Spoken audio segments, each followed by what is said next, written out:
Okay, everybody. So welcome to the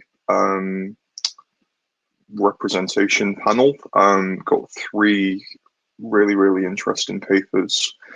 In terms of the format, I believe it's 15 minutes per speaker, but there's only three of us. So if you want to go a couple of minutes over, I'm not going to be a massive stickler for time. So each of the panelists will present their papers, and then we'll just have a Q&A at the end. So Louise, are you okay to kick things off for us?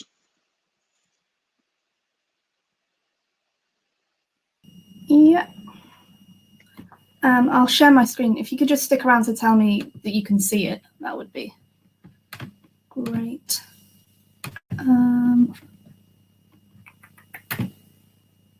Yep, can see that. Okay, brilliant. Right, well, I'll crack right on then. I've timed this, and I think I come in at about 17 minutes. So if I run massively over, just tell me to be quiet. So hi everyone. The paper that I'm presenting today is What Women Want, Mapping the Issue Concerns of Women's Parties in Europe 1990 to 2020. And this research is part of my PhD thesis, and it's a project that I'm working on at the minute. So the entire project is a piece of mixed methods research studying the issue concerns presented in the manifestos of women's parties.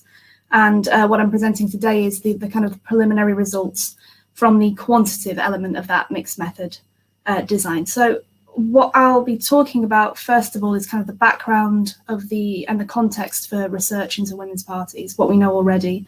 I'll talk a little bit about the rationale for studying the ideology and issue concerns and the research questions, then the data collection and methods before getting to the really interesting stuff, which is the results and the discussion.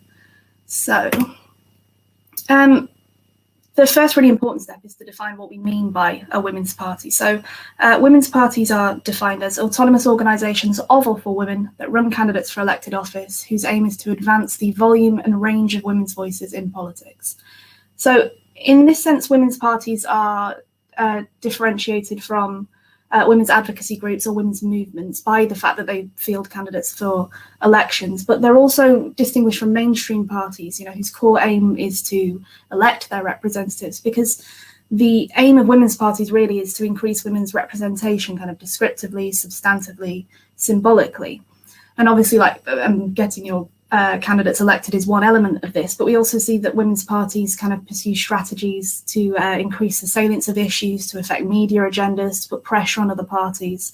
So whether women's parties can then be considered as a type of niche party, that's a slightly more thorny issue. So, niche parties tend to be defined as parties that compete on a small range of issues and cut across traditional cleavage lines, and there's certain similarities in the strategies of women's parties and niche parties, but as the manifesto analysis shows, women's parties actually focus on a broad range of issues. So there's an interesting and unanswered question there of whether women's parties fit into that niche party category.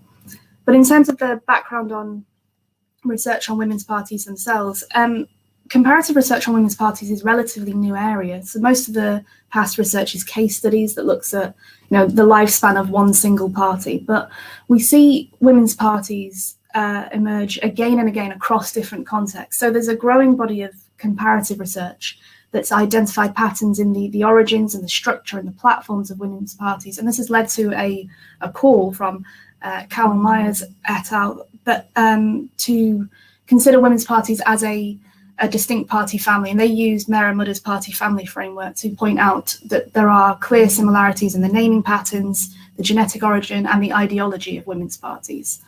So most of the research on the party family is focused on genetic origin, looking at the structural, the socioeconomic, the cultural conditions of women's party emergence. In terms of structural factors, like a lot of other small parties, things like a multi-party system, low district magnitude, proportional representation, that all seem to be conducive to the emergence of a women's party. But specific supply side factors include a population of well-educated women, high participation of women in the labour force, but low political representation of women. And crucially, what is determined is that it's a perception of exclusion from mainstream political processes and political institutions that motivates the formation of a women's party. So we find that women's parties emerge in contexts where there is already an existing women's movement, but where women feel particularly frustrated with the lack of political representation.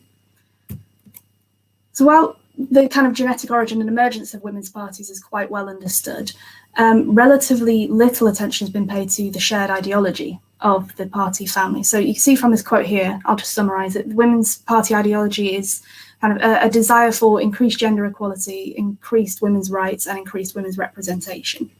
And that, I mean, that might be true for all women's parties, but it's quite a brief and quite a broad definition. You know, concepts like gender equality can be pretty culturally specific. So we still know little about the specific concerns that women's parties address. And we actually know more about the differences between them. So research on party emergence has briefly touched upon an ideological distinction between what are labelled essentialist and feminist women's parties.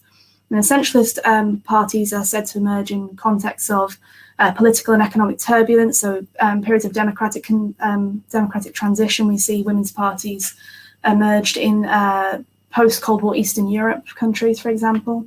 And those parties focus on women's material concerns within the sexual division of labour. And on the other hand, feminist parties are those that emerge in advanced post-industrial democracies where there's been a shift towards post-materialist values.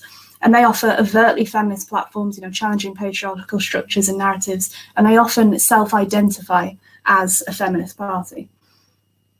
So it's this background that has motivated my research and where this paper comes in, because there's ideology has been briefly addressed and alluded to in past research, but we're lacking a nuanced understanding of the range and scope of issue concerns in women parties. That's really important to be able to conceptualize the party family properly. And also looking towards future research. There's no research at the minute on women's party survival. Women's parties tend not to survive for very long, and there's not any research looking at what strategies or what issue priorities might predict their success or their survival. So being able to map the issue concerns across the party family will be a really important step in this research.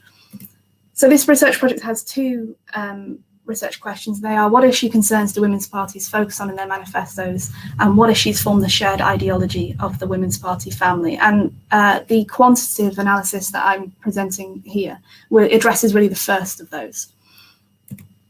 And you can see in that lovely flowchart the design for the full project. It's an exploratory mixed method text analysis of women's party manifestos. So the quantitative element uses bag of words models and frequency analyses in the Quantida package in R, as well as kind of inductive topic modeling using the structural topic modeling package. And this is going to be followed by a thematic analysis of a sample of manifestos.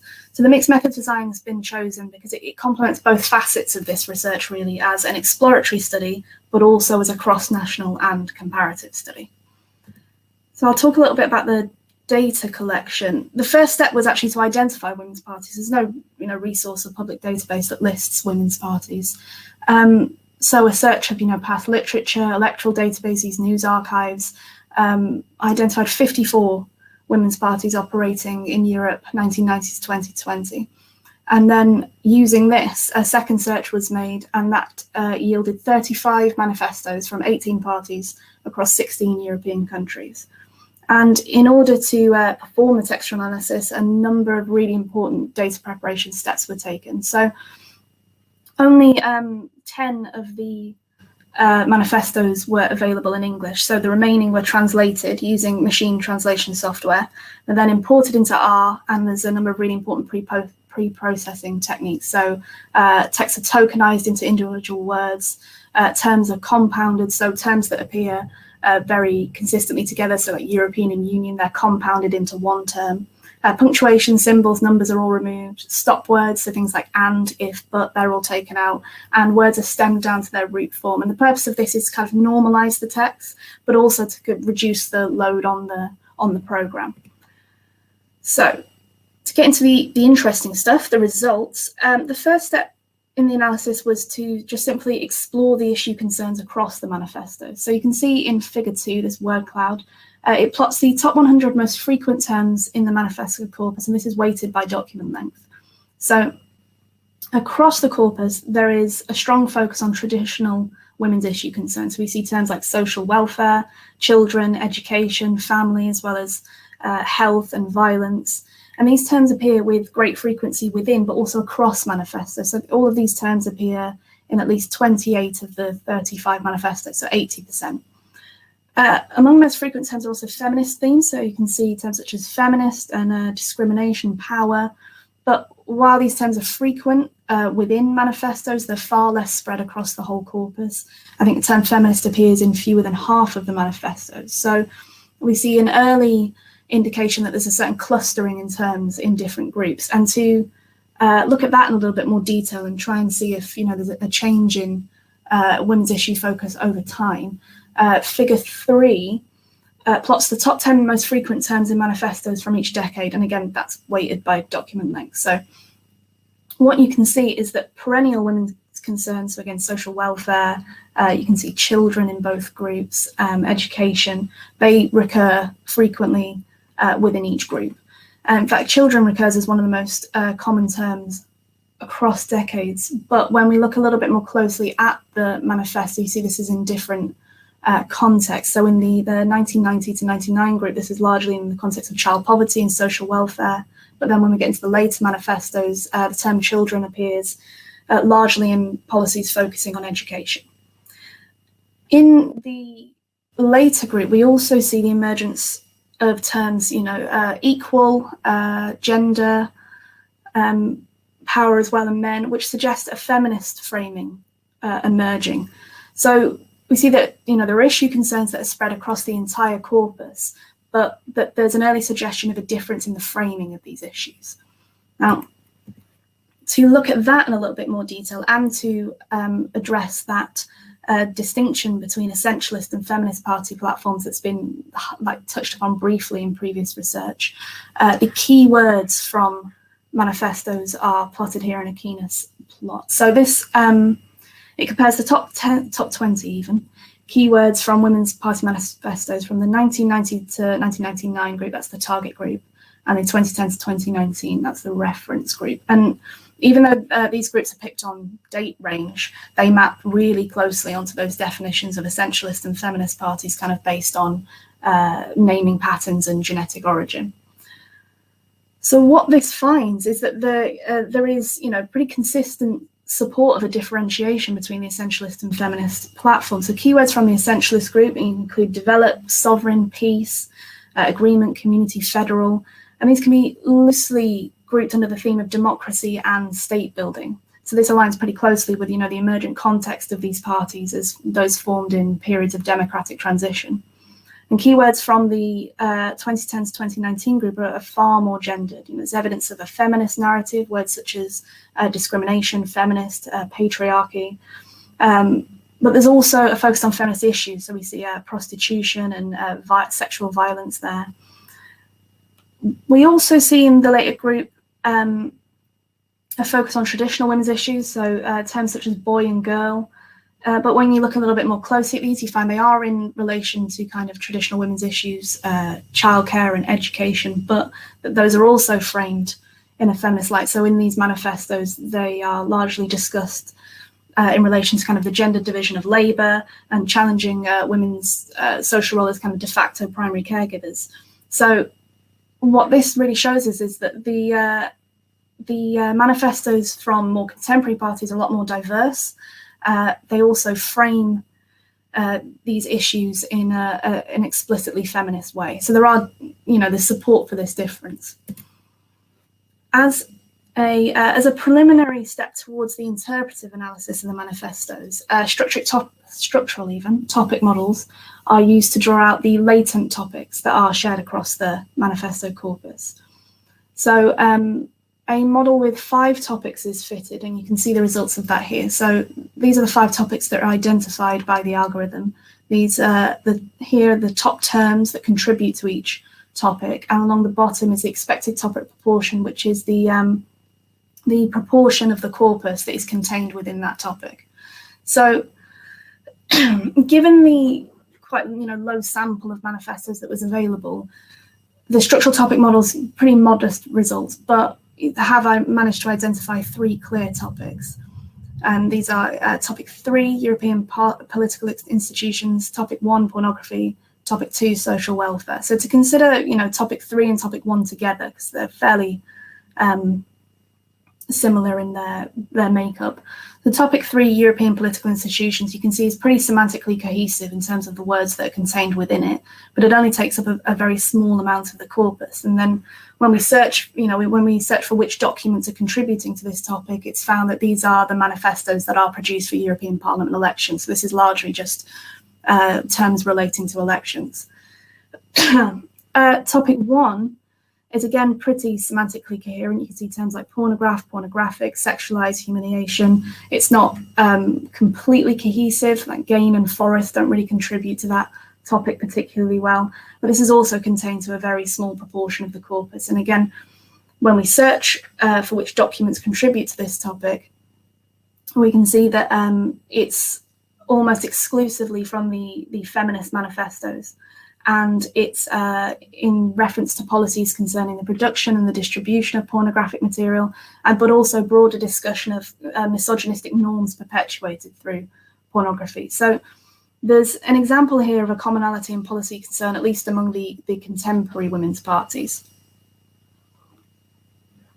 Now, very quickly, topic 2, social welfare, slightly less semantically coherent, and perhaps slightly less obvious to label, but there's certainly a relation between the terms here. So if you see terms such as secure, strengthen, welfare, those fit under that theme of social welfare.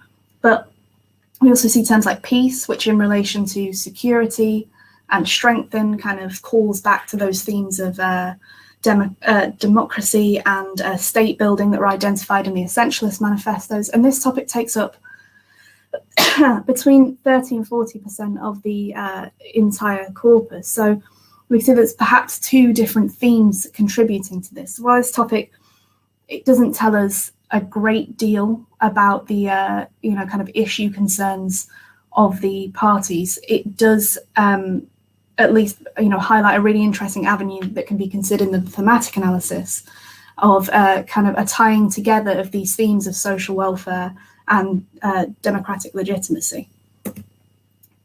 So, sorry, I'm losing my voice. To talk through the key findings very quickly, the frequency analysis has demonstrated that traditional women's issues, so social welfare, children, education, are paid most attention across all manifestos, and this supports that research which finds that women's parties emerge in political systems where there's an imbalance between women's education and their economic agency and their political representation. So where women feel that existing representation is poor and that mainstream parties are not substantively addressing their needs and concerns, a women's party emerges with a platform highlighting these issue concerns. Perhaps the most significant finding is that consistent evidence of a distinction between essentialist and feminist women's parties, and this is both in terms of issue concern, but particularly in terms of issue framing. The structural topic models, produce pretty modest results, but they do prove their worth as a very useful preliminary step towards the thematic analysis, which makes up the next stage of the mixed method design, because not only do they identify latent themes and latent topics across the corpus, but they also can tell us which documents contribute to those topics, which is a really important step in being able to select the sample for the thematic analysis.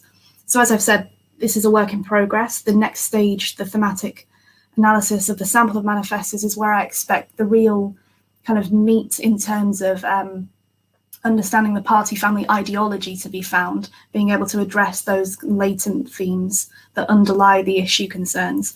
But this preliminary quantitative analysis has shown real value in identifying the scope of issue concerns that women's parties address and also the key differences between them. So yeah, thank you very much. Okay, thanks, Louise. Really, really interesting paper as well, and I'm sure there'll be a few questions at the end. So our next speaker will be Andrew. Did you manage to get your screen sorted? Oh, you can see me now? Yeah, I hopefully got it sorted. it seems that it doesn't really respond too well to Firefox, but I'm on Chrome now. So hopefully this works. Yep. Okay. This is a project that I started over the course of the summer, and as such, it's in quite an early stage of development. But that said, I'm quite pleased to be here today to present it to you and hopefully get some constructive questions and feedback in the Q&A session. So without further ado, the title of this project is Electoral Systems and Ethnic Minority Candidate Placement, Evidence from Mixed Member Elections in the United Kingdom. My name is Andrew Hunter. I'm a PhD candidate at King's College London.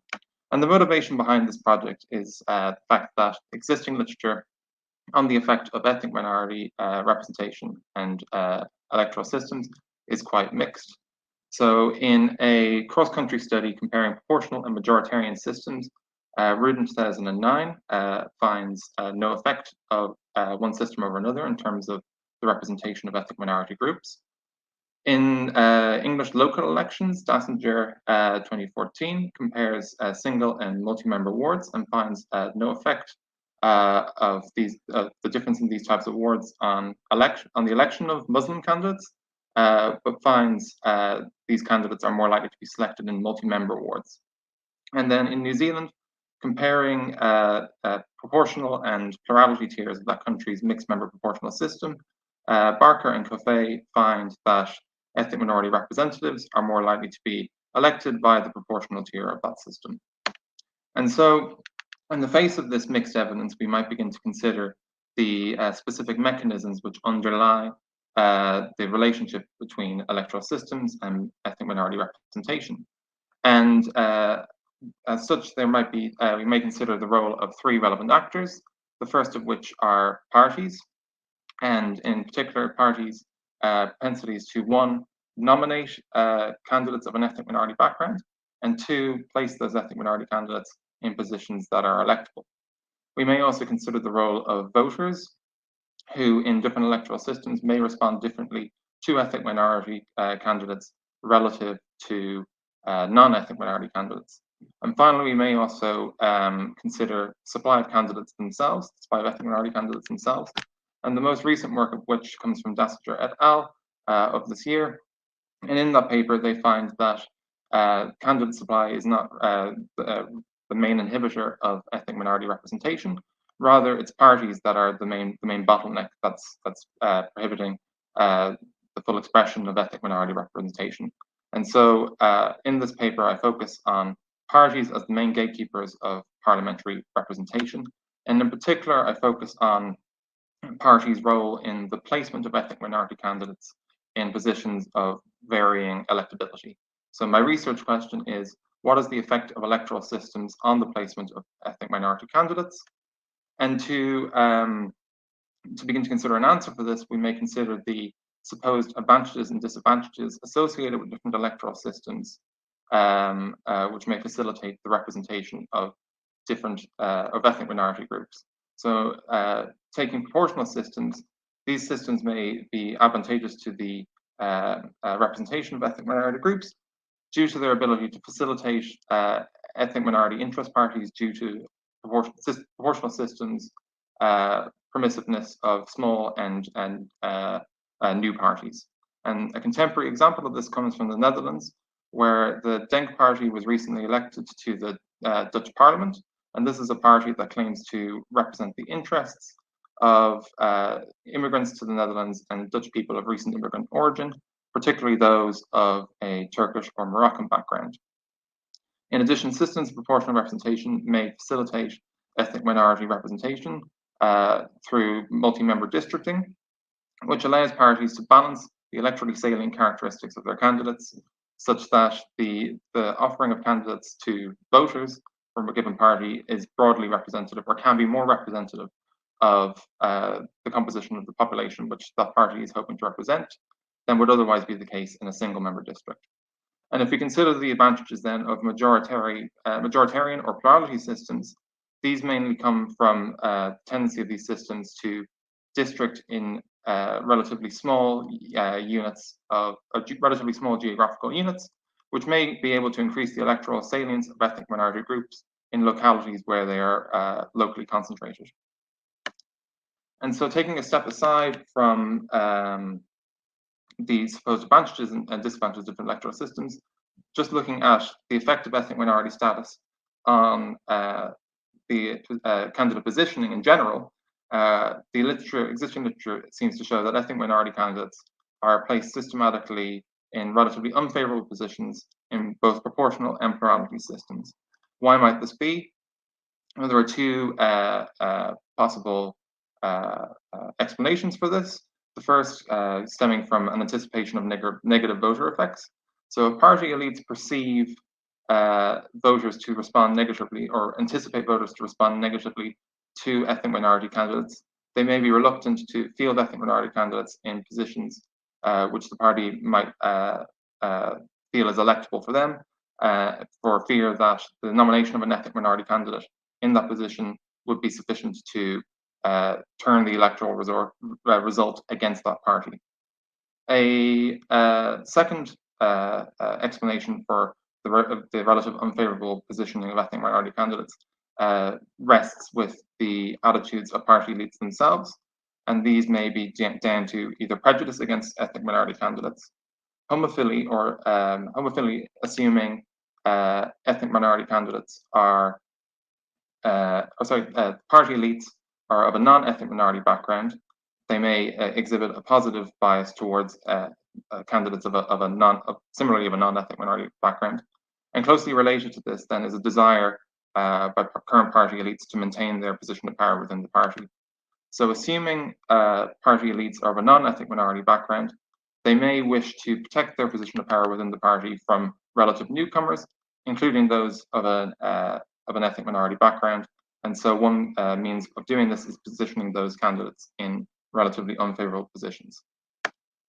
So taking these two strands of the literature together to form, or taking these various strands of the literature together to form a set of hypotheses, the first of which is that of an overall effect of ethnic minority status on candidate positioning, which is that ethnic minority candidates are likely to be placed in positions associated with a lower probability of election compared to non-ethnic minority candidates, regardless of the electoral system in which those candidates are competing. To develop a hypothesis pertaining to the electoral system, I argue there are two aspects of the electoral systems which we may consider. The first of which stems from the anticipation of negative voter effects, which exist for both proportional and plurality systems. And but the one countervailing logic that might exists within a plurality system, that being in smaller districts with a high concentration of an ethnic minority population, that and negative voter effect, or the anticipation of a negative voter effect, may either be neutralized or even reversed, such that parties may be incentivized to nominate ethnic minority candidates in those positions. Second, we may anticipate systems of proportional representation to be associated with lower levels of candidate positioning for ethnic minority candidates due to the assumption that party elites may want to demonstrate their party's commitment to diversity and tolerance to the population in general, or garner votes from ethnic minorities specifically by nominating candidates of an ethnic minority background. However, they also have the conflicting goal of maintaining their position of power within the party. And in systems of proportional representation, they can achieve both by nominating candidates of an ethnic minority background in unelectable positions, thus on the party list, and putting forward candidates of a non-ethnic minority background in electable positions, thus exacerbating the overall effect. So for hypothesis 2, I hypothesize that ethnic minority candidates are more likely to be placed in electoral positions associated with a lower probability of being elected compared with non-ethnic minority candidates, even more so in proportional systems than plurality systems. And the data that I use to test this comes from mixed member elections in the UK. These are elections to the Scottish Parliament, the Welsh Senate, the London Assembly during the years 1999 to 2016. These are mixed member proportional systems with a single member plurality tier and a closed list proportional tier. I focus on the main parties within each of these elections, those being the Conservative Party, the Labour Party, the Liberal Democrats, SNP, Plaid Cymru, and UKIP and the Green Party. My data collection comes from various sources. The data that I have on the distribution of votes comes from the Electoral Commission, London Assembly, and Election Centres websites. Data on candidate attributes come from media reports, party websites, and a resource made available by Democracy Club. And my unit of analysis is the electoral position. And by that, I mean one of two things. For positions on the plurality tier of the system, that refers to the combination of party and district. And for positions on the proportional tier of these systems, that refers to the combination of party, district, and list position. To identify ethnic minority status, I rely on lists made available by The Guardian and Operation Black Vote for elections to these assemblies that took place in 2011 and 2012, accounting for the fact that some of the candidates contesting these elections were present in other elections. An ethnic minority status attributed by one of these resources accounts for about 25% of observations used in the analysis. The remaining information on candidates' ethnic minority background has come from photographs, which I ran through a facial recognition software, which attributes ethnicity to each of these candidates. As such, this is not a measure of self-described ethnic minority status, but rather inferred ethnic minority status. However, I am able to show that this measure of inferred ethnic minority status tends to correspond quite neatly with those observations for which I have confirmed ethnic minority status as well. So you can see here in the subsample for which I have both inferred and confirmed ethnic minority status, the facial recognition software only comes up with just 2 false positives and no false negatives, while the rest are correctly attributed. However, I was unable to find information on ethnic minority status for a handful of these candidates. I was able to do so for 100% of London Assembly candidates, but only 75% of Scottish and Welsh candidates. Therefore, to avoid these missing values biasing the results, I restrict the sample to 2,291 coarsened exact matches, which I make across an array of observable characteristics. Within this restricted sample, 113 observations pertain to those identified as ethnic minority. My dependent variable for both hypotheses is the probability of election associated with that electoral position. I estimate this using one of 2 logistic regressions, one for each electoral tier. The first of which is for positions associated with the plurality tier, and this is estimated as the interaction between the effective number of electoral parties and the share of the plurality vote in that election. And then for positions on the proportional ballot, this is measured as the interaction between list position, the share of the proportional vote, the number of seats won in the plurality tier, and the legislature to which that position is being elected. And by way of independent variables, I have ethnic minority status as my main explanatory variable for both hypotheses. I have ballot status as the moderating variable for hypothesis 2, and party, gender, and incumbency status as control variables. And then going into the results, here are the results of hypothesis 2. Hopefully you can see this. So I run 3 models, and here's the marginal effect of a change in ethnic minority status on the probability of election across all candidates. Model 1 is simply ethnic minority status plus assembly fixed effects. Model 2 is ethnic minority status plus assembly fixed effects plus party controls. And model 3 is the same as model 2 plus gender and incumbency controls. And as you can see, contrary to the expectation of hypothesis 1, there's no significant effect of ethnic minority status on the probability of election overall. And whatever small effect that I do find is in the opposite direction to what was anticipated. And this might seem puzzling at first, but if we go and look at the results of hypothesis 2, we can begin to piece together why this might be. So we see here there's actually quite a clear divergence once you break down the effect of ethnic minority status on the probability of election by the electoral tier on which the candidate is appearing. So for candidates on the plurality ballot, a change of ethnic minority status from non-ethnic minority to ethnic minority is associated with an increase in the probability of election of approximately 0.1, while for candidates on the proportional ballot, a change in ethnic minority status from non-ethnic minority to ethnic minority is associated with a decrease in the probability of election on that tier of a magnitude of minus 0.1. And these results are robust to various different specifications, which I won't go into now because I'm running out of time. But to sum up, the evidence of the effect of electoral systems on the representation of ethnic minorities is mixed. We may begin to untangle some of that mixed evidence by examining the specific mechanisms underlying the relationship between electoral systems and ethnic minority representation. And in this paper, I do so by focusing on the role of candidate placement in mixed member elections in the UK.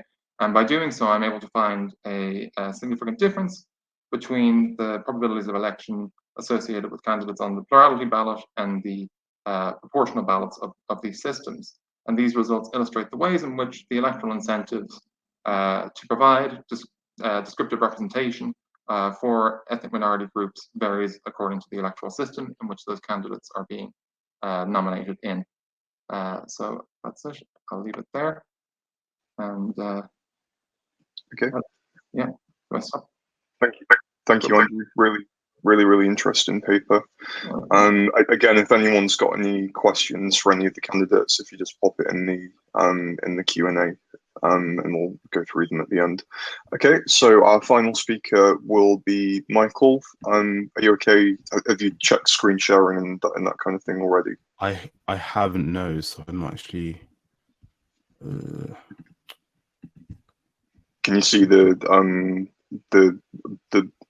button just underneath? It's like a screen and it should have a red line through. If you just unclick that. Yeah. Oh.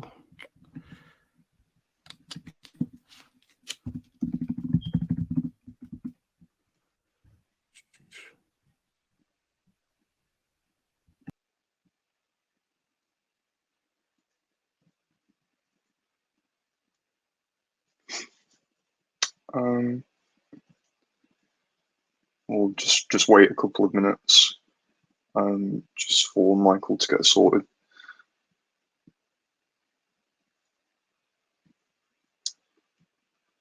If you're still having problems, Michael, if you go to Julie in the green room.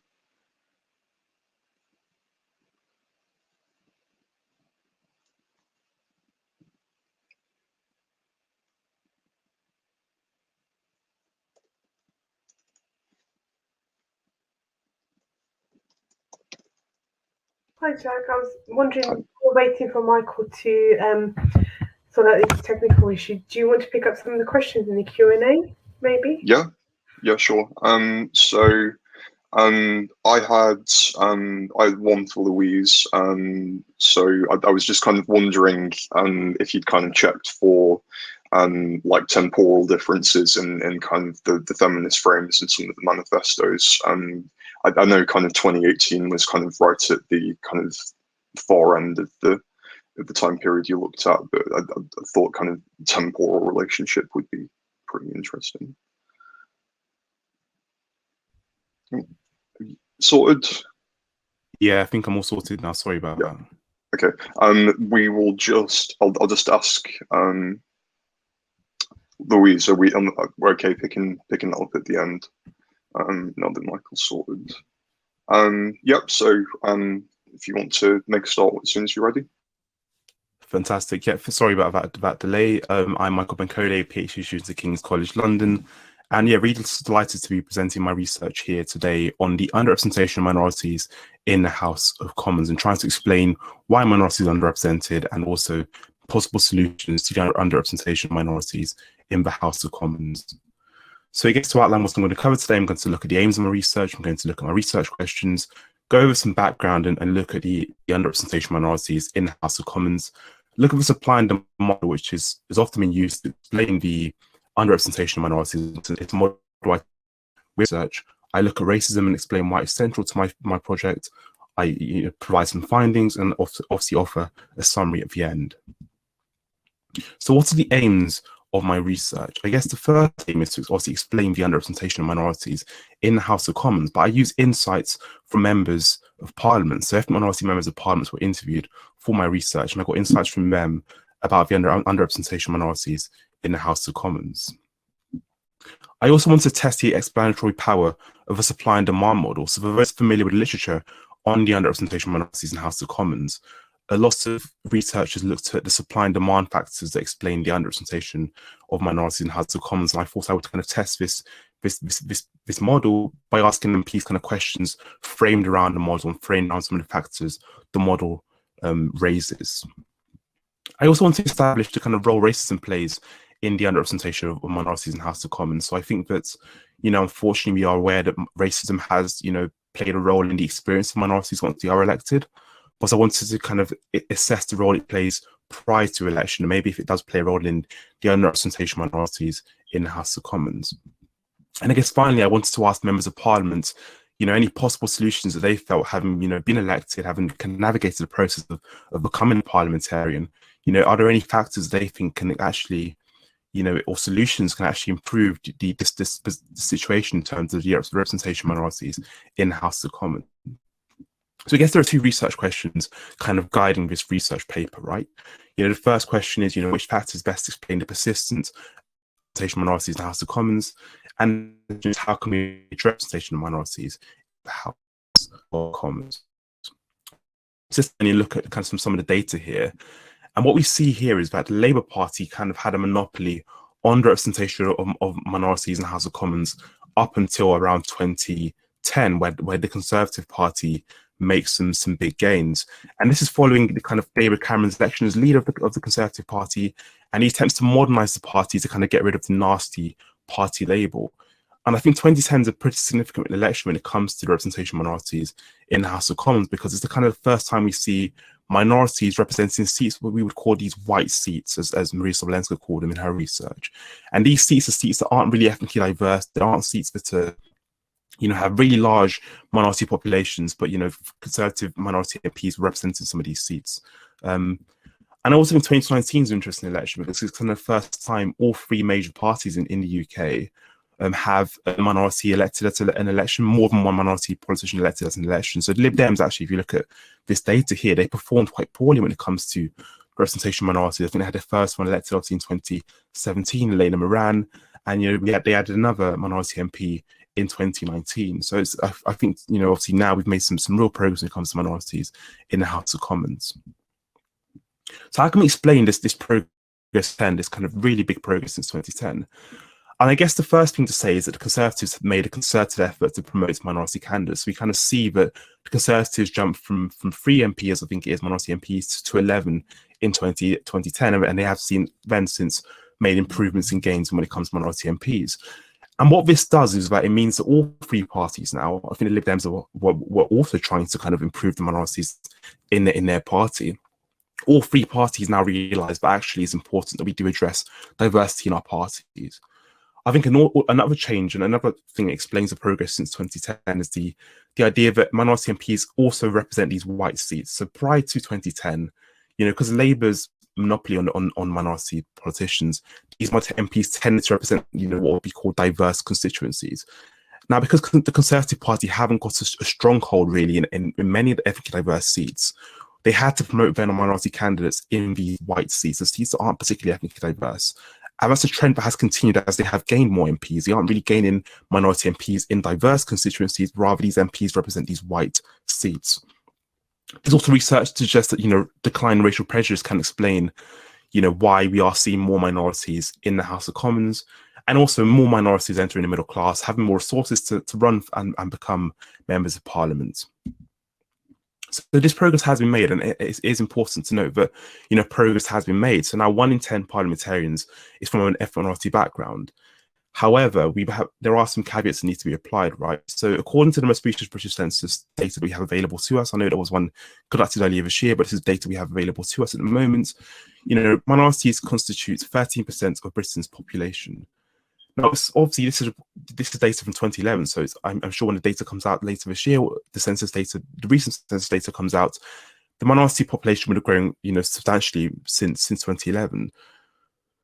So, there is this real gap between Parliament and the population still. Even when we use the points of reference in 2011, 10% of parliamentarians are from minority background compared to 13% in the population.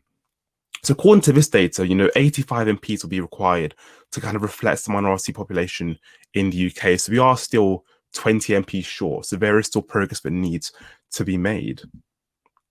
Now, looking at the supply and demand model. Now, this model has been used in the past by scholars, most notably Norris and Lewandowski, to explain the underrepresentation of minorities in the House of Commons and to explain the underrepresentation of marginalised members of society in deliberative bodies. I'm thinking that they've done some research on women and why women are underrepresented in the House of Commons using the supply and demand model.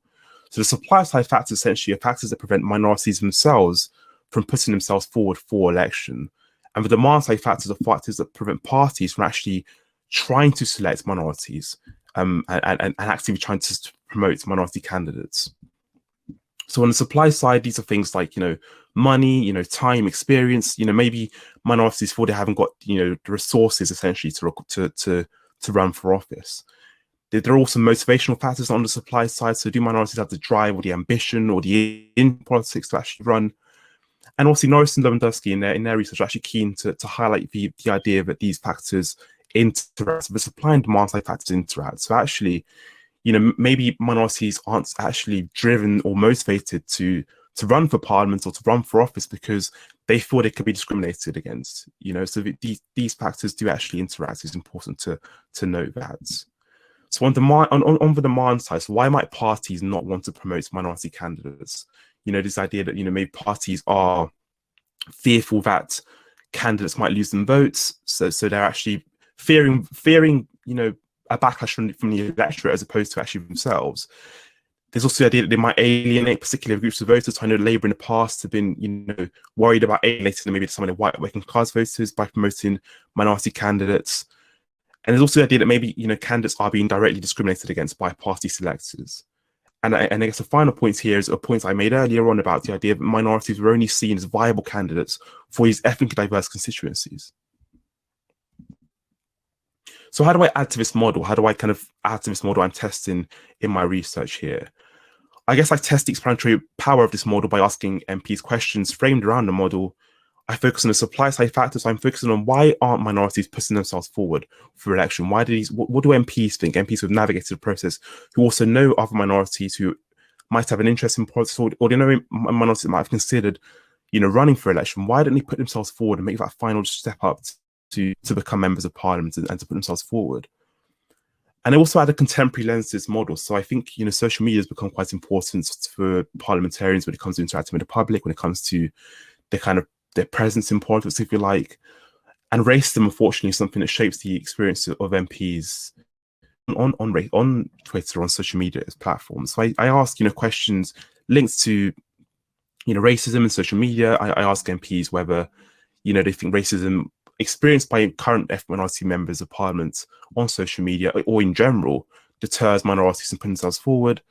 And I guess this is linked to, just to kind of highlight why racism is so important to this research, is because, Black and Asian women were found in 2017, this research, leading up to the 2017 general election, they were found to receive, far more abusive tweets than their white counterparts. And just to kind of emphasize again that the focus on racism and why I'm asking MPs about racism and whether it deters people from putting themselves forward, I think unfortunately we are seeing racism is pervasive across all areas of British life, and the kind of racist disparity audit does a really good job of highlighting these racial disparities. And we unfortunately as well know that, minority MPs at the moment, a lot of them have reported that, racism is something that colours their experience when they are elected. So I think Diane Abbott has spoken about this. And I know Dawn Butler's had to close her office because of racism and the kind of abuse she's received. So it's trying to assess whether this kind of racism affects minorities or deters minorities from putting themselves forward according to minority politicians. how did I conduct this research? I conducted this research during the pandemic, so I had to conduct the interviews, same structured interviews via Zoom. I used open-ended questions framed around the supply and demand model, and these open-ended questions were beneficial for me because it allowed the MPs to kind of speak at length and to freely express themselves. And why MPs? And I guess the reason I wanted to ask MPs these questions and ask them what they thought about the underrepresentation of minorities in the House of Commons is because they have this kind of specialist knowledge, having been elected, having navigated the process, having made a decision to navigate the process and to become MPs. They have a kind of special, set of expertise and experience that I felt would be valuable to draw upon in this research paper. So, kind of three hypotheses I sort of predicted here. I expected racism to be a barrier for the presence of minorities in the House of Commons. I expected all the MPs to kind of speak about why racism prevents minorities from putting us forward. I, expected the disadvantages faced across all areas of British life. So I'm thinking about, when it comes to the time and money required to become an MP, I expected MPs to say that was actually something that they think deters other minorities from making the same decision or the same step that they did. And I also expected, the kind of experience of, minority politicians and what they say in the interviews to kind of back up the explanatory power of the supply and demand model. So I think the supply and demand model actually does do a good job of explaining why minorities are underrepresented in the House of Commons. So what are the key findings from my interviews? So I think the first key finding was that parties need to do more to support minority candidates when they are and elected members. So something that all the interviewees said to me was that, minorities needed kind of extra support because, unfortunately they are, susceptible and they can be targets of racist trolls when they are campaigning, for example. There is a particular vitriolic abuse that they can receive, and they need, particular care from parties when they are running for office. Every member, every I interviewed, they said that racist abuse received by current members of parliament, they think that does really deter potential candidates from putting themselves forward. There's also an emphasis in all the interviews on local governments and actually how local governments provides a pathway to politics and to becoming an MP. So that they've felt that the underrepresentation of minorities in local politics actually was something that could actually explain why minorities are underrepresented in parliament. They also thought the time and money required to become an MP was a barrier for minority candidates. We know that minorities, unfortunately, are more likely to work in low-income jobs in the UK. They're more likely to be working in precarious jobs in the UK, and they're more likely to be unemployed, unfortunately, in the UK. And all the MPs that I interviewed suggested that this was a barrier for the potential, for more potential minority candidates. So actually, one thing that was said to me was we need to reduce the cost of politics in order to kind of see more minorities in the House of Commons. Unfortunately, something else that was said to me was that, selection process was marred. Racism, so when MPs are kind of running to become MPs, they do experience racism, sometimes from party selectors, sometimes from other internal members of the particular parties. And also there was something about intersectionality here and actually how minority women actually face barriers when it comes to becoming members of parliaments because of both their gender, but also their race and ethnicity, and actually how those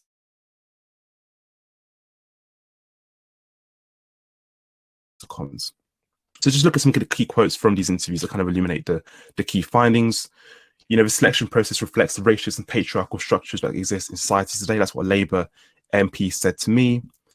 All parties need to think about how they better support candidates and elected members. That's what a Conservative MP I interviewed said.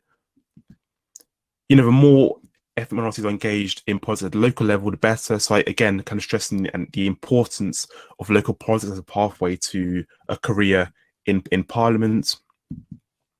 More needs to be done to tackle hate speech, was something that's said to me by a Labour MP. And I think also this was particularly, about minority women who were more likely to receive, racist abuse on Twitter, and actually how this is a deterrent for people putting themselves forward for election. And I guess the final point was that, some party selectors, unfortunately, it was felt by this Labour MP I interviewed, that some party selectors still favour white candidates. So actually we are still seeing this real racism in the selection process. So how do MPs think that this, this underrepresentation of minorities in the House of Commons can be addressed? And there were kind of 7 key things that came up from the interviews with these members of Parliament. Number one was that, positive discrimination is quite important. So we need to maybe have all black shortlists, for example, or parties essentially need to do more to promote minority candidates, and positive discrimination was a way of doing this. Tackling abuse on social media. So again, this was found to be, or this was what MPs felt was a deterrent for other minorities putting themselves forward for a career in politics and in mainstream politics. The idea of the cost of politics being far too much for minorities in Britain, and kind of addressing the inequalities that exist in Britain. So these inequalities kind of work against minorities when it comes to being in a position to run for office. Also providing financial support. So that was, something that's mentioned to me, that not enough financial support is provided for minorities when it comes to running for office. So we know that running for office is a very expensive decision. You have to take some time off work to campaign. And, particularly minorities who are quite often being low income jobs, it was felt that they would benefit particularly from financial support. Diversifying the routes to Parliament was also something that was mentioned to me. So there are particular jobs that provide a platform for a career in Parliament. It was about diversifying some of these routes to Parliament, and also a cultural shift. So it's kind of noted in all the interviews from Labour and Conservative MPs that we can speak about social media abuse, but also the kind of culture in Parliament, in politics at the moment, isn't the best and isn't the most conducive to kind of making minorities put themselves forward for a career in politics. So to kind of summarize, what I find in my research is that the supply and demand model does do a really good job of explaining the underrepresentation of minorities in the House of Commons. I found that the experiences of minority politicians were marked by racism. MPs view it as a barrier for the potential for more minorities being elected in the House of Commons. There's unanimous agreement that more financial support needs to be provided for minority candidates in order to kind of address the underrepresentation of minorities in the House of Commons. And also particularly this kind of intersectional lens of my research here was really that minority women need to be better supported in order to kind of be put forward, or in order to run for office, really. So the idea that minority women particularly aren't being supported naturally needs to be addressed, because they do face this discrimination on the basis of their gender and their race. Thank you very much. Okay, thank you, Michael. Really, really good paper as well. Okay, so now I'd like to, if I can just get all the speakers, if you just like to invite yourselves back, and we can just go through some of the questions. Okay, and again, if anyone watching has got a question, just pop it in the Q&A box. Okay, so first question, yeah, that was me. So Louise, I was wondering if there were like temporal differences in kind of feminist frames in kind of the manifestos, and especially like after Me Too, if that was something you looked at.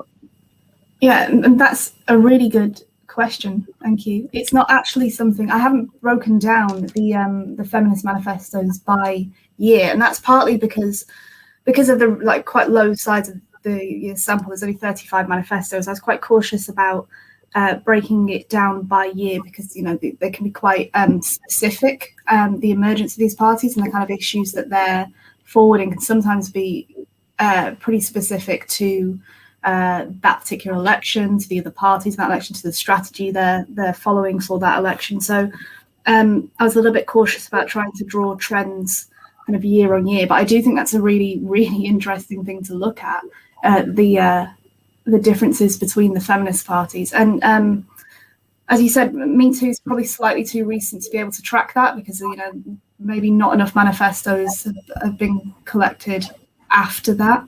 But it's absolutely, like next week I'm going to go back into my data and look at that. So thank you. Yeah, no worries. So Nicole had one for you as well. Do you think you need to compare the women's parties to other parties in the same electoral context to see what differentiates them from other parties? Yeah, that's also a really good question. I do think that's something that would be really valuable. I think it might be something to be like the next step of this research. As I said, that I see kind of this research maybe moving towards looking at the survival and success of women's parties, and looking a bit at their strategy and kind of the context of challenger parties and niche parties. So in that sense, comparing them to other parties within one electoral cycle would be really valuable. I also think particularly because a lot of these women's parties emerge and kind of position themselves as direct challengers to other parties. So women's parties that kind of emerged recently in the Nordic countries are promoting themselves as like blatantly anti-racist parties, as a direct challenge to kind of far right parties over there. So I think there's something really valuable in looking into that. So yeah, I see that as something that could be a really good avenue. Okay. And Nicole had one for Andrew. So she was just wondering how much your results kind of driven by the London Assembly. Do they hold more or less seats in the Scottish Parliament and the Senedd? Yeah. Parliament? Yeah. So they do indeed. These results are strongest in London, and they are consistent in Scotland, and there's basically no effect in Wales, no difference between the two systems within Wales. But I still think that's broadly consistent with the theory that I've put forward, that the greatest kind of offsetting effect of the proportional systems are in areas of high ethnic minority concentration, which are found in London and much less so in Scotland and Wales. There's also the fact that some of the insignificance of Welsh results is driven by quite a low number of ethnic minority observations that I have for those data sets. So I only have 17 for Wales, whereas I would have 58 and 38 for London and Scotland respectively. But yeah, they are driven by London to some extent, driven by Scotland to a lesser extent, and for Wales they are effectively neutral. Okay. Yes, I had one for Michael. I was just wondering if you kind of had an impression of kind of like, were there like differences across parties? So kind of were what the kind of the non-white Labour MPs kind of saying to you, was that kind of different from kind of the learned experiences of kind of Conservative MPs? I mean, I suspect there's probably not too many Conservative MPs that you got to speak to, just because of the kind of numbers you showed on the presentation. Yeah. So there were less Conservative MPs to speak to, and I mean, I guess the kind of, when it comes to solutions, I think there was a lot of common ground, but I think there was also a key difference here. So I think the Labour MPs are more likely to kind of see positive discrimination as a solution, and that's because, you know, obviously we know that Labour have used positive discrimination in the past when it comes to all women shortlists. But actually, something else said to me was that, you know, this kind of positive discrimination exists at the moment, actually works against minority candidates. So I think one MP said to me that he thinks that the all women shortlist actually has led to the promotion of white women at the expense of some minority candidates instead. On the Conservative side, solutions, you know, he mentioned, one of the MPs mentioned he was kind of for positive discrimination, and he kind of thought it was something that could be positive, but also it was something that he felt went against the kind of Conservative ethos of working hard and, you know, working and striving and pulling up yourself by the bootstraps, and, you know, anyone can make it sort of thing. So there was this kind of less enthusiastic support for positive discrimination, but I think there was also actually common ground, which I found was quite interesting when it came to other solutions. So I think, you know, Conservative MPs were quite willing to acknowledge that the climate and politics isn't the most conducive to the representation of minorities. And I think on the kind of why minorities are underrepresented side of things, there was general kind of real common ground between both parties. So both parties kind of found this real support for the factors mentioned in the supply and demand model. Do you think, kind of quick follow-up, do you think kind of, though, there's kind of the tension there that I suspect kind of the National Party, if push came to shove, they kind of wouldn't be very reticent to the idea of kind of, you know, kind of having these short lists, even if that's what kind of some of their minority MPs are asking for? Yeah, I guess because minority MPs form such a small part of their parties, like, so there are only 10% of them in the House of Commons, right? So in their parties, they're even smaller percentage. And I think there was a sense, there was a lot of cynicism, I think, right? So there was like, you know, listen, parties are trying to diversify themselves, and particularly the Conservative Party in the last 10 years have tried to kind of rid themselves of this nasty party image and reach out to minority voters. But there was a sense of it, like, you know, promoting minority candidates at every general election, you know, maybe increasing it by 2 or 3 every general election was kind of where parties are at. And, you know, kind of real structural change that would actually lead to real massive improvements in the number of minorities in the House of Commons wasn't something that parties were actually willing to address. And a Labour MP actually mentioned to me that, she felt that, gender has been placed ahead of, race interests. And when we have a women's shortlist, actually these are favoured white women as opposed to minorities. Okay, yeah, thank you. Louise had another one for you. So did you find that kind of role models had an effect on kind of potential candidates' kind of self-belief? Not in terms of self-belief, but I was told a story by a Labour MP that it was important to have role models, because one Labour MP actually told me a story about how she shadowed Diane Abbott. So she was someone that worked with Diane Abbott, and actually how that was important for her making that step to becoming an MP, because before working with Diane Abbott quite closely, she wasn't actually sure, whether an MP, a career in politics would be for her. And actually, having shadowed Diane Abbott, it was important to kind of see what Diane Abbott went through. And Diane Abbott, unfortunately, has, her political career has been marred by racism, by racist abuse. And I think having shadowed Diane Abbott, she was prepared for that because she knew what Diane Abbott's gone through. So I'm not sure it was important for self-belief. That wasn't something that came across in the interviews. It was actually important for making that decision to step into politics. So actually seeing someone that looks like me in politics, and actually this person's kind of close exposure to this person who looks like them in politics, so actually a key determining factor for them to actually then make a decision to run and to become a member of parliament. Okay. Did you have a follow-up, Louise, or?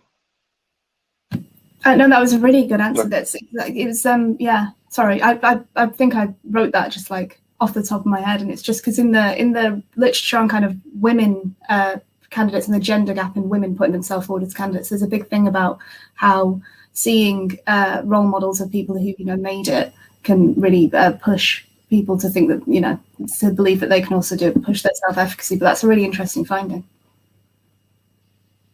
Okay.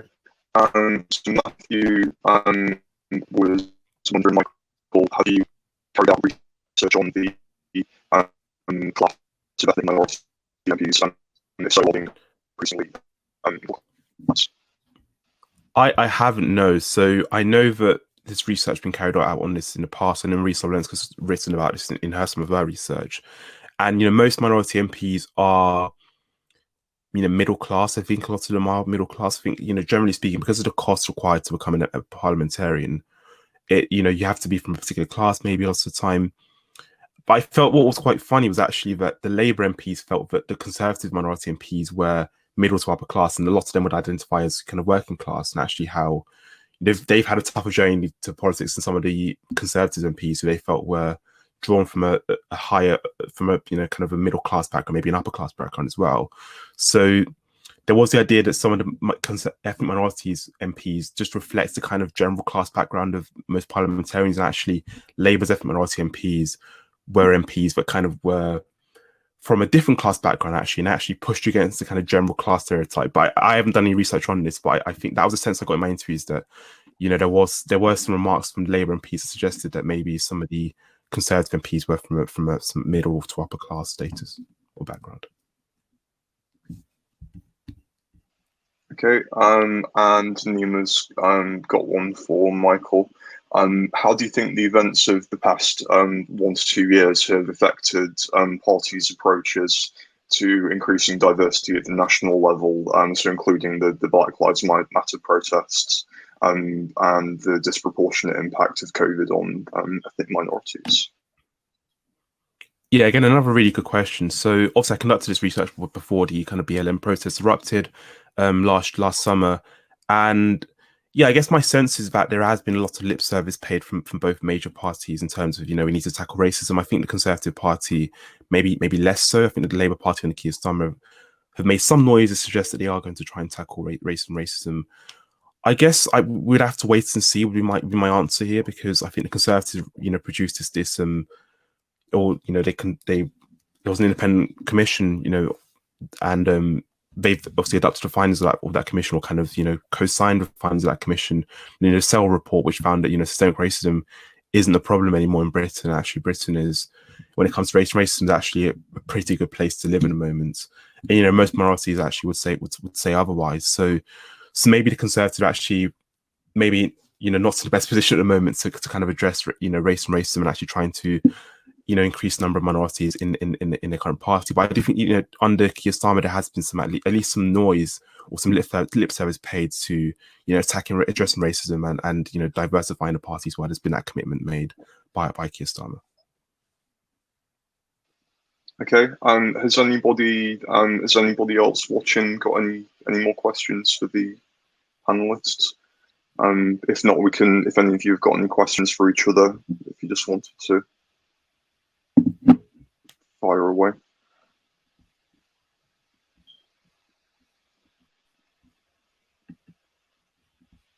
No questions? No. Okay. What time are we on?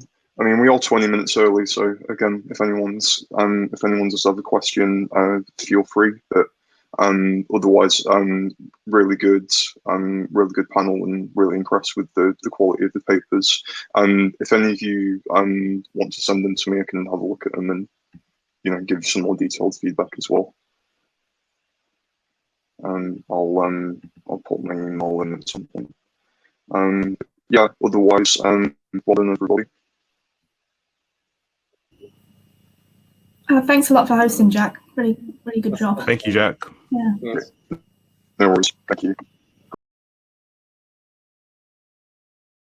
Right, speaking of genius ideas, I believe we have 4, no less, papers to be cracking on with. See the segue there. So I guess we'll go, as has been tradition, in the order of what it says on the programme. So I'll invite Ben, if you wouldn't mind sharing your screen, and you can crack right on. The rest of us will stay on mute, nice and quiet, and I'll pop up when you got 2 minutes left or something, if you're still going on at that stage, and let you know what's cracking. But yeah, sound good? Sure. Brilliant. Can you see that? Yes, and there's a little thing you can click hide on that little notification that's come up as well, because else we'll see that the whole time as well. Oh, I see. Yeah. Is that better? Okay. Fine. Thank you, Patrick. So this is a paper, and if anyone, by the way, wants the paper, my website is at the bottom. You can find it on my website, or if anyone wants to, just drop me an email. I'll gladly send them the paper. So apologies for another paper on COVID, which I'm sure we're heartily sick of. So this paper has really come out of some work I've been doing on political trust. In fact, a book I'm writing on political trust. And one of the chapters of the book looks at the effects of trust. And actually, one of the things I was quite struck by was, in many cases, reviewing the literature, but also gathering some data and analysing the data, was, in many cases, how modest the effects of trust are. So I, of course, was interested in the context of COVID and the coronavirus, because, of course, it's a very neat, natural experiment to look and see what effect trust has on people's compliance with government regulations. And we know from a host of social psychology studies at the beginning of the pandemic, people were very clear that trust is important if you're going to get people to comply. And indeed, there's plenty of evidence, both at the individual level and the aggregate level, that in fact people's compliance with government guidance and rules was strongly associated with their trust in government. But what's interesting is also there have been plenty of studies which have shown that in many cases the link between trust and compliance is actually not that strong, and that the correlations or the associations between the two are in some cases fairly substantively weak, and in some cases not statistically significant. Moreover, you find that there are associations in some countries but not in others. And we only have to look at some cases. For instance, take Singapore, which is a high trust society but had to introduce some quite significant sanctioning mechanisms in order to get its population to comply. And on the other hand, you could have a case like Italy, where trust is famously low in government, yet Italians seem to comply fairly naturally and at fairly high levels with the rules back in spring and summer last year. So it's not obvious that trust has a terribly strong association with people's compliance with official rules or guidance. And I think one of the reasons for this is that there are a number of different factors that predict people's compliance with government rules, of which trust is but one. So on the right-hand side here, I've got normative factors, people's attitudes towards the source, in other words, the source of advice or the source of guidance. And this is where I include trust. But there are a whole host of other factors, people's individual traits, levels of coercion, whether people are forced. And what I want to focus on are some more instrumental factors, notably people's fear and anxiety of a phenomenon like coronavirus. And the intuition here is that fear and anxiety, in other words, more instrumental factors, can do a lot of the legwork in encouraging people to comply with government rules over and above normative factors like trust, confidence in those authorities. And in fact, there have been studies done in the last year which show that factors like fear and anxiety have a greater role than trust in predicting people's compliance, or more interestingly, that the effect of trust and compliance is moderated by fear and anxiety. And the idea here is that where levels of fear and anxiety about the coronavirus are high, trust is relatively modestly associated with compliance. Trust really isn't doing that much work. The legwork is being done by fear or anxiety. But where levels of fear and anxiety are much lower, trust kicks in, and trust does a lot more work in motivating compliance. So that's really where this study comes in. And three hypotheses. The first one, the cross-sectional one, is the one I've just explained, that at any one point in time, where levels of perceived risk are very high, trust is not really doing much work. It's immaterial to people's compliance. But where levels of risk or anxiety are much lower, trust then kicks in, so has a much more pronounced relationship with compliance. That's already been shown. Where this study comes in is to take that and apply it in a longitudinal perspective. My intuition here was that at the very beginning of the pandemic, people's levels of fear should have been fairly high, and fear should have motivated their compliance with government rules across countries. But over time, as we became more familiar with the coronavirus, people's levels of fear should have decreased, and therefore opening up the role for trust to have a stronger association with compliance. Over time, we're going to see a weakening effect of fear on compliance, but a stronger over time effect of trust in compliance. In other words, trust is going to be picking up the slack in the declining relationship between compliance and fear. So that's the main thrust of the paper. There's also a kind of subsidiary hypothesis, which really picks up on Mark Hetherington's idea that trust is most important for people who are going to bear the highest cost of complying, or in Hetherington's case, in supporting government activities. But I've used his intuition to apply to compliance with coronavirus rules. And the idea here is that the compliance was much more costly for low socioeconomic status individuals because they had to stay at home. Although they were furloughed in many cases, they couldn't work from home. They're much more likely to lose their jobs. So the cost of compliance for those people was much higher than for middle-class people like you or I, who could quite happily sit at home, do our teaching at home, do our research at home, and weren't going to suffer a loss of income. So for people for whom the compliance was relatively low cost, in other words, high socioeconomic status, trust should be relatively immaterial for whether we complied. Whereas for low socioeconomic status individuals facing much higher cost, trust should have been much more important. You were only going to comply if you really trusted the source of guidance and advice. Okay. So these are the hypotheses. I'm really looking at the relationship between, or the conditional relationship between fear and compliance at one point in time, that's hypothesis 1, over time, hypothesis 2, and then looking specifically at the relationship between trust and compliance broken down by individuals' socioeconomic status. And the data I use are obviously longitudinal data, quite difficult in some cases to find what potential sources of longitudinal data are out there. I use the Oxford Super Tracker here, and I'm basically using data from 3 countries, Germany, the Austria and the UK. The German data are repeated cross-sections of the population. In Austria and the UK, this is both cross-sectional, but also there's a panel element to it, which I draw on. And I'm using data from April 2020 all the way through to February 2021, 7 waves in total. And I've selected each wave so that in each country, the waves occur more or less coterminously in time.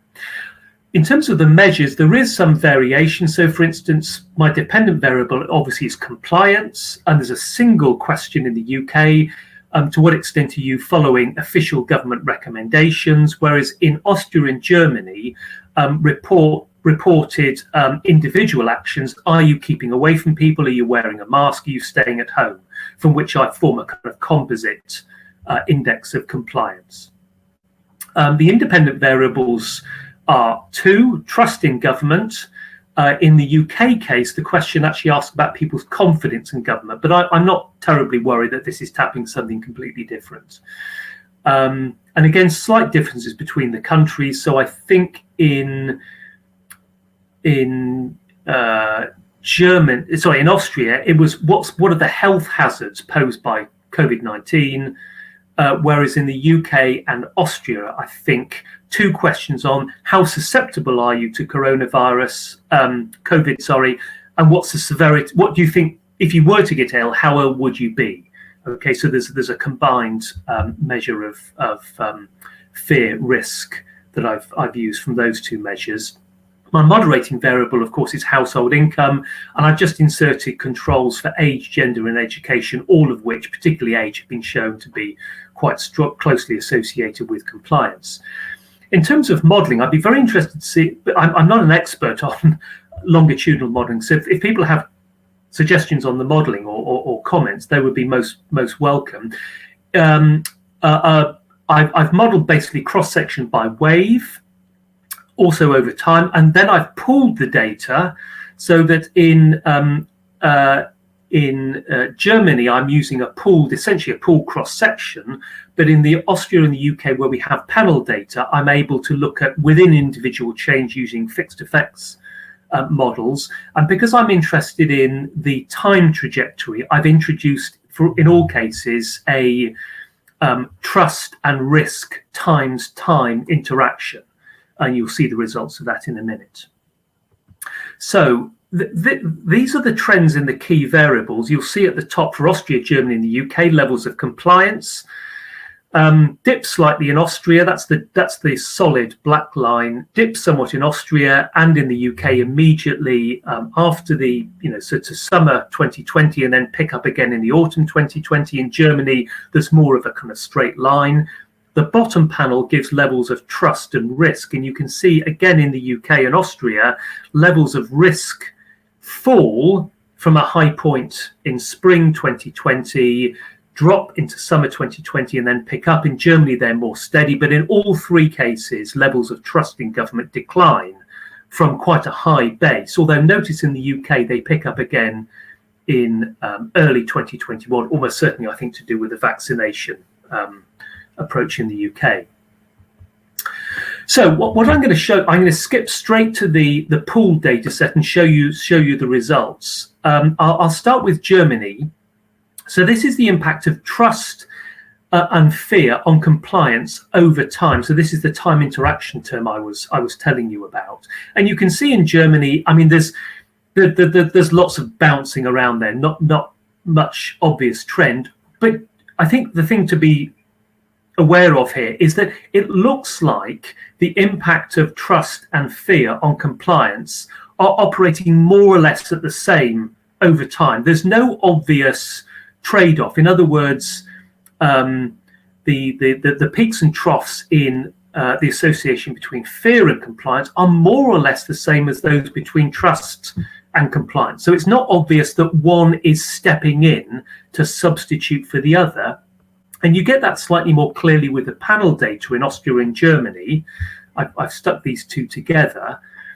And this is obviously looking at within individual change. So it's a more robust test of these effects over time. And although the the levels are ever so slightly different. You get more of a pronounced trend in Austria than you do in the UK. Actually, pretty well you see the effect of trust on compliance is increasing over time, as we would expect, but so is the impact of fear. So it's not obvious that fear is playing less of a role in relation to compliance, and trust is picking up the slack. If anything, both of them are doing the same amount of work in more or less the same way over time. Okay, so a complementary effect rather than a substitutable effect. Very quickly on income, do you remember what I anticipated was that trust should be have more of an effect on compliance amongst people low socioeconomic status individuals, in other words, low income people rather than high income people, and the effect I find is in fact completely the opposite of that. Trust seems to have more of an effect amongst people who are higher income than in lower income. The effects are not statistically significant in Germany and the UK, but they are in Austria, and all three countries show the same pattern. Income maybe is not the best measure, so I did look at people's financial insecurity, whether they think they're likely to lose their jobs. And although the results are not completely consistent, none of them show that people who are worried financially or think that they're going to lose their jobs, the impact for those people of trust and compliance is greater than for people who are financially secure and employment-wise secure. So there's really, thank you, Patrick. So there's really no evidence at all that trust is more important for people at the lower end of the economic scale than for people at the higher end of the economic scale. And so in terms of conclusions, so my paper was titled, Does fear crowd out trust? At individual time points, yes, it does. The more fearful you are, the more likely you are to comply, but the less impact trust has. It's only when levels of fear are lower that trust has a strong relationship with compliance, but over time, we don't see that effect. Both the impact of trust and the impact of fear seem to be having a stronger effect as we've gone through the pandemic, rather than rather than trust acting and fear not having so much of an effect. Very little indication that trust is more important when the costs of compliance are high rather than low. And so I suppose in the end, having been a bit of a skeptic about the role of trust, in fact, trust does seem to come in. Fear is important, so governments can encourage people to comply by making them fearful, but also trust is important, that governments that are trusted, if the message is trusted, then people are much more likely to comply with what government wants them to do. Thanks, Patrick. That's it. All right, fabulous. Thank you very much. So yeah, as been said in the chat, there is a Q&A tab for you to drop all your questions in.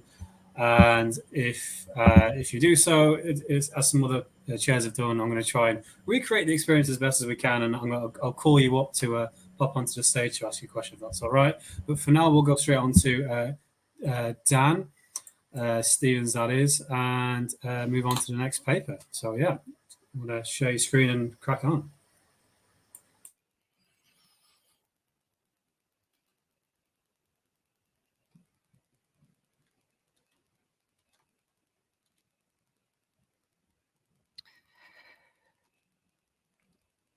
All right, can you see my slides here? Yes, we can. At the minute, it's on. Oh yeah, perfect. That's perfect. Right. You got the little icon there. Yeah, nice one. All right, I got that wrong yesterday, and it turned out I thought I was showing slides, and in fact, it was me for about 10 minutes and no slides. So I'm glad I got it right today. So this is a paper with me and many co-authors. So the first four of us there have been working on the survey-based research primarily, which I'll be talking about in this presentation. And then the two Catherines and Joshua are anthropologists. They've been doing ethnography around COVID, which has been informing some of our surveys and survey questions. So the background to what we're doing here and what I'll be talking about is the idea that over the period of COVID, which we all know about in British politics, this is it, that this has increased tensions between national and subnational governments in things like credit claiming, blame avoidance, some of the national government policies that have been framed as being imposed on local or regional governments. And so, most obviously, Andy Burnham here and an Andy Burnham tweet, but there are other examples we offer in the paper to do with teachers and mask mandates, the police and arresting people, if we go back a few months, arresting people who were walking together having a coffee, and how this kind of introduced some tensions between local police there and national government. So we've seen this recurring through the pandemic. At the same time, some of those early studies of the pandemic talks about rally around the flag effects for national government, but with some disagreement on what the origins were, whether this was about credit for performance or whether this was more of a rally effect around emotive symbols. So what we claim we need to know more about is perceptions of national and local government during the pandemic, and we wanted to look at this over time.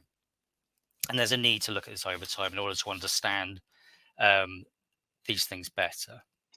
So what I'm going to present is from a 3-wave panel survey, which we just did in England for reasons I can explain, but to do with the grant limitations, and we did that with the ORB. So wave 1 was in July, so a little bit later, although we have some, I'll point to some of the similarities with the data that Ben just presented, which is reassuring. We did start a little later. So first wave in July 2020 with 5,000 respondents. So we just give you a bit more of the context there. So number of deaths at the beginning of the field work, roughly 41,000, and then where we were with lockdowns and what was happening with local authorities. Second wave, 3,700 respondents a little bit later. And so we'd been through this period there from the summer through to the autumn where the number of deaths had really stayed quite flat. And there had been a new system of a new tier system. And then as those case numbers started to rise, a second lockdown shortly before we were in the field. We then went back for a third wave in March 2021, this time with 2,500 respondents. And here we'd had the pickup at the end of the year and in January. So the number of deaths much larger there. We're in another national lockdown, just coming towards the end of it with some, and the government had laid out steps, the national government. And now we have the beginning of the vaccine program. So at the time fieldwork started, 30% of the population had at least one dose. We have since done a fourth wave in May, and I'll mention just one or two of the findings there. So that was with 1,800 of these panel respondents, and we also had a top-up sample in England and samples in Wales and Scotland, and a separate BAME sample. But we haven't done enough analysis for me to present on that today. So a dependent variable here is trust in government. And we're talking about trust in national government and trust in local government. And the question we're using, question wording, is outlined here. So the classic 0 to 10 point scales, BES, ANES type question. But we had some split samples going on. So in wave 1, everybody's asked about national government and a subsample, random subsample about local government. In wave 2, everybody's asked about national government and the same subsample. So that 2221 becomes 1623 in wave 2. In wave 3, we just asked everybody about national and local government and trust. So there are some people who will only have been asked about local government in wave 3, but at least 1623 who've answered the question on 3 occasions. So here's just some of the sort of the headline data coming out of that. So what we see here is, in general, and this is a common finding, people tend to trust local government more than national government. And then some the same, and then a minority sometimes more than do trust the same, but trusting national more than local. But you see some variation over time. So it goes down. If we look at the top line and national more than local, it goes down between wave 1 and 2 and then up in wave 3. And so we see sort of the reverse for local more than national. Not huge movement, but some movement. And then the second part of this table just shows you the correlations over time. So the correlations in trust in national government are a little higher than in trust in local government, 0.8 compared to 0.7. And then, perhaps not surprisingly, there is some positive correlation in trust, but given different control, different party control, it's not huge. All right, so what are the hypotheses we test here? There are 4, and I can explain where they come from, but just given the presentation, I'll just whip through them. So the first thing we were interested in is experiences of COVID and how they might affect trust in the 2 levels of government. And so the theory we arrived at coming out of the economic voting lecture and so on was, it's to do with sociotropic versus personal experiences. So we make this argument that the sociotropic experiences of COVID are going to matter more than personal experiences. And we measure, and then the bits in brackets just tell you how we measured this. So death rates per 100,000 in the postcode area is the collective sort of experience of COVID. And then we also asked about personal experiences like mental health issues, financial issues. I'll go over those when I present the results. Second hypothesis about the vaccine bounce and whether this will impact on both levels of government or whether credit will go more to national government than local government. And we make the argument that this will benefit national government more than local government, media effects and so on, and perhaps responsibility. And here we're measuring it by proportion of the population who'd received at least 1 vaccine dose at the time we went into the field in wave 3, which is when the vaccine had been introduced. We have a third hypothesis about national identity versus area or local identity. So we ask these questions about Britishness, Englishness, and the area where you live in. The area where you live, and how important those are to you, the normal sort of identity questions. And so we can look at their relative effects and their effects over time. So we would think that stronger local identity would be associated with greater trust in local government. But we can compare, and we, as I say, we can look over time. And then the fourth, there's been quite in the literature on trust, as far as I understand it, there's been quite a lot of debate about the connection between social trust and political trust. And so the argument we're making here is that in the context of COVID, and quite often I should say, the findings have been that social trust either has a weak or no impact on political trust, if I'm reading the literature correctly. But our argument is in the context of COVID, we should see a stronger relationship than we might otherwise see between social and political trust, given that COVID and the response to COVID has depended so much on other people's compliance as well as your own, and on social behavior. But we'll see. All right, so here's the summary statistics across the ways of these key measures. So I think the ones just to tell you about, so COVID effects, we looked at many different experiences. These are just 4 summary ones, and you can see, the financial burdens, the domestic burdens on things like homeschooling, mental health, feeling isolated, just having mental health problems, or saying that you did self-reporting, and then having the virus or losing a family member or friend to the virus. And these are cumulative on a 0 to 1 point scale. So you can see, lots had happened by the time we're in wave 1. With many of them, the curve then flattens. With some, like mental health, it does, it goes up relatively a fair bit between wave 1 and 2, and then flattens in wave 3. And then the identities, we see the identities intensifying between wave 1 and wave 2 somewhat, and then not so much of an increase between 2 and 3. And their social trust, we only measure at wave 3, although we have also measured it at wave 4, so I can speak to its stability and so on with wave 4. It's stable between waves, I think, as we would expect. I should say over time, not between waves. All right, so testing each of these hypotheses.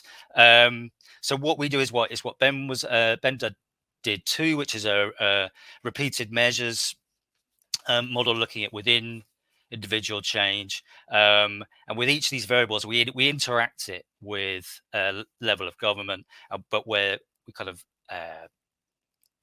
we've calculated the coefficients for each level of government just to make it clearer, and then at the end, the last column, we tell you whether the differences are statistically significant or not in these effects.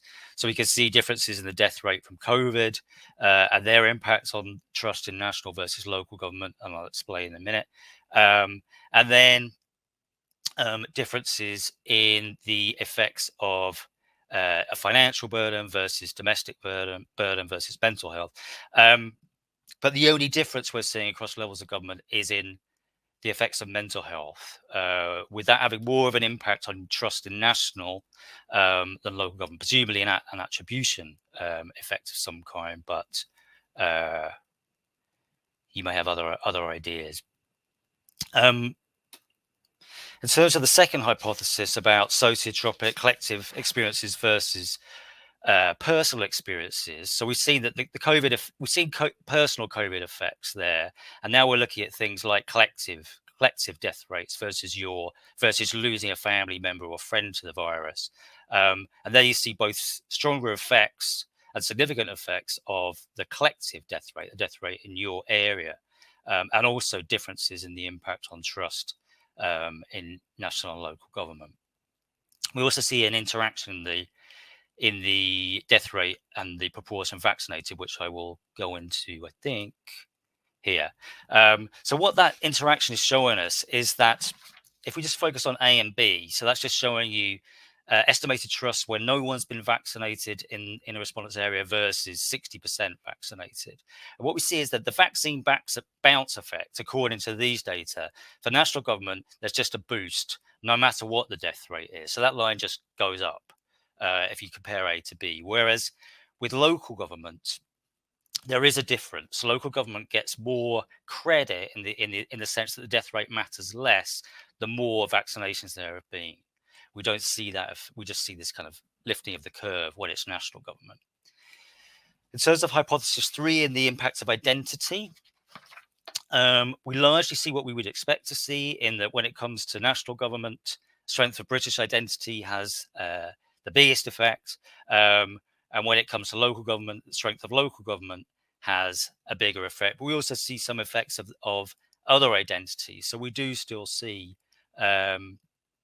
an effect of British identity on, or a relationship, I should say, on trust in local government. But we don't see strength of local identity affecting trust in national government. So that strengthening we see over time would appear to have mattered to trust. A couple of minutes, Dan. Okay. When it comes to the last hypothesis and what we were saying about the impact social trust might have, so we see a big impact of social trust here on political trust, but for both levels of government. And in relative terms, because all these are on the same 0 to 1 scale, the impact of social trust is large, particularly on trust in local government. And that is something we've done enough analysis of wave 4 to see that that's both continued as we go into, I think we did the fieldwork in May or June, and that and looking at these other samples, the minority ethnic sample, we see it there as well. So big impacts of social trust we're finding on trust in government here. So just to summarize those findings, sociotropic experience is more important and a stronger vaccine bounce effect for national government, place-based identities mattering, social trust, I think, if I'm reading the literature right, unusually important. So that decline in trust in national government that Ben was showing, that we find too, the implication of our results would be it's a combination of a rise in the death rate, the growing prevalence of mental health problems, but partly offset by something of an increase in national identity. Then there was this vaccination effect, this vaccine bounce effect we're showing. So if we draw the logic of this research out, it would say that at times local government could be the more effective messenger in terms of things like Ben was talking about and compliance. But if death rates were to increase again, I don't know what increase really means here because they are sort of increasing. Then our research would imply that both levels of trust in both governments will decline, and compliance may also, which speaks to Ben's research as well. Okay, I'm done. Brilliant. Thank you very much, Dan. That was great. Next up, we have Jan. So, Jan, if you'd like to take over the screen share and give your presentation. Does it work well for everyone? Yep, I can see that. Right, great. Yeah, then thank you very much for the opportunity to present here the first draft of a pre-analysis plan. So unfortunately, I won't be able to show you any empirical results. But in this project, I'm interested in what makes voters sanction governments for their handling of random disasters like a pandemic, like a flood, or like an economic crisis, over the general punishment for the occurrence of such a disaster. And this is motivated by the fact that from literature we know that after such a random event like a flood or after a recession, which are usually somewhat out of the control of the government, right? There might be a little bit that the government can do to alleviate a flood, but essentially whether a severe flood occurs is random, and so government should not be overly punished for just the occurrence of this disaster. But yet in literature we often see that governments lose elections after such a disastrous event, leading then some authors like Aiken and Bartels to rather judge voters' competence harshly and describe their behavior as akin to a blind retrospection, simply randomly punishing governments in essence. We of course also can see the opposite behavior, with sometimes government being rewarded for random disasters. Here the COVID-19 pandemic is an example where the relevant flag effect has already been mentioned, and the Freeze et al. Have shown some data on that event, that some governments were indeed rewarded for the outbreak of COVID-19. And of course, if we want elections to serve as a tool to re-elect competent governments and to deselect incompetent governments, then this punishment for random events is rather problematic.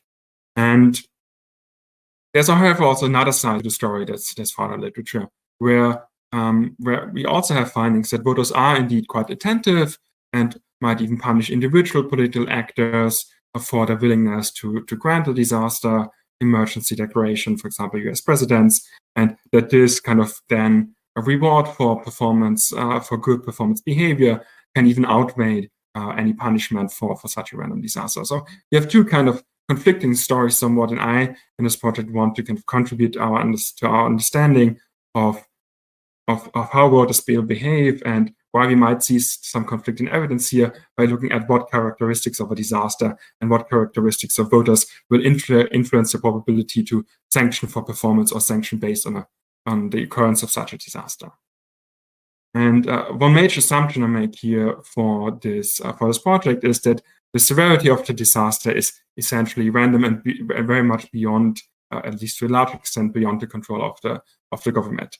You might argue that sure, governments can alleviate and can decrease the severity of disasters like a flood to some extent by funding prevention programs, but still, even like in a good prevention program, government might randomly face a very substantial one in a century flood, for example, that will still do significant damage even with a good prevention program.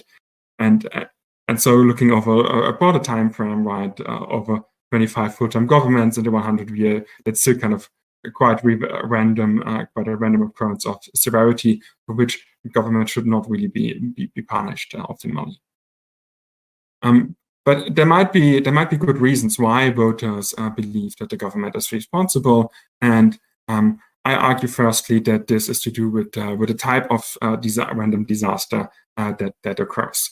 For example, I will argue in the project, and I assume that voters will be more likely to punish governments for an economic crisis or for a pandemic, because these are events connected to issues where usually governments also during election campaigns project competence. They project competence that they will be able to manage the economy, while usually you don't see governments projecting their ability to manage the weather and regulate the weather. So here also the different types of disasters might contribute to why we see different findings in the literature, because many papers just base their findings off of one type of disaster. Then, of course, there might be other reasons why voters come to the belief that the government is still responsible for the occurrence of the disaster. And Aiken and Bartels, for example, called this the construction of blame by political opponents. So I believe here, indeed, political opponents, criticism by opposition parties, or even non-partisan criticism by experts that the government has not heeded warnings about the disaster, for example, will also make voters believe that they should punish the government for the severity of a disaster. And then lastly, also we have prevention programs, which we know are not as much appreciated by voters as disaster relief, right? Like it does not appear to be as appreciated by voters that the government is funding prevention programs, and it's more efficient for a high performance rating for the government to fund, so to say, direct disaster relief. But still, I believe prevention programs play a big role in whether voters believe that the government is responsible. For example, if there was no prevention program, voters should be much more likely to see the government as responsible for the severity of a crisis. And then on the side of voter characteristics, we also know from the literature that political knowledge seems to be quite important for voters, for example, to decide in attributing responsibility for a disaster between the local and the federal government. And I believe even here, even if you would just look at the federal government, political knowledge is important because political knowledgeable voters will have a better understanding of what the government is able to do, but also what it can't do. And for example, political knowledgeable voters should be much more aware of disasters also happening elsewhere in the world, and the inability of governments to react to these disasters in general. So I think political knowledgeable voters will be less likely to punish the government for the severity of a disaster, for the occurrence of a disaster, but could then again also on the flip side be much more likely to punish the government if there are signals that the disaster could have prevented to a greater extent, that the government could have reacted better. Then the second key voter characteristics that I argue should be important is external political efficacy, because this links to voters' expectations, belief in the current government and democratic system, and that the system will be responsive to their needs, and therefore here voters with a high external political efficacy be much more likely to punish governments for kind of a limited kind of a bad performance in handling a disaster. While then on another hand, I also believe that external political efficacy will lead voters to sanction governments much less likely, will make it much less likely that voters sanction governments for the severity of a disaster, because external political efficacy also expresses a trust in the political system, and therefore there's a higher likelihood, argue, that that voters with high political efficacy will have an internal belief that the government will already have done kind of its full measure to prevent. It's done its best to prevent the disaster, and therefore be much less likely to punish the government for the severity of the disasters. And my plan to approach this project is to use a controlled experiment where voters are faced with two different short news stories of a disaster, and then elaborations on the government's response to this disaster, and then will be asked which of the governments in the two scenarios to re-elect. And then in addition, I will also ask respondents to provide two ratings, one on the government's performance and one on the government's responsibility for the disaster. And these two ratings are for each of the two scenarios and in every conjoined choice, so that we get a sense of, we also get a closer sense of the mechanism and whether it really works of a performance or responsibility, and what kind of characteristics of a disaster will lead voters to to to see the government as more responsible. Of course, these are then highly hypothetical events, right? But on the other hand, studying disasters, this also helps us around the fact that these are still somewhat rare events, and that allows us, that experimental setup allows us to look at a much larger number of different disasters with different characteristics that we would probably never really could observe in real life, even over decades. And the plan is then to re-register the hypothesis and this design. Just looking at some of the attributes, and I won't go through each individual one because it will take us much too much time, but I plan to use 10 attributes for this control experiment, and one of the key ones, just highlighting a few here, is then the event type, which will be a text as well as picture treatment. And as a natural disaster, there will be a storm flood, then an Ebola pandemic outbreak, and then a stock market crash as an economic crisis. And then there will be 3 attributes that relate to the severity of the disaster, its expected duration, its severity, then, for example, in how many households are affected. And then furthermore, there will be some signals for the voters on the predictability of the event, for example, whether there were warnings by experts or whether experts themselves were surprised by the event. That will then also create variation in governments and voters' a sense of responsibility of the government.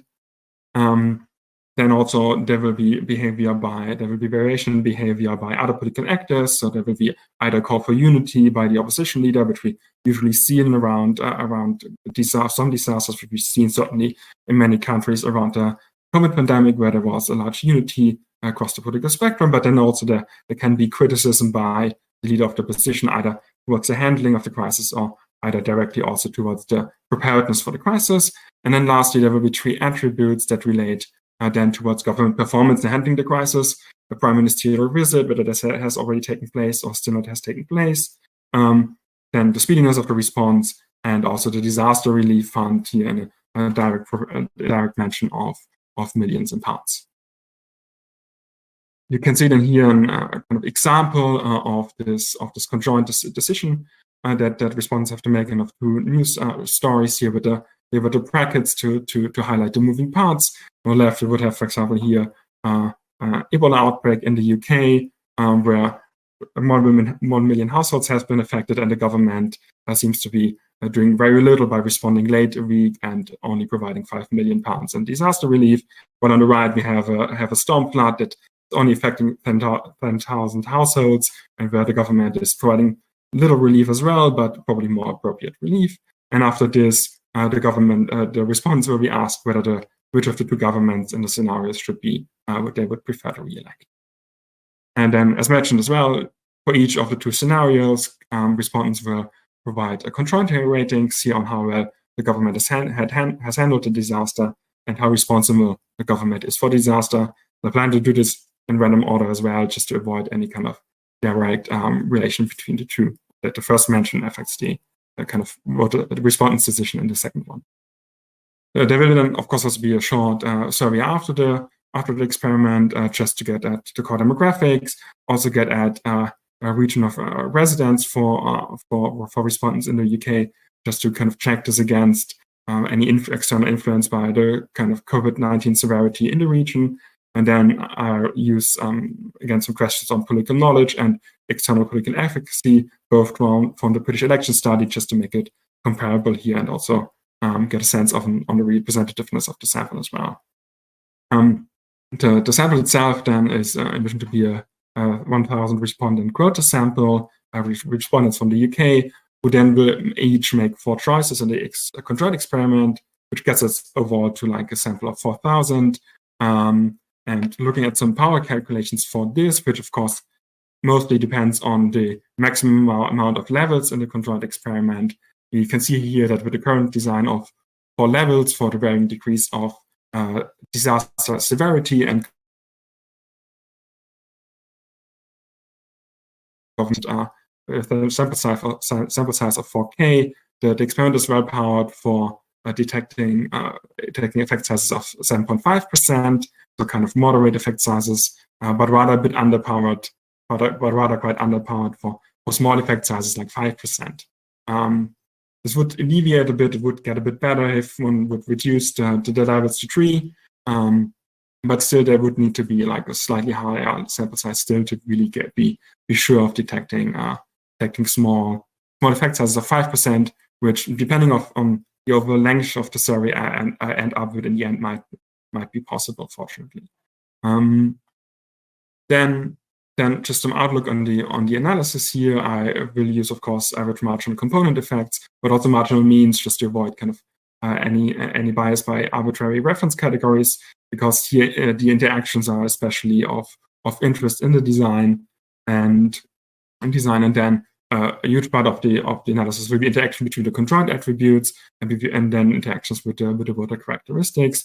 And of course, most interesting for the findings will as well be what attributes of a disaster affect voters' perception of government responsibility. Does, for example, the absence of a disaster prevention program, does it, for example, affect voters' perception of government responsibility and make them more likely in seeing the government as responsible for the disaster? And then because respondents make more than one comparison, I will also do some tests for satisficing and carryover effects. Then just towards the end here on some potential implications, of course, the main contribution will be here on examining whether elections work well after disaster, whether we see the electoral accountability based on performance that we would like to see, and under what conditions that might be the case, on which type of disasters or by which types of voters this will be most likely. We will most likely see such competent behavior. And then there's some more two minor contributions, I would say. First, to prevention programs where we know they're not as much appreciated by voters, and where governments might think not to invest so much money, but then again, maybe the non-existence of prevention programs increases the likelihood that the government is seen as responsible for the severity of a disaster. And then also, second, contributing here to the role of political opponents. Does it matter what opposition leaders do in a crisis? Does this affect voters' perceptions, which I would say has also been somewhat understudied in previous studies on disasters and voting. So thank you very much for your attention. Brilliant, thanks, Jan. Excellent stuff. So we'll move on now to the final presentation, which I believe Dan is presenting, Dan Snow. Fantastic. All right, if you want to take over, and then we'll head on to the Q&A. Excellent. I'll just see if I can share my screen. Is that working? Yep, I can see slides. Okay, brilliant. I can't see you guys, so if anything goes wrong, I'll have to just speak. So let me know. Excellent. Okay, well, thank you everyone for coming. And thanks to the 3 preceding speakers as well for some really interesting papers. So we're also obviously looking at COVID here. But we were interested in, so this is some work I've done with Jane Green and Jeff Evans. We were interested in the electoral response to the UK government's early handling of the coronavirus pandemic. And we had a few research questions that we kind of went in with.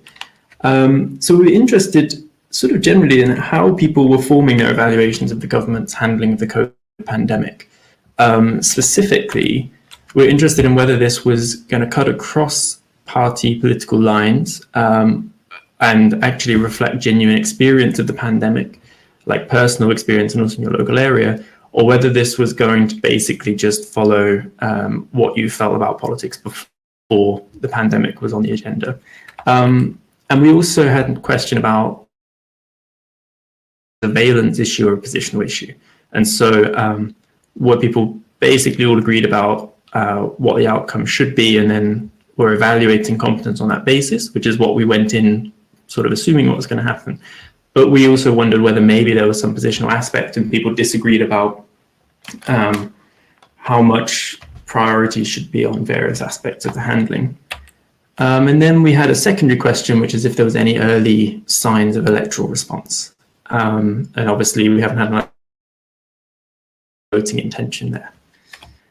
And just to kind of highlight why we weren't that sure of the answer before going in and doing the research, is that we thought, on the one hand, this is the most salient issue in living memory. So Anthony Wells, I think, found that this was the most cited as most important problem I think in living memory, I think he went back all the way to the Falklands War, and even that didn't hit the same levels in like YouGov's measure of saliency.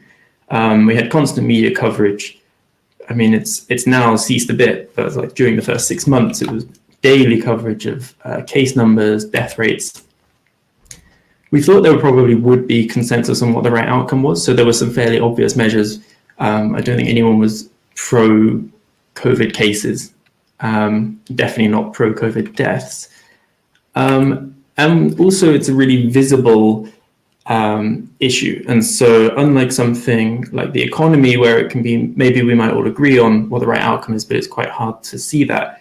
Here we had stuff like lockdown, we had the furlough scheme, which really directly impacts on people's personal lives. And so we thought that all of these might lead to the COVID pandemic cutting across traditional party lines and people evaluating the government performance on the basis of their own experiences. But alternatively, it could just be a free pass. So obviously it was unprecedented. There were lots of countries around the world struggling to manage the pandemic. So maybe the Conservative government is just kind of let off, so to speak, for anything where people perceive their failings. Alternatively, views about how successfully it was handled might just reflect partisan priors and in particular partisan identity. And so the data we're using for this, I won't go through the whole timeline, but so we have the post-election wave down here is the sort of benchmark we're using for political views. And so this was collected in the month just after Johnson won his 80-seat majority in 2019. And before COVID had really appeared as an issue, because the first 2 confirmed UK cases then came in February, and then we had a kind of quick succession of like lockdown, and then PM went into hospital, then we had kind of the lockdown extension, and just before the lockdown was relaxed, kind of fully relaxed, that is, or at least as much as it was in July, we had this wave of data collected. And so this is the British election study, and there's about nearly 18,000 respondents who took both of these waves. So we have a pretty decent sample size. And so to start with our first set of questions about how people were forming their handling variations, evaluations, we used this question as a dependent variable, fairly straightforward. How well do you think the UK government has handled the coronavirus outbreak in Britain? And we had a 5-point scale from very badly to very well. And then we basically put in a load of sets of independent variables trying to capture possible explanations. So the first one was pre-pandemic politics. We played around with quite a lot of political variables, but partisan identity / strength and Johnson's personal thermometer rating was coming out. They were coming out as kind of the strongest predictors. We threw in 2 measures of lockdown preferences. So this is, or we've called them lockdown preferences. So this measure is, you had to rate yourself on a 10-point scale from how much you thought the government should be protecting personal freedom, even if it came at the cost of higher infections and vice versa. And so higher scores on this mean you were more concerned about reducing infections and you were willing to restrict personal freedom. And similarly for the economy, whether people thought that we should be protecting the economy, even if it meant rising infections, or whether we should focus on infections and not worry about damaging the economy a bit in the short term. We have some financial exposure. So this is now onto the kind of personal aspect, because we have class as a sort of general measure of exposure, but we also have this very specific measure of whether you received financial support. So this was you or your household receiving from the self-employment help or from the job retention scheme, the furlough scheme. We then had some personal measures of health effects. So we had the MSOA COVID death rate. So I've highlighted MSOA because this is actually, it's like a very small area. I think there's like about 5,000 on average in an MSOA, middle super output area. And so we knew our respondents location with that degree of precision, and we then matched this to the COVID death rate in May, which was the month just before we got our data. And then we also had this measure of whether you suspected that you yourself had COVID, or whether you suspected a friend or family member had COVID. It's only suspect because this was before mass testing. But rates weren't kind of through the roof. So like descriptively, I think it seemed to match roughly what you'd expect. And then we had a measure of newspaper affiliation. So this was just coding which party your newspaper supported in 2019 general election. And this was, the reference category was not reading a newspaper. So don't start squinting yet, because I'm going to go through and zoom in on these sections, but I just wanted to show that there was this full model that we put everything into. And there's three things here. So in blue is the partial models. So that's basically each bracket was run as just a model with those things. So for example, we have a model, this blue here is because there's a, sorry, I said don't zoom in. I'll do it on the next slide. This blue here is reflecting what happens when you have a model of all of these variables. Then we had a full model, which is everything here except for Johnson's thermometer rating. And then in green is adding in Johnson's thermometer rating. And so to move back to the zoomed one, we can see that for politics, for example, including Johnson's thermometer rating is reducing the partisan effect quite a bit. And so the main conclusion we get from this model, the dependent variable is government handling on the 5-point scale. And these are marginal effects. So the main conclusion we found is that pre-pandemic politics is doing a lot of work in the full sample for explaining how people evaluated the government's handling, which is sort of what you'd expect. But as I said, it wasn't necessarily a foregone conclusion. But conservative voters were on the whole, so conservative partisans, also conservative voters, but conservative partisans were on the whole more positive. And there's a really quite a large effect of Johnson's thermometer rating, as you can see. So just down in the bottom corner, this is his standardized rating from the 10-point scale. And even in the full model controlling for everything, I should mention also that we've controlled for demographics that I haven't shown them, so it's like age and gender. His thermometer rating is really helping him out.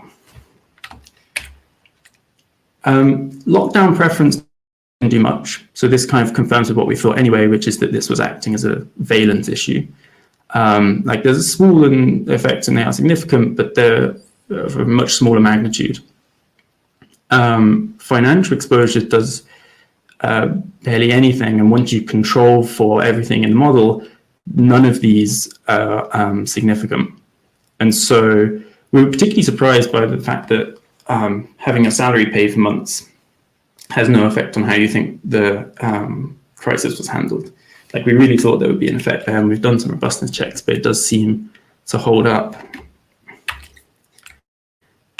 Similarly for the health measures, so suspecting you've had coronavirus seems to have had no effect on how you evaluated the government's handling of the crisis, at least in our models.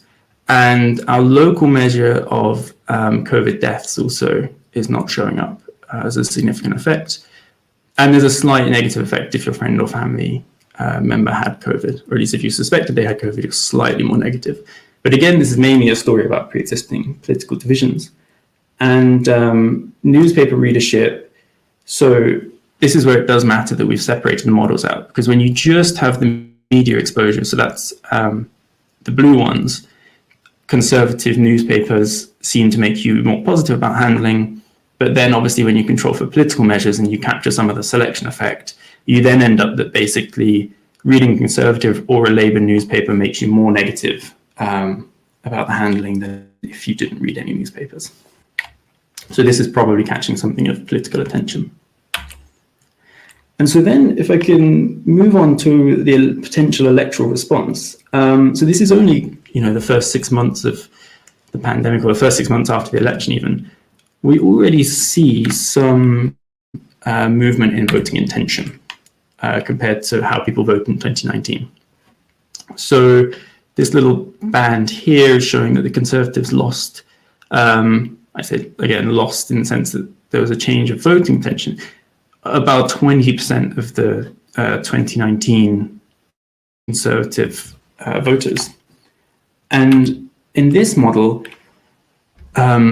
this is just the people who voted for Conservative government in 2019, and we can see that the picture is slightly different. So there are these partisan effects, and so the dependent variable is it's a logic model with these are marginal effects, and being to the right of the line shows that you are more likely to vote for Conservative. So this is sort of like people who are more likely to defect.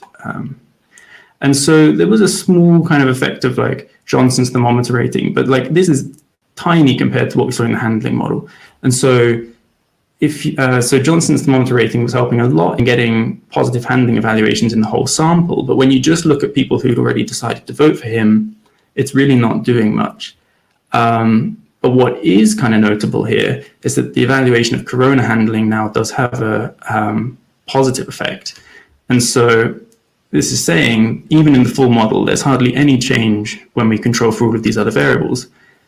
People who were more positive about the government's handling of the pandemic were much more likely to still hold a Conservative voting intention.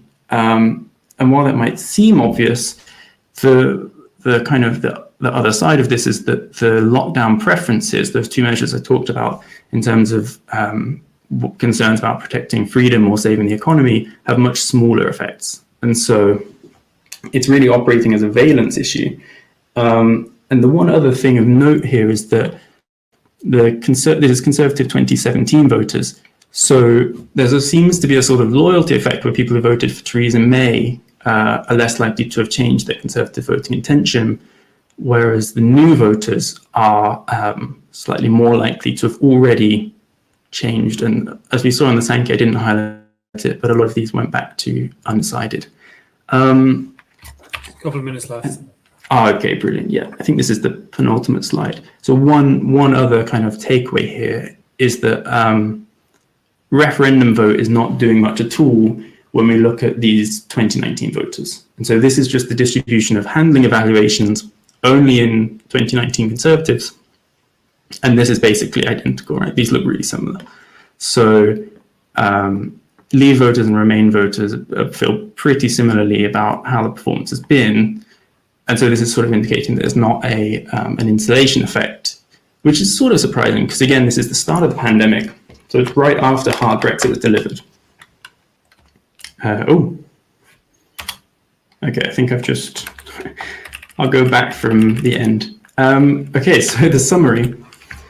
So COVID-19 active mainly as a valence issue.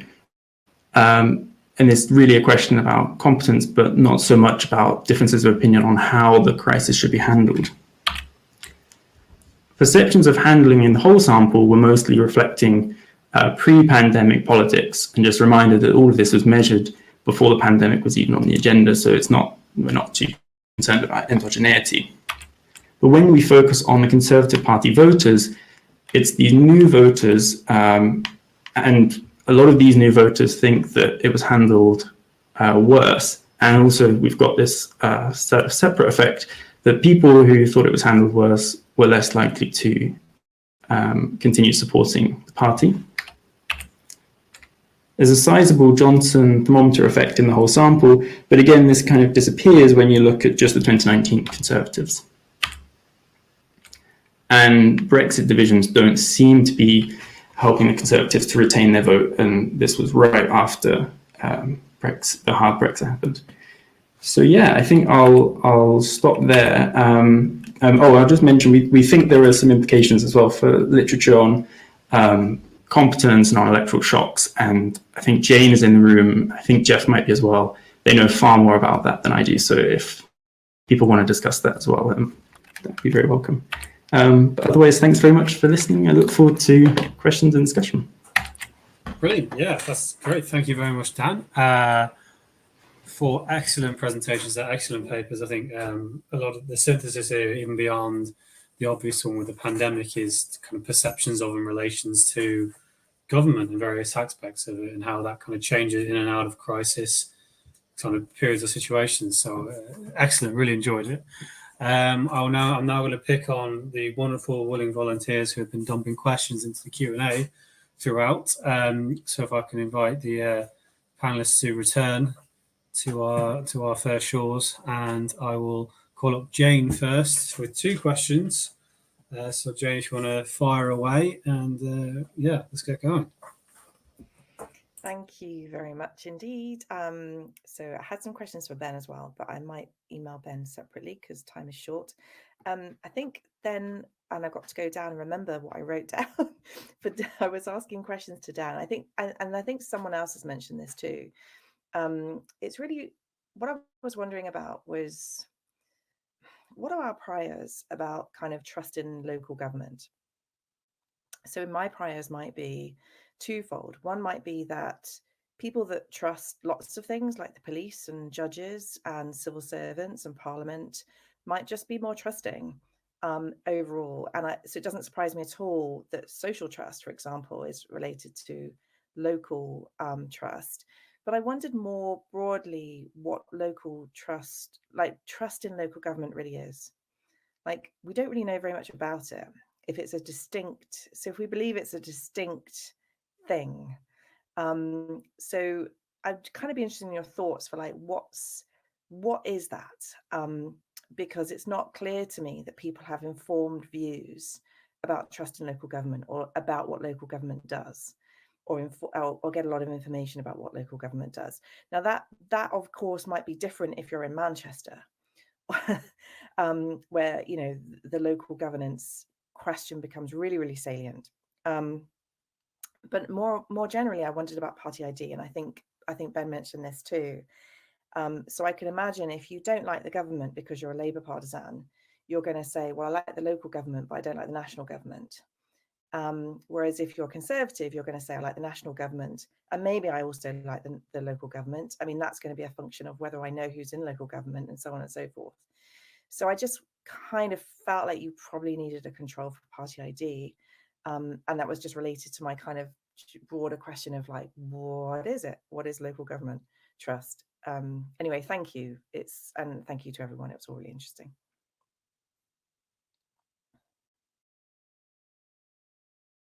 No, you're on mute still, Dan.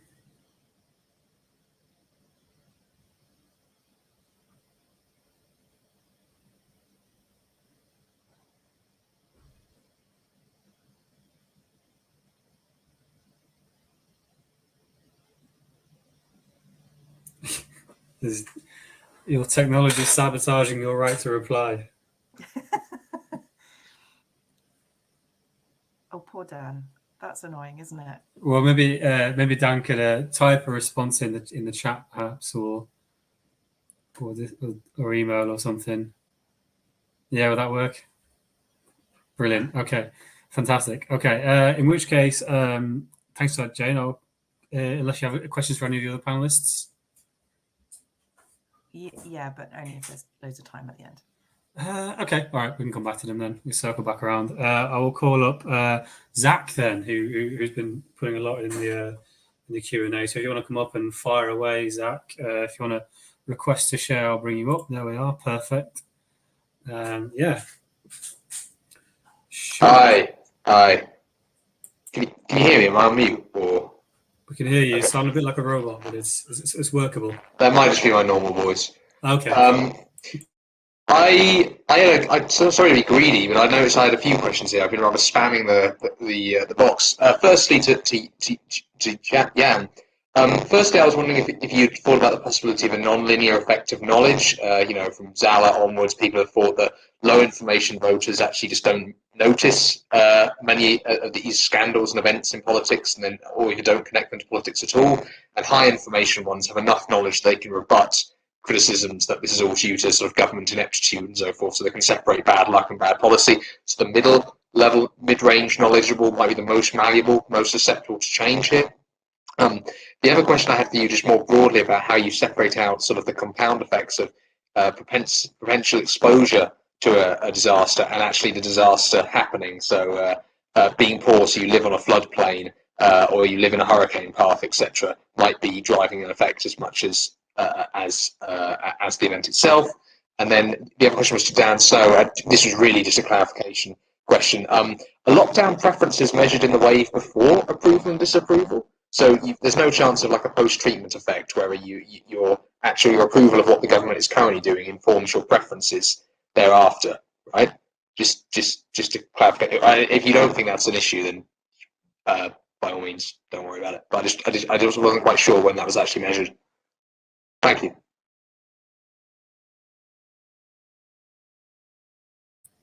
Yeah, great. Jan, if you want to take yours first and reply. Yeah, just very shortly, thank you, Zach, for the very good comments. I agree with protocol knowledge that there should be a lot of nonlinear effect, and I need to be more precise here in the pre-registration, specifying where I expect them to be. But that would sound very probable to me as well. With the compound, my plan currently is to just look and ask people where they live and then collect data there on past floods and so. But I'm still pondering whether it might still not be better to just directly ask whether they personally had COVID, for example, or whether they personally experienced like one of the types of disasters before, which will take a little bit more longer time on the survey, of course, but might be still more direct. But of course, there is this effect of personal previous experience.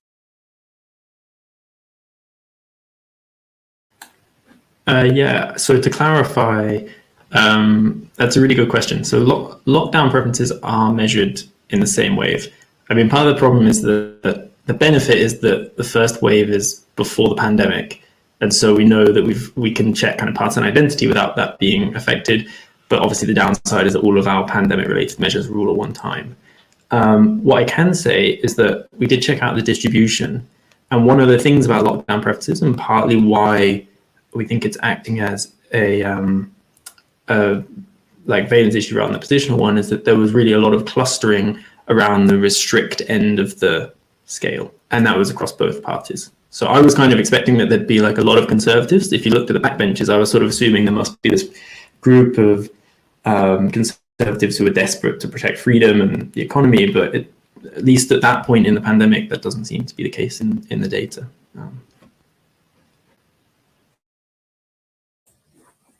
Great stuff. Cheers. All right. So yeah, please, if you do have any questions, just keep dropping them in the Q&A. For now, I think we'll go to Ben, who was dropping a few questions in.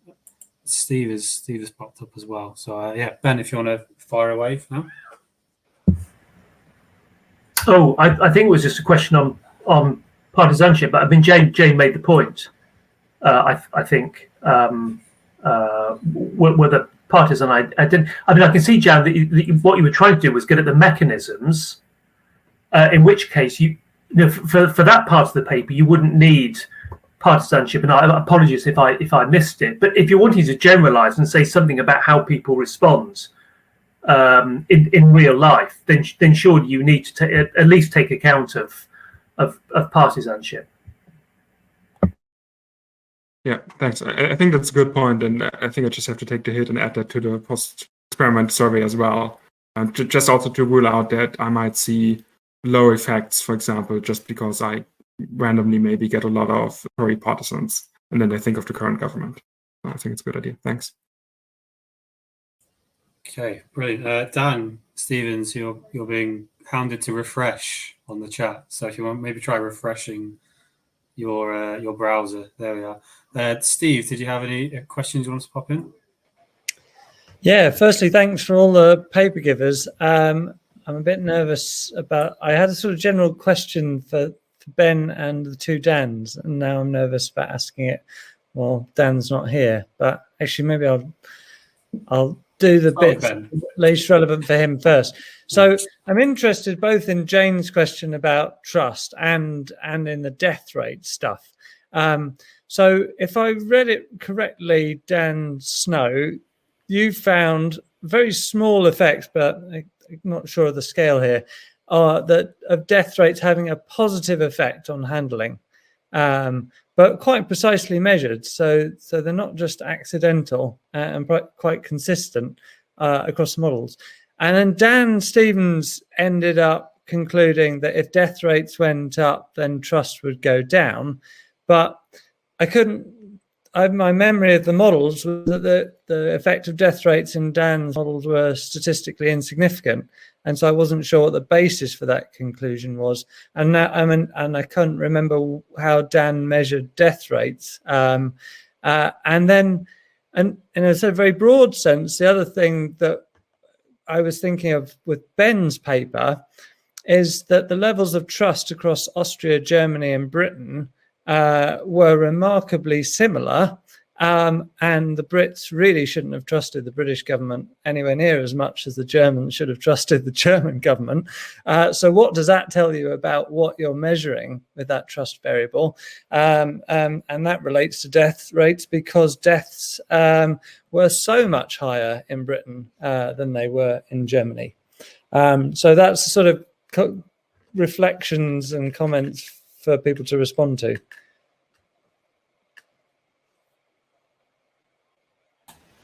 Don't know who wants to go first. I could jump in, because part of that was just clarification on how it was measured to start off. So it was standardized death rate in your local area in the month of May. So yeah, I suppose I hadn't given it that much thought because it was such a small effect, and also because the personal measures were so small. But that is true that it's weird that it does seem to be slightly positive. I mean, one thing to check there is whether you're accidentally picking up a period when it was Northern Conservative marginals that had higher death rates at the time. Yeah. I was just about to say that I wonder if it's just tracking something else, because it actually tied into a question I had for other Dan, which was also sort of a clarification, but like I maybe missed.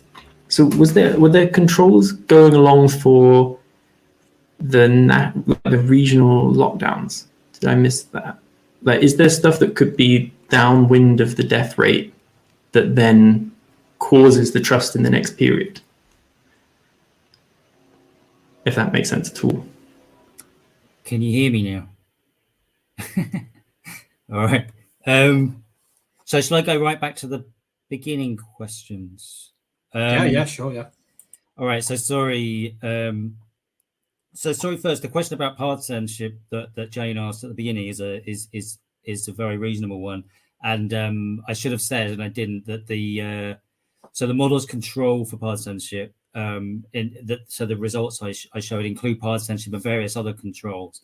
So the way we look at partisanship is in terms of congruence with who's in control of government. So at national government, that would be Conservatives, but at local government, it would depend on who's in control. And you see the kinds of effects that you would expect there. So partisanship, where your party is in control, does have an effect at the local level as well as the national level. We also look at the interaction with various significant interaction effects. So partisanship is in there.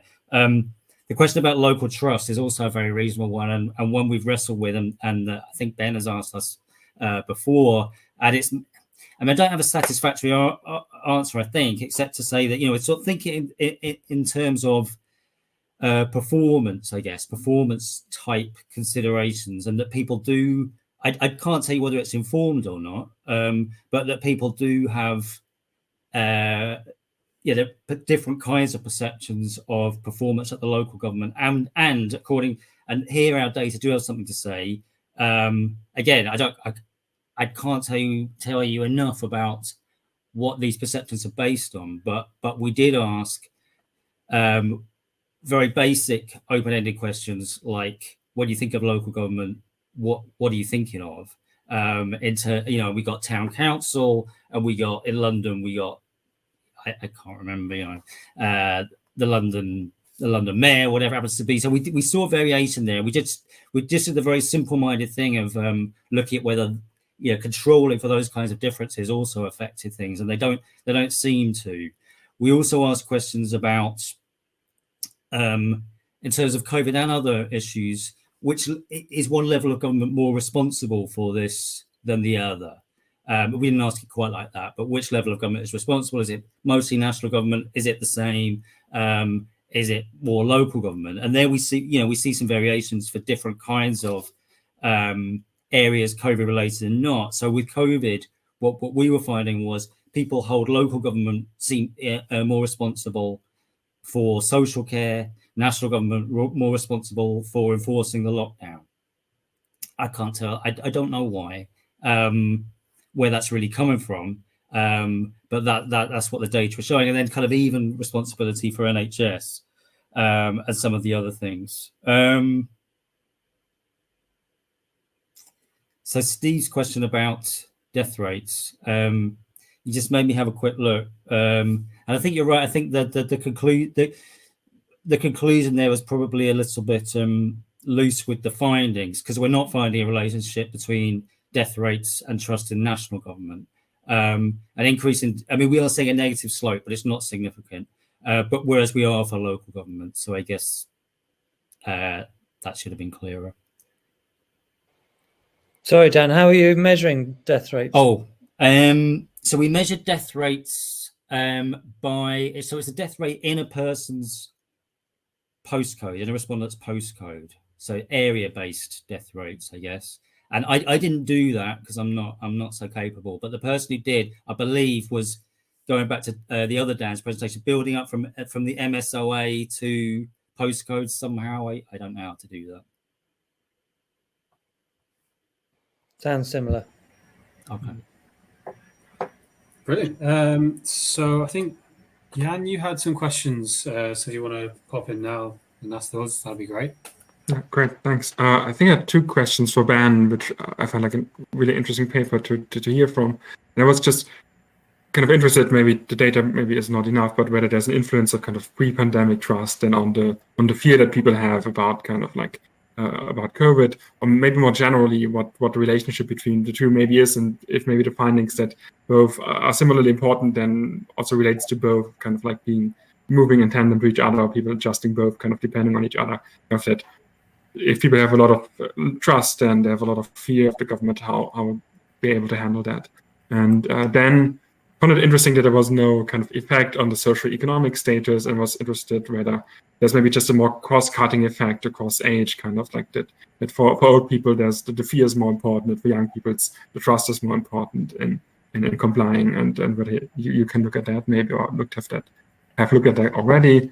And I think what Dan Stevens right also found a very interesting paper, and was most curious about the significant action effect for vaccination rates and trust for local governments, but not for national governments. I was just wondering whether this is maybe then relates to this responsibility attribution, that although I think most of the news talked about national governments with the procurement of the vaccines, but then maybe people perceive kind of the distribution mostly as responsible for kind of like within local governments. Whether you maybe can identify that. Thanks, Jan. So very, very quickly, your questions about the breakdown by age groups. I mean, it wasn't something that I was focusing on, but your suggestion makes eminent sense. So I could certainly look at that. The relationship between trust and fear, and are they related, is quite interesting. I mean, I think all these studies began as soon as COVID hit. So I'm not sure there are any pre-waves that I could use. I mean, interesting. One of the arguments, and indeed there's one study that's found this, is actually trust is a bad thing, simply because the more you trust the government, the more you think that someone else is going to actually step in and look after you, and then the less that you personally have to comply. Most studies actually don't find that at all. They find that the more trusting you are, the more likely you are to comply. But there has been some speculation whether there could be a kind of negative effect. And there's quite a lot of, there's some literature on the relationship between anxiety and fear and trust, and the more anxious people are, the more they're likely to trust. In a sense, if you feel personally anxious, you look to someone else to try and alleviate your suffering. So that's a long-winded way of saying it's a very good point, the relationship between the two. But unfortunately, I don't think there are pre-measures that I could use. A tiny, just a tiddler, coming back to Steve. I don't know if he's still there. Your point, Steve, about why has trust declined as much in Germany as it has in the UK, when the Germans have clearly done a much better job than we have in the UK.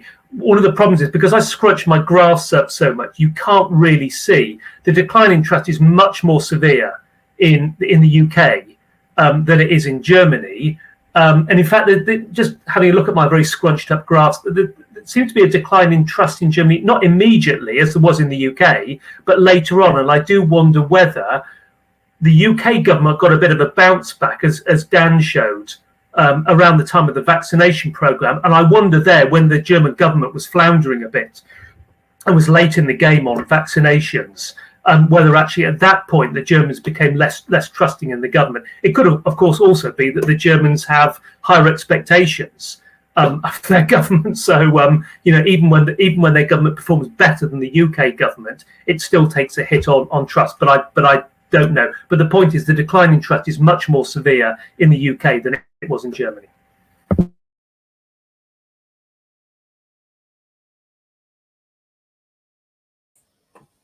Brilliant. All right. Well, I think we've 1 minute over time, so it seems like a good place to close and take a brief break now before the final session of EPOP 2021. So thank you to everybody. It's been a fantastic panel. I really enjoyed chairing it, and hope you all got a lot out of it. And see you all soon. Take care, and thanks for the questioners as well. Had a great time. All the best. Thanks everyone. Thank you. We are, first of all, welcome to Party Politics 2, last panel of the day. I think since we are at the moment 2 papers, hopefully 3, feel free to take 18 minutes, 20 minutes if you like, to present. And then afterwards we'll obviously engage in some discussion. For those people who are here in the audience, feel free to post your questions using the Q&A tab, and then afterwards you can ask them to the presenters. And if we are only a few people, then I think we can just have a discussion amongst us about your work. So I would say we go in order of the program, and that means Raoul would be first. So please go ahead. All right. So I'm going to try and share my screen. Let's see if I manage to do it this time. Right. So let me try to do what I did the last time that I had a technical problem this morning, to see if it works that way, because I just didn't see my window. No, okay. So I don't see the relevant window here. Right. Okay, so Matt, actually, if you could click on the leave button, just the upper right, then Raoul has to. Sorry. Maybe can I just refresh? I'll refresh my browser to see if it works this way.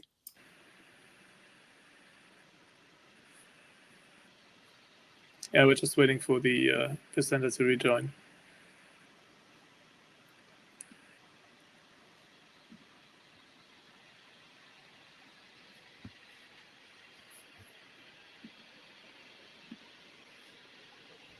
Right, let me try again.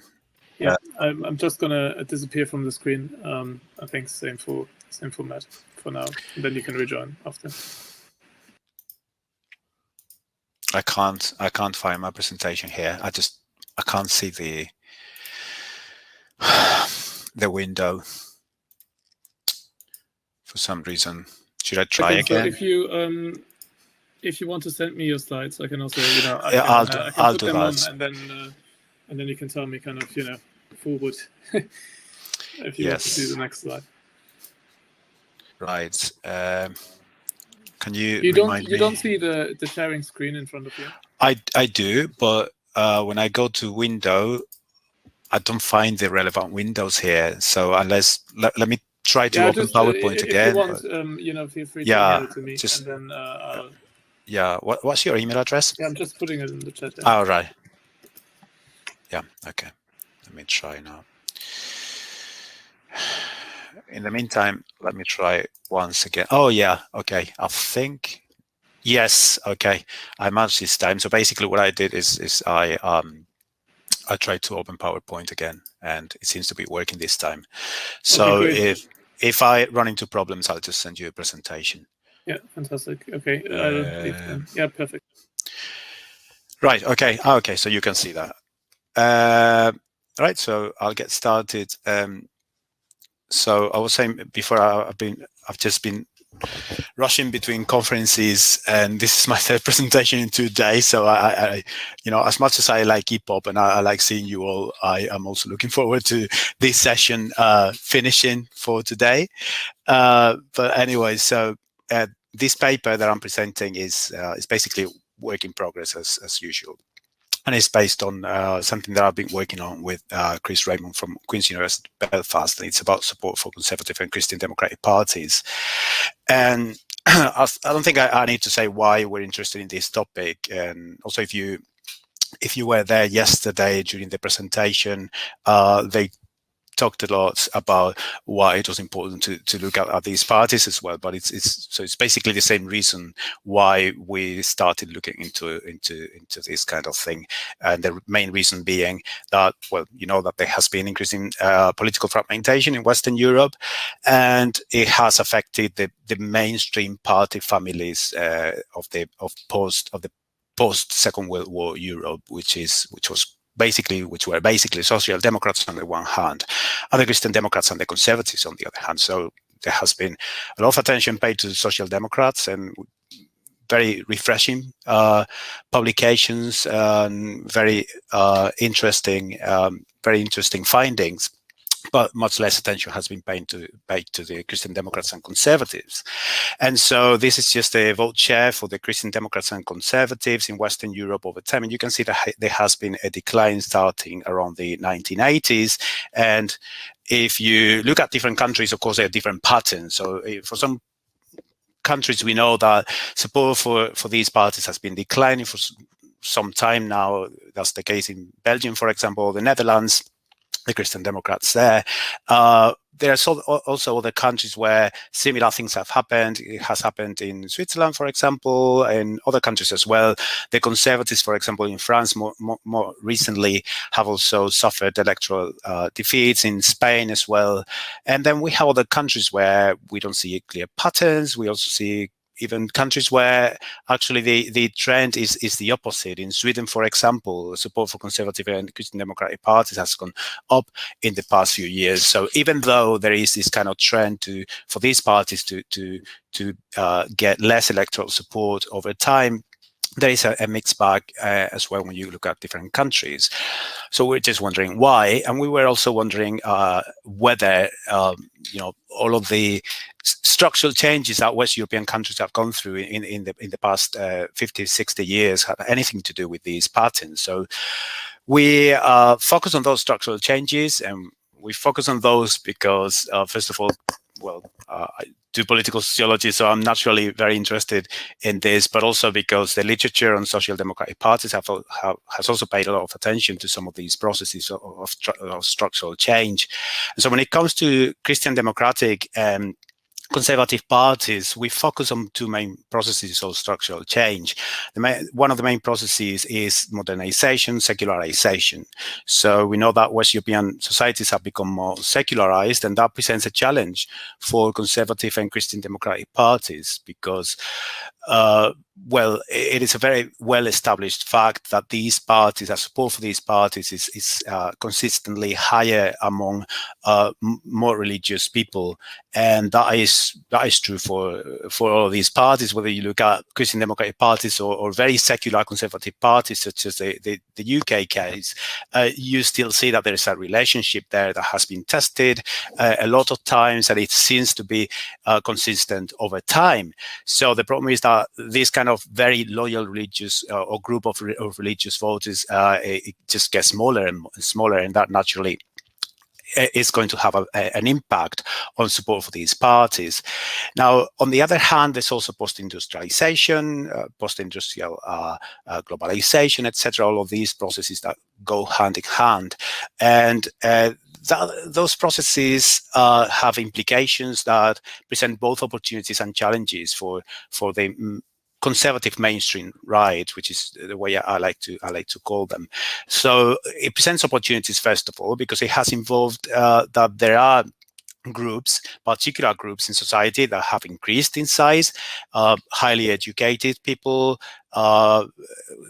in particularly also highly educated people working in the, first of all, in the service sector, and that regards mainly professionals. And by professionals, I mean managers, technical professionals, and yes, there's also sociocultural professionals, but sociocultural professionals are just one part of that group that has been increasing over time. And also highly skilled people employed in internationally competitive sectors. And all of these groups are expected to have more right-wing preferences on economic issues than other groups in society, right? So that's obviously an opportunity for these parties. But it also, post-industrialization also presents challenges, because all of these groups I've just mentioned are expected to have more liberal sociocultural preferences than most of the groups in society. So if you take aside sociocultural professionals compared to all other groups, all other occupational groups, these groups that I mentioned earlier are all expected to be more liberal when it comes to non-economic issues, and that has been demonstrated in well, the work by Kitchell and Rem, for example, Oesch, in different papers, etc. Right, and so these groups have been growing at the expense of other groups that tend to have more conservative values, even though they also had kind of centered to right-wing positions on economic issues, and that is a challenge for different reasons, and it has different implications. One of the implications is that, well, conservative and Christian democratic parties, they of course need to worry about radical right parties, and I completely acknowledge that, but there is also a challenge coming from other parties that are not just radical right parties. There's liberal parties, agrarian parties, even the social democrats, right? So if we go back to some of the cases that I mentioned earlier, cases just the Netherlands, there's Denmark, there's Belgium, there's more recently there's France, there's Spain, and other cases, right? But in many of those cases, what we see drops in electoral support for the Conservatives. In some of those cases, we have certainly radical right parties. But in almost every single case, we also have another issue there, which is the presence of the liberals or the emergence of the liberals in some cases, right? So it is not a one-way street. We need to take into account the balance between different groups with different kinds of political preferences. And the important thing here is that conservative and Christian democratic parties have always competed on two dimensions. Always. This is not new to them. And that's why they're called conservative, right? So they've always competed on the cultural, sociocultural dimension, and also on the, obviously on the more economic dimension. So this is not new. What happens is that post-industrialization kind of changes the context all the time. So, you know, when they have kind of managed to strike a balance between different groups, that suddenly everything changes, and the cards that they've been dealt with keep changing. And that, of course, presents challenges. And here is where parties' choices come in, because obviously parties try to respond to a changing context by, you know, trying out different strategies. And those strategies are strategies that, well, they are sometimes driven by different objectives, and sometimes parties are not completely free to choose a strategy that they want to pursue because of different reasons, including how parties function internally. But we think that those strategic choices probably interact with the changing social structure in different societies, and they might have had different effects on different parties. So, for example, when it comes to secularization, we know that many of these parties have also secularized. So it's not just that society has secularized, but many of these parties have, sometimes in response to it, secularized themselves. For Christian democratic parties, if you have read, for example, Calivas and other people that work on the Christian Democrats, he says that these parties started to secularize, to become more secular very early on after the Second World War. So even before these changes came about, they were starting to do that. But overall, what we see when you look at the emphasis of religion made by these parties, and emphasis on traditional morality, etc., we see that there is variation. certainly. So some countries still emphasize these issues, religious issues and moral issues a lot, but overall there is less emphasis among both Christian democratic parties and conservative parties. So our expectation here is that whereas within secularization will have a negative effect on these parties because of what I mentioned before about those very loyal constituencies that are now shrinking, but we think it should have a particularly negative effect on those parties that continue to emphasize religion, or that emphasize religion to a greater extent. And then when it comes to the different groups and the different dimensions and the groups that, or the changes caused by post-industrialization, there are different ways to look at this, but the truth is that in a post-industrial scenario, what we tend to see is the growth of those groups that I mentioned before, groups that are, that conservative and Christian democratic parties could easily appeal to, but they tend to have relatively liberal positions on non-economic issues.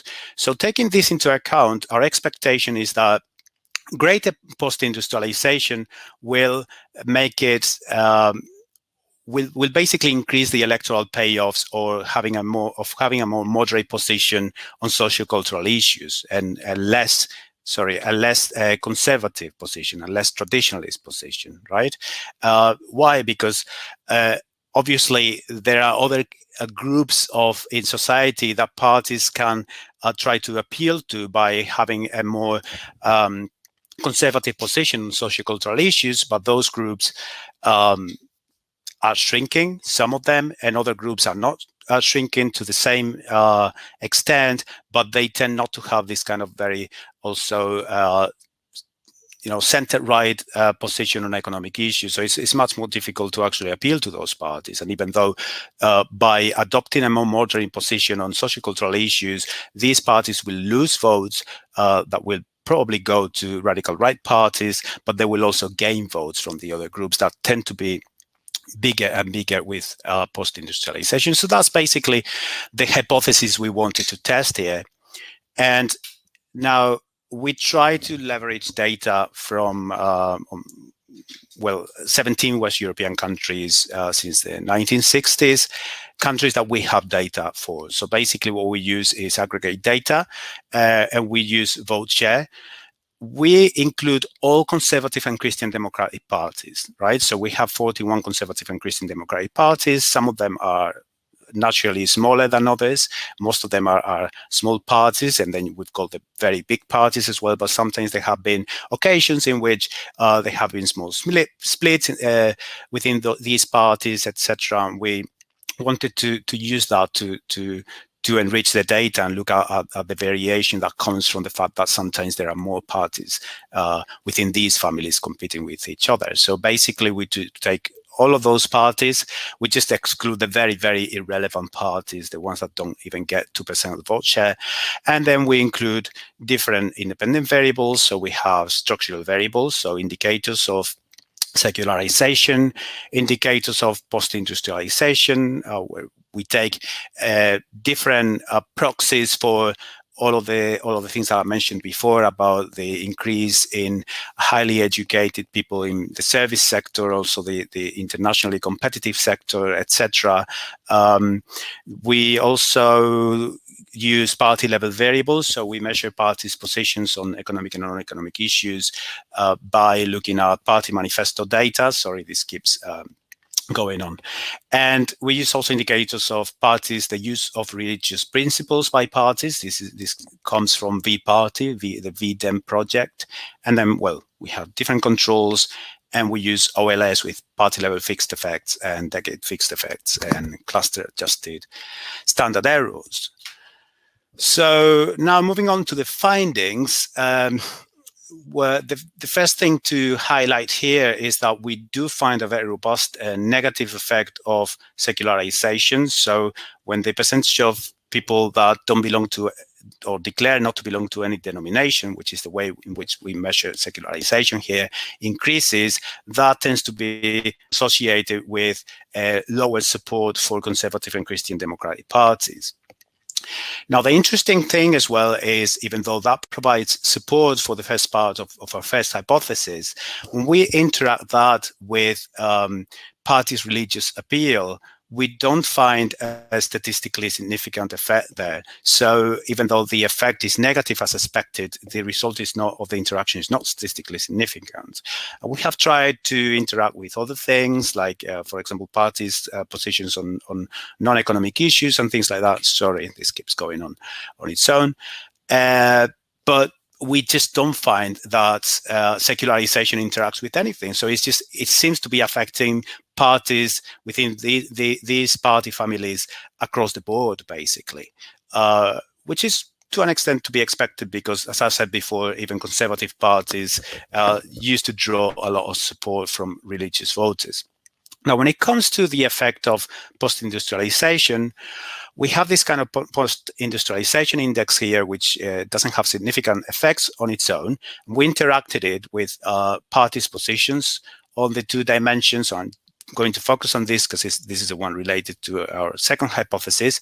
So when we interact post-industrialization with parties' positions on the cultural dimension, what we find is a statistically significant negative effect, suggesting that in a more post-industrialized context, parties that adopt a more traditionalist, a more conservative position on non-economic issues, they don't seem to be faring as well as parties that adopt a more moderate position. So and I say a more moderate position because I'm obviously not expecting these parties to suddenly adopt a very liberal position and become a liberal party. Most of them will not, although some of them actually have done so at some points, including the Conservative Party in the UK under Cameron.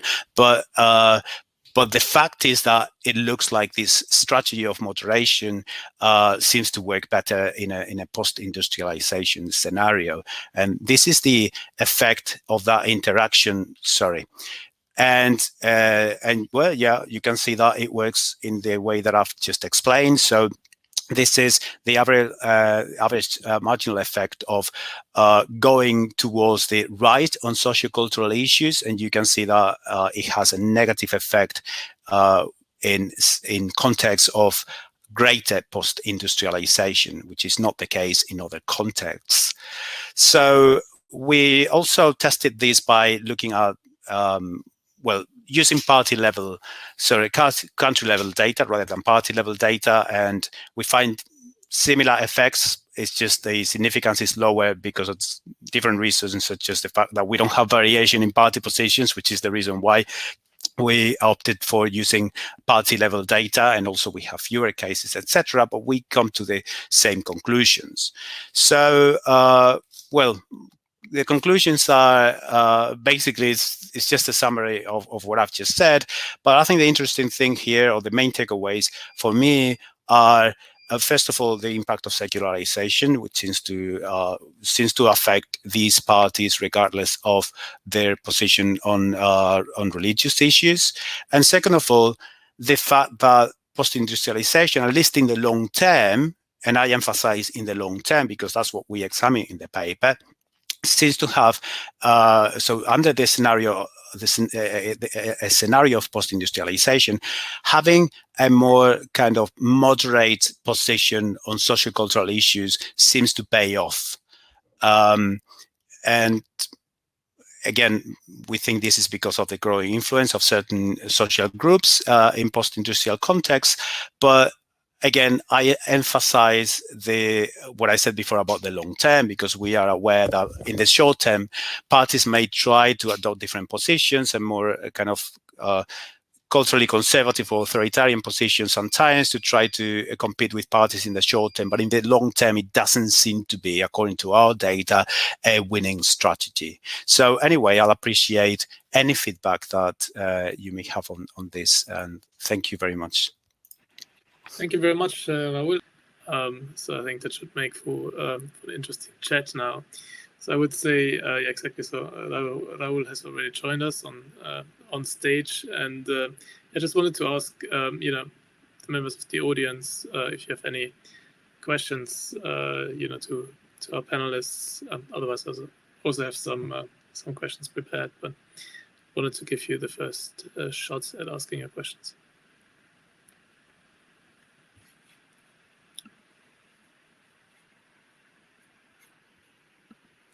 So otherwise, I would, just leave them just indicate it in the chat if you have questions afterwards. Otherwise, I'm just going to go basically in the order that you presented. So this was a really interesting paper by Raoul, I think, and obviously very interesting, especially if you are German these days. Given what is happening with our own Christian Democratic or Conservative Party. And I think obviously also something which now I think our field is waking up to, since we have paid lots of attention obviously to social democratic parties on the left, and now there's almost a mirror kind of thing seems to be happening or has been happening on the right, but has received less attention. So a couple of questions I wanted to ask. I think it would be really useful. I'm not sure if it's in the accompanying paper, if we could see really the range of positions, right? I mean, that those parties take, because you said, it ranges pretty much from, the authoritarian to the kind of moderate spectrum, which is obvious, right? But there should be quite a bit of a variation also across countries, as you pointed out, the Conservative Party, for instance, in the UK under Cameron. So I think just, seeing the histogram there would really, be really helpful, I think. I have some more kind of substantive comments and some more, I think, methodological comments. So I'll actually kind of first throw the methodological ones at you. I think there was one table where you seem to lose observations, right? I mean, like where one of your models, I think it was the one actually where you interacted with religion, right, or how religious the party was. Was that because there was no observation for those parties in those years? So I just wanted to know what basically why you're losing quite significant number of observations. I also wondered whether the modeling strategy would benefit at least kind of on a second in the second stage when you're looking more also at explanations, I guess, from what Matt did in terms of multi-level modeling. So basically relying on individual, voter studies or voting surveys in those different countries, and then including the contextual, basically explanations. And that might help you, I think, with some kind of questions regarding, ecological inference. Is it really the religious people, that move if the party kind of would move to the, if secularization happens, is it really then that the non-religious people abandon voting for those parties? And I think that could be sometimes masked by, by the aggregate type of analysis that you provide. On the more like substantive part, I might have missed that. It's only Western European countries included here, right? I think Eastern Europe would be also quite interesting, because I think we're seeing a bit of a, because what you have in your paper is basically we're having like a movement pretty much in one direction, right, towards secularization. It's not really the case in Eastern Europe, but at least not to the same extent. And there, for instance, also we are seeing, I know Romania a little bit, where you have the Liberal National Party that is now increasingly, for instance, including their Christian Democratic Party, right? And they are now increasingly including, for instance, kind of, I would say, evangelical Protestants and this kind of rhetoric, and also like the type of questions regarding constitutional amendments on, like basically defining marriage and this type of things that you have also seen in other countries in the 2000s or in the 1990s, kind of increasingly in the program, and seem to be attracting voters through that. So just to get variation maybe in the other direction, this might be an interesting, I think, type of context to look at really. But this is a really, obviously really a timely and interesting paper.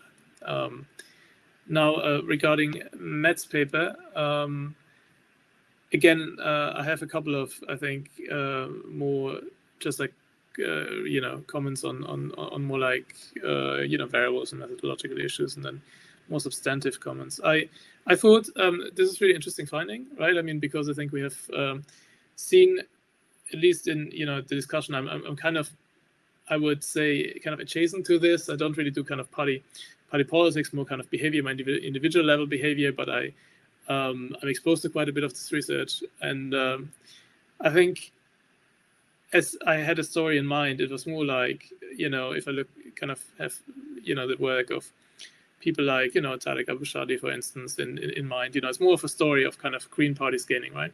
But your story is a bit different to that, because it really also emphasizes, I think, that socialists or socialist parties gained. I think one thing I would be really interested in is, where do they gain? I mean, I have a couple of countries, I guess, come to mind, like, Germany, Netherlands, Spain, probably, right? I mean, like, if you look at where this kind of big, like, socialist challenger parties have emerged over time, I'm not sure if this is kind of where most of the action is, but I think it would just be interesting, kind of also face validity wise, really, kind of to see where those kind of just descriptively where those gains have happened. I also kind of I was wondering how you model vote gain and vote loss given your data, because what you have is repeated cross-section data, right? I think, and then you show us this kind of like, is it at the party level?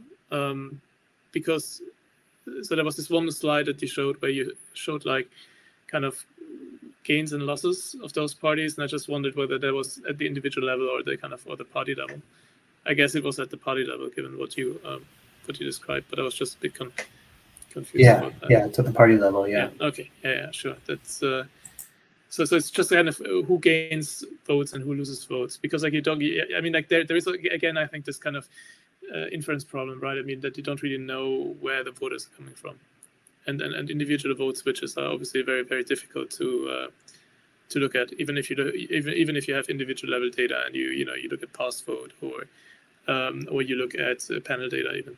There was a couple of biases with issues such as vote recall and these kind of issues. So we know who's gaining, who's losing, but we don't really know from this data, I mean, who you are gaining from or who you're losing to, I guess.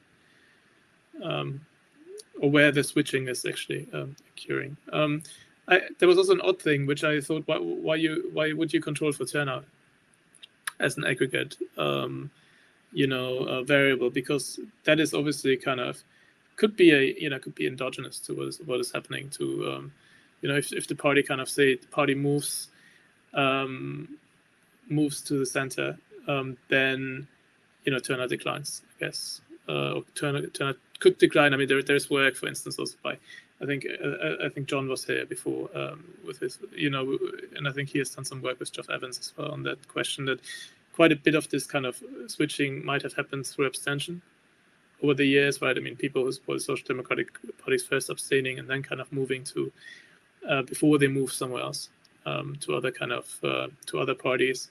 I think there's also kind of an interesting kind of paper on bounded partisanship by like I think it's Anja Neundorf, Daniel Stegmüller and others who show that this kind of switches often happens through abstention. So if you control for it, that might kind of, I think, obscure some of the dynamics that might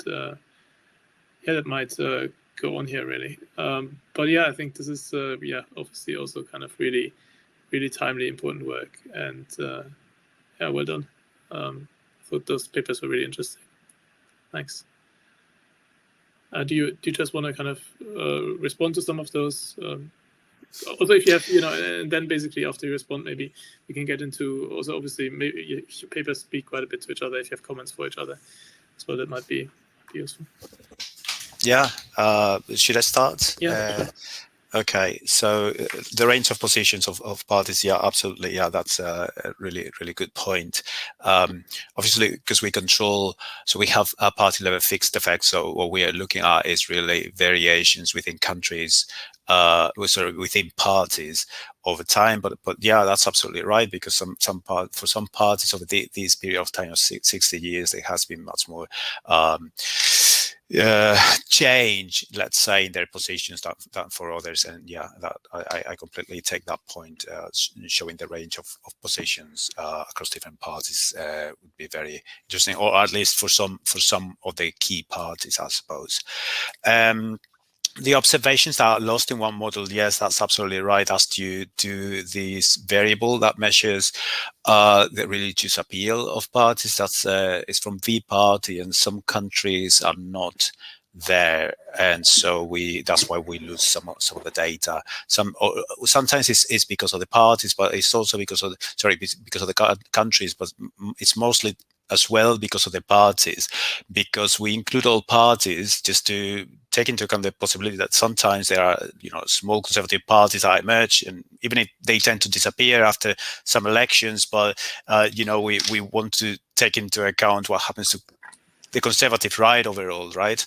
And so for some of those parties, for the smaller parties, sometimes there's no data, so that's why we lose some of those. Now, what we try to do is we tried to look at different other combinations. So we looked at their position on non-economic issues, and by doing that, we don't lose cases. Again, the interaction wasn't significant. Then what we also did is to take two of the items that are included in that index of positions on non-economic issues, which are the items on traditional morality, or traditional way of life, as it's called in the party manifesto data set. And again, we were really thinking that we would find a significant interaction effect there, but we don't. So we don't lose cases by using the other strategy. It's just we thought, because of the whole thing about religion, the other variable was much more interesting. But yeah, we used different combinations there. About the modeling strategy, individual level data, yeah, I'm afraid when we submit this to a journal, probably they will ask for it. But my problem with that is, absolutely, yeah, we could do that, but it has been done by other people. So there is evidence that managers are more likely to vote for the centre right. There's evidence that technical professionals are also likely to vote for the centre right. Also, people in internationally competitive sectors, and also education has this effect as well when it comes to, so not voting, but the political preferences of people. Kitchell and Rem, for example, will look at different preferences on non-economic issues and economic issues, and they look at that. Absolutely. I just wanted to quickly come back on that. I think what I meant was more like, I mean, there could be some predictions derived from your theory about secularization, right? I mean, it should be kind of, I would say, it should be non-religious voters, that should move, right? I mean, in this kind of, I guess, scenario, and so yes. You could include a cross-level interaction to really kind of see whether that is actually happening.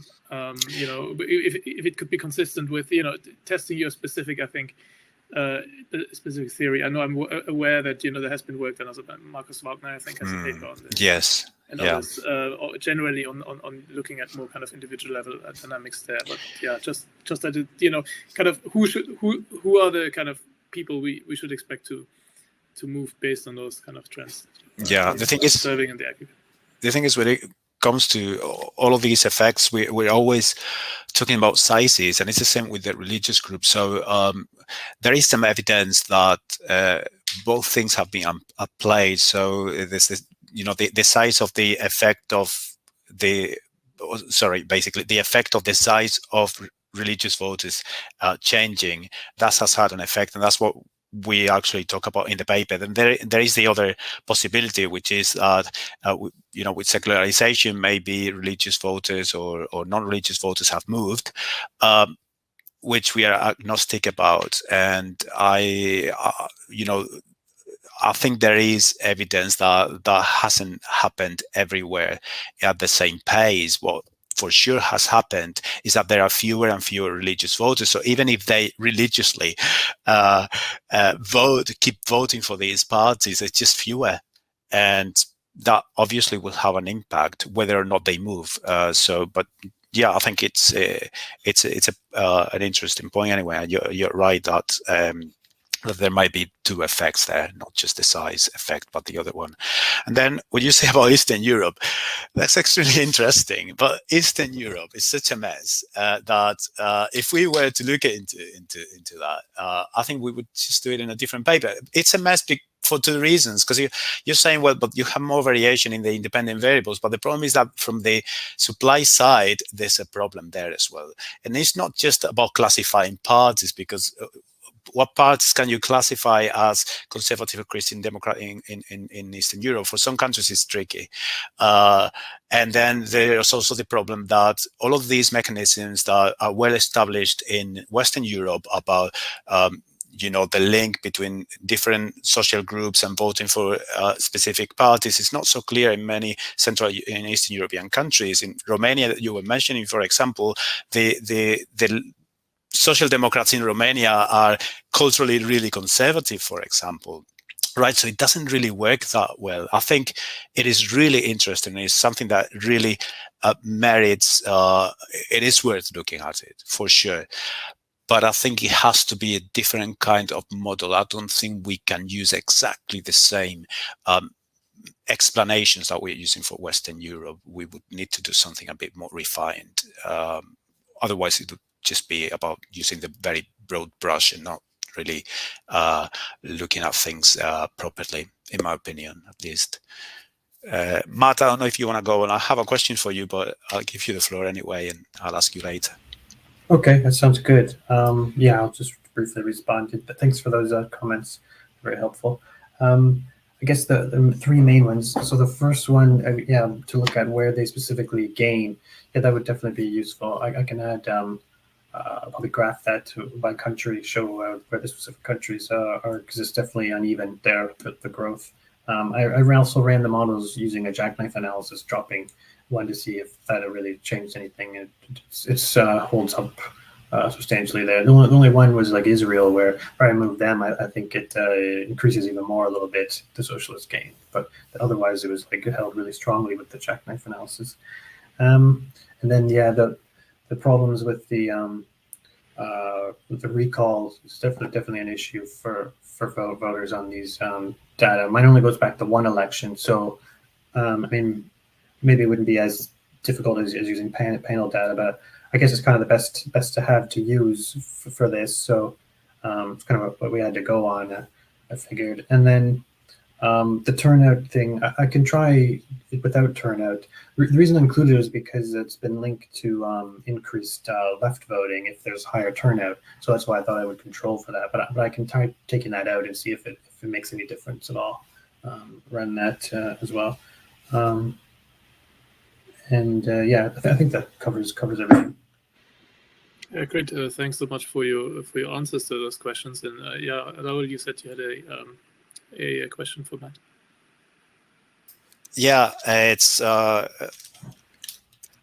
just obviously I was fascinated, and I really liked your presentation and the paper. So I was just thinking in terms of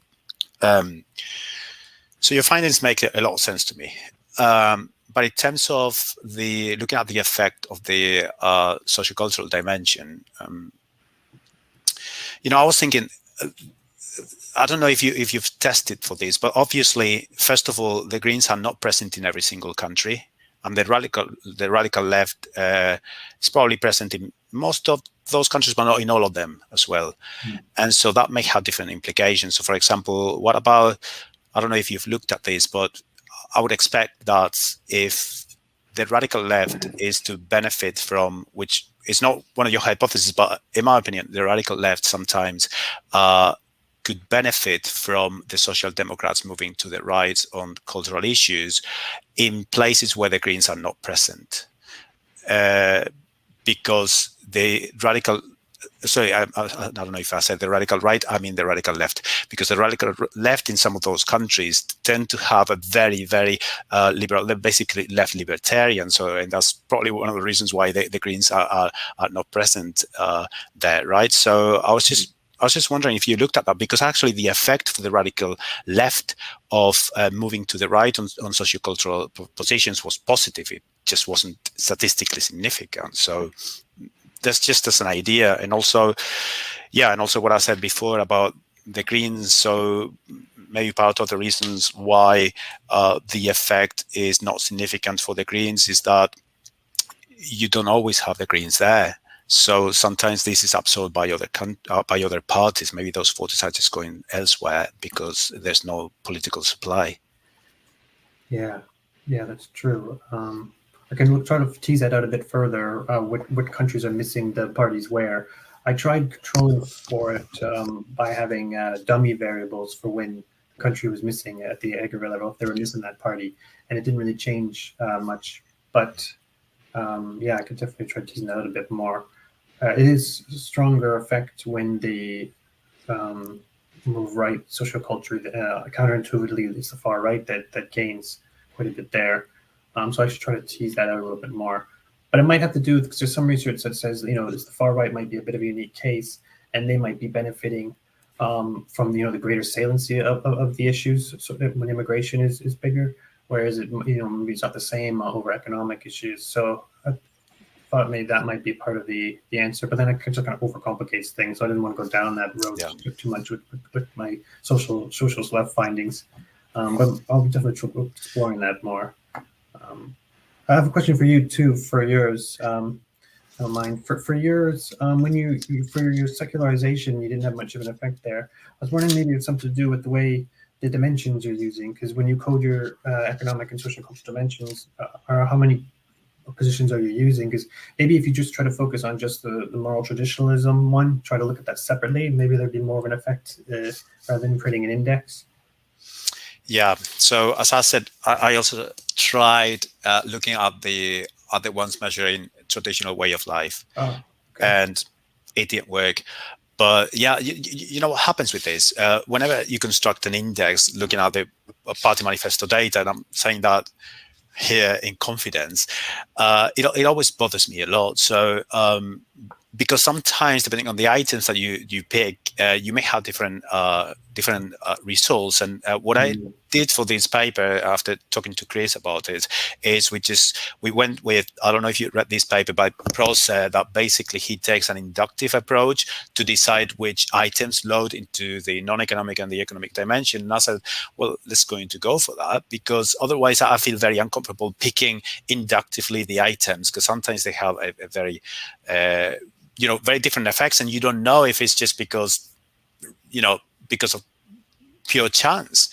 And so, yes, but I did look at the items that were more related to specifically moral issues, because, I thought, well, maybe it's not about using religion as such, but it's more about, emphasizing moral issues more. And still, I didn't find an effect there. So I could look at other items as well to see what happens. But as I said earlier, it's just I get very nervous when it's about picking out specific items to see which of them work, because it's not the way it should be.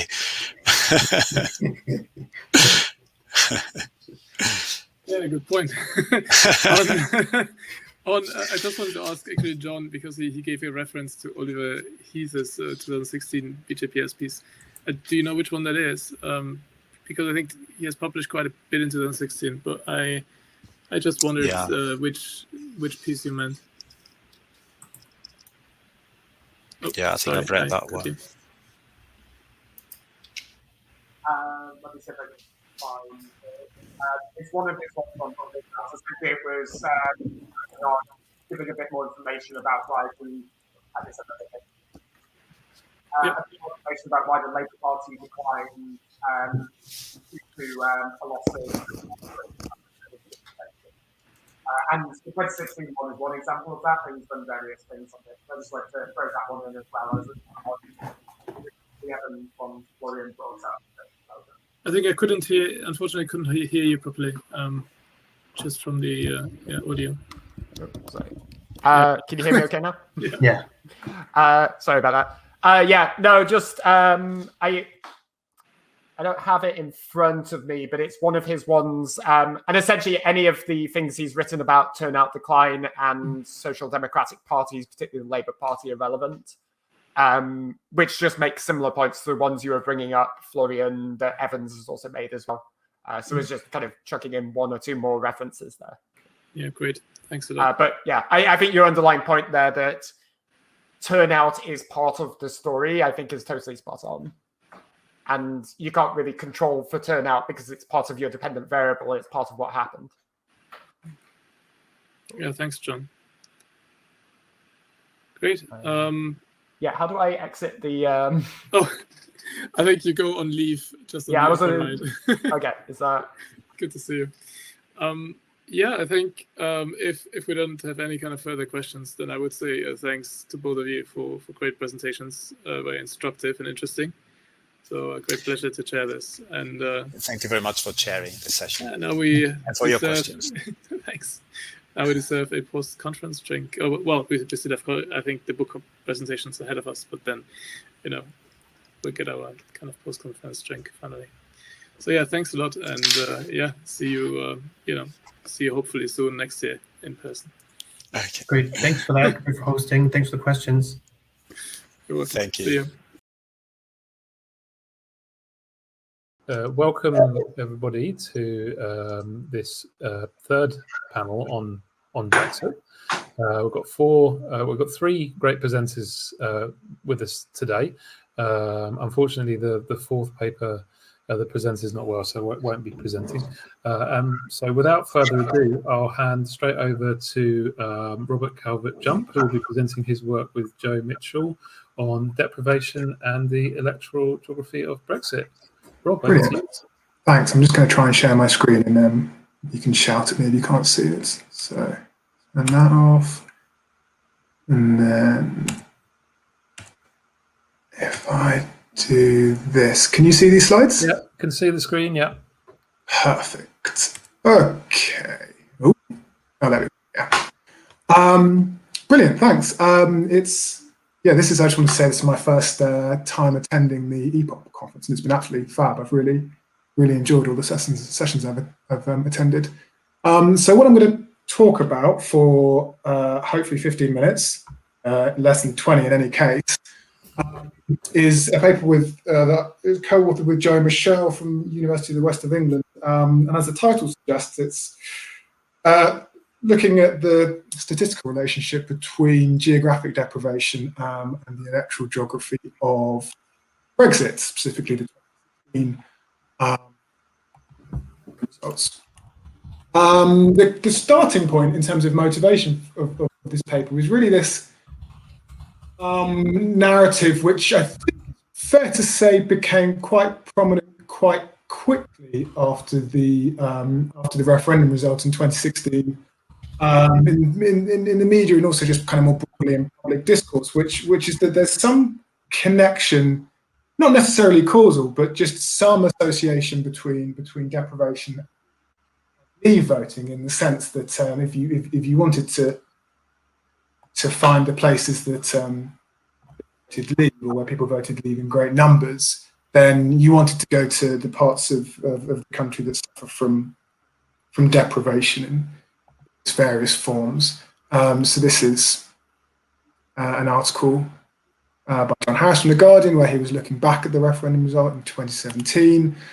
And this is quite an interesting, this is a couple of paragraphs from quite an interesting article that I think was in the Standard, if I remember correctly, by David Ross. David Ross is the former CEO of Carphone Warehouse, and he subsequently a multi-academy trust. I think he's from Grimsby, and there's a number of schools in this trust. And what he's saying is that, is it any surprise that when people in very deprived parts of the country feel that they haven't got much to lose, their lives couldn't possibly get any worse in terms of their earnings potential or their employment potential or whatever, then they're prepared to gamble what they have left on voting leave. I think it's fair to say that's a relatively prominent narrative, and it became very prominent very quickly, particularly in the media. Now, in terms of political theory, or kind of political science behind this, deprivation is often linked with populism, and right-wing populism in particular. And then people like Jonathan Hopkin have talked about Brexit in particular and Euroscepticism more generally as a kind of Polanyian counter movement.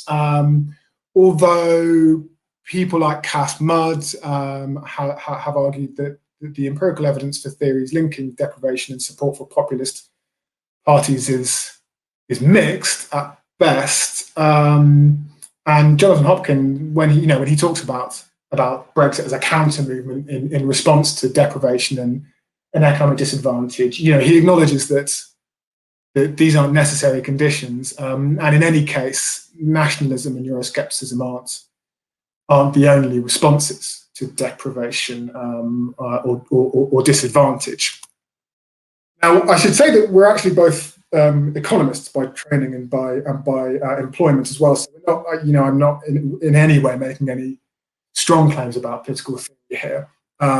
Just to say that we, as far as we're aware, the theoretical links are fairly ambiguous. The existing empirical literature investigating the relationship between deprivation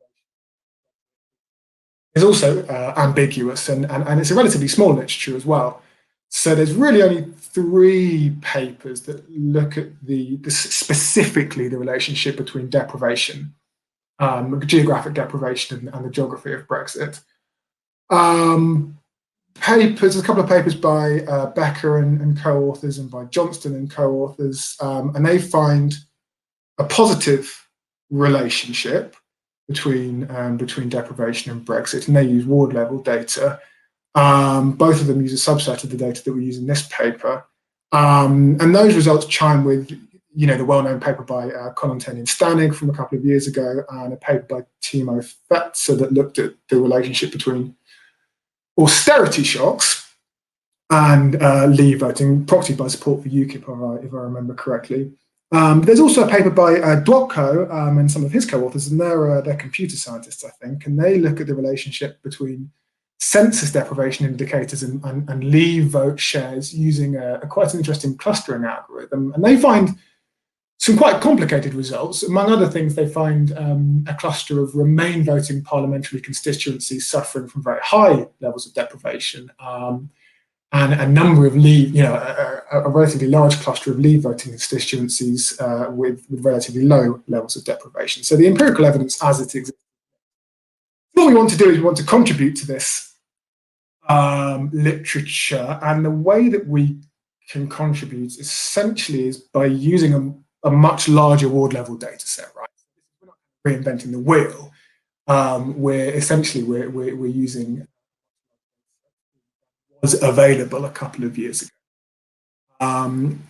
Specifically, what we do is we look at rank association vote shares and between the various types of deprivation that are recorded in the index of multiple deprivation.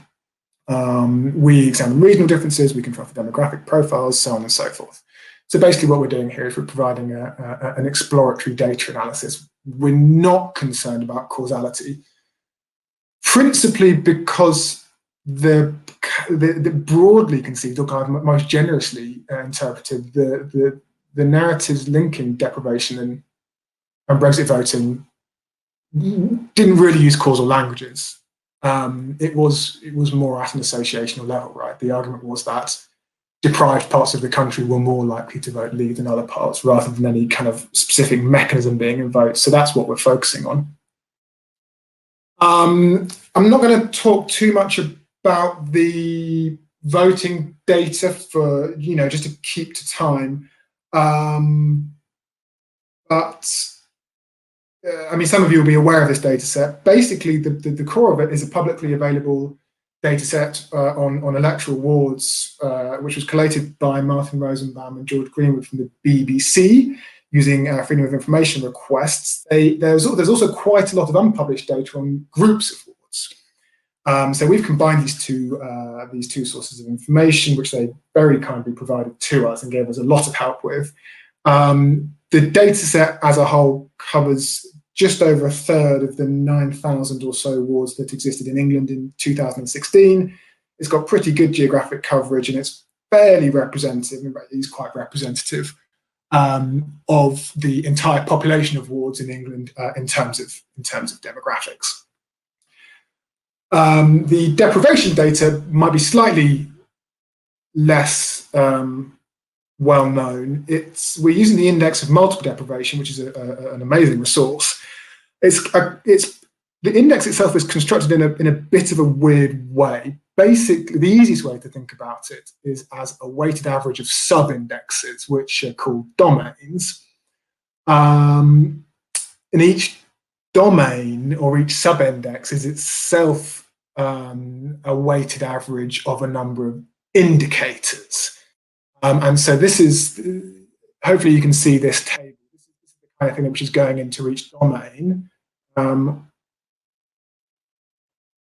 Domains are income deprivation, employment deprivation, education deprivation, health and disability deprivation, housing deprivation, crime deprivation, and environmental deprivation.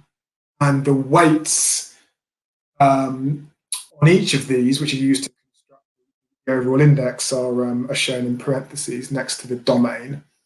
What we're going to do in this paper, what I'm going to show you is firstly the association between leave voting at ward level and the overall level of deprivation as summarised by the IMD index itself, and then we're going to split that association into the association in some sense attributable to each of these different domains. So, is there a positive association between leave voting and deprivation, and if so, what's the most important type of deprivation?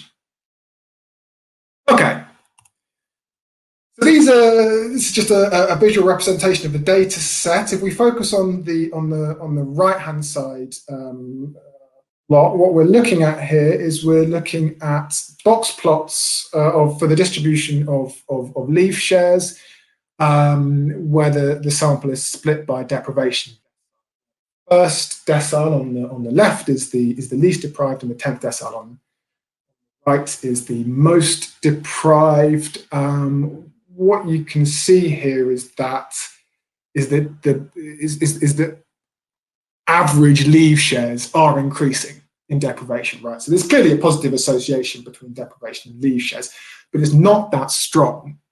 And in particular, it's essentially non-existent in the middle of the deprivation distribution. If we look at this clean sample on the left, this is a much smaller subsample of the full set of data. What we're doing here is we're showing you a subsample which is stripping out postal votes, because one of the problems with ward level data is that you've got votes from the ward ballot boxes, but you've also got postal votes mixed in with those, and the postal votes assigned to different wards in the BBC data set don't necessarily correspond to the ward they're being counted in, right? So basically, what the counting teams had was they had lots of ballot boxes from different wards, and they had a ballot box of the postal votes, and a lot of the time they just randomly assigned the postal votes between wards. Some of the counting teams assigned the postal votes to the wards from which they were posted. And so they're the wards that are included in this clean sample to try and deal with any potential sorts of bias from that. The relationship's slightly stronger, but again, it really exists in the least deprived decile and the most deprived decile. Let's look at some actual statistics.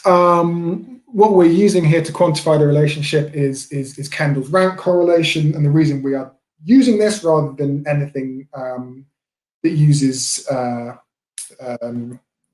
continuous measures is because the IMD, the index of multiple deprivation, is very much a rank ordinal. It's an ordinal index. If you've got a rank of 10 compared to a rank of 1, it's not the case that you're 10 times more deprived than a ward with a rank of 1. So we're really restricted to rank statistics here. How does Kendall's rank correlation work? It's based around the ideas of concordance and discordance. So if you imagine you've got two randomly selected wards from the data sets, you pick two wards at random. If the leave share in the first ward is greater than the leave share in the second ward, and the deprivation score in the first ward is greater than the deprivation score in the second ward, then those wards are said to be concordant, and if not, then they are discordant. So basically, it's you're comparing wards in terms of their ranking in deprivation and leave shares. Kendall's rank correlation is then an estimator of the probability that a randomly chosen pair of wards is concordant minus the probability that it's discordant. So it's bound between 1 and -1 in the same way as a standard Pearson correlation, and to some extent you can interpret it in the same way. A decent rule of thumb for a strong rank correlation is 0.5. Now, what we can see here is that the rank correlations are really quite weak. Particularly if we look at the full sample, the rank correlation between the index of multiple deprivation and leave shares is only 0.17. What that means is that there's basically just over a 50% probability that two randomly chosen wards from the full data set are concordant. That is, the IMD and deprivation move in the same direction, which is low. If we look at it by the separate domains, it's the rank correlation is strongest for educational deprivation. And if you manage to get to look at it in terms of the indicators in the table, educational deprivation, you're talking about things like key stage 2 attainment, key stage 4 attainment, rates of absence from secondary school, things like this. And so educational deprivation is really the strong correlate here. If we look at about 5 minutes, Rob. 5 minutes, perfect. Thanks, Rob. If we look at the kind of classic measures of economic deprivation, income deprivation, which is people on income support, employment deprivation, people that are unemployed, those are not massively strong correlates, and indeed. Optimal weights, I'm not going to go into massive detail about this. Basically, the IMD, as I talked about 5 minutes ago, is constructed as a weighted average of these different domains of deprivation, or these different sub-indices, and the weights are not random. Obviously, there's thought put into the weights, but the weights that are used in the IMD are kind of clearly not necessarily the weights which maximize in the sense of statistical association the correlation between deprivation and Brexit. So one way of quantifying the most important types of deprivation for explaining Brexit vote shares is by choosing those weights to maximize Kendall's tau. So that's what we do here.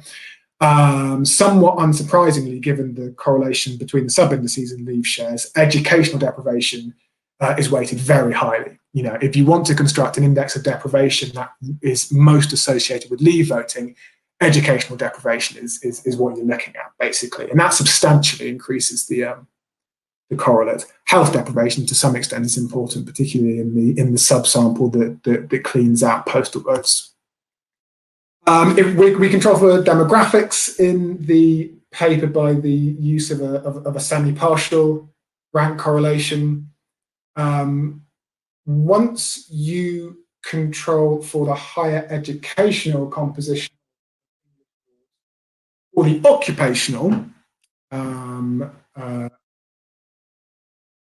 the occupational composition, then the positive relationship between deprivation and leave voting disappears, and in fact it becomes negative, although very weakly negative. It's not immediately obvious by looking at these numbers what that means, but if we look at this figure, what we're looking at here is a scatter plot. These are the 3,222 wards groups in data set. We've got the leave vote share on the vertical axis. We've got the proportion of the population educated to level 4 or above, so undergraduate degree or above. The black observations are those wards that are the least deprived in the sample, and the grey highlighted observations are those wards which are the most deprived. If we look here at about the mean of the higher education distribution, so 0.3-ish, those wards which are average in terms of their higher educational composition, the wards that have the highest leave shares are the least, or amongst the least deprived in the country, and the wards which have the lowest leave shares are amongst the most deprived. So that's really what we're talking about here when we're saying controlling for the higher education composition destroys the association. And this is similar for the for occupational structure. So, you know, the proportion of the population with a routine, semi-routine job, so on and so forth. Okay, so to summarise, there is a positive association at face value of leave voting with deprivation if we look at relatively granular data. But the relationship is not strong and it's not particularly stable. If we take it at face value, educational deprivation is by far the most important. Secondary school and primary school attainment and, you know, truancy rates, that kind of thing. The association disappears when we control for certain population characteristics. And something that I haven't showed you is that the association and also the optimal weights vary quite substantially across regions of the country. Unfortunately, we can't break it down by constituency. We don't have data at that level of granularity. To summarise, if I've still got any time, you can find parts of the country in which there's a very strong positive relationship between. Or, you know, we can see that more deprived parts of Stockport leave less deprived. For every Stockport, you can find somewhere like Hyndburn real relationships. So I will leave it there, and hopefully I haven't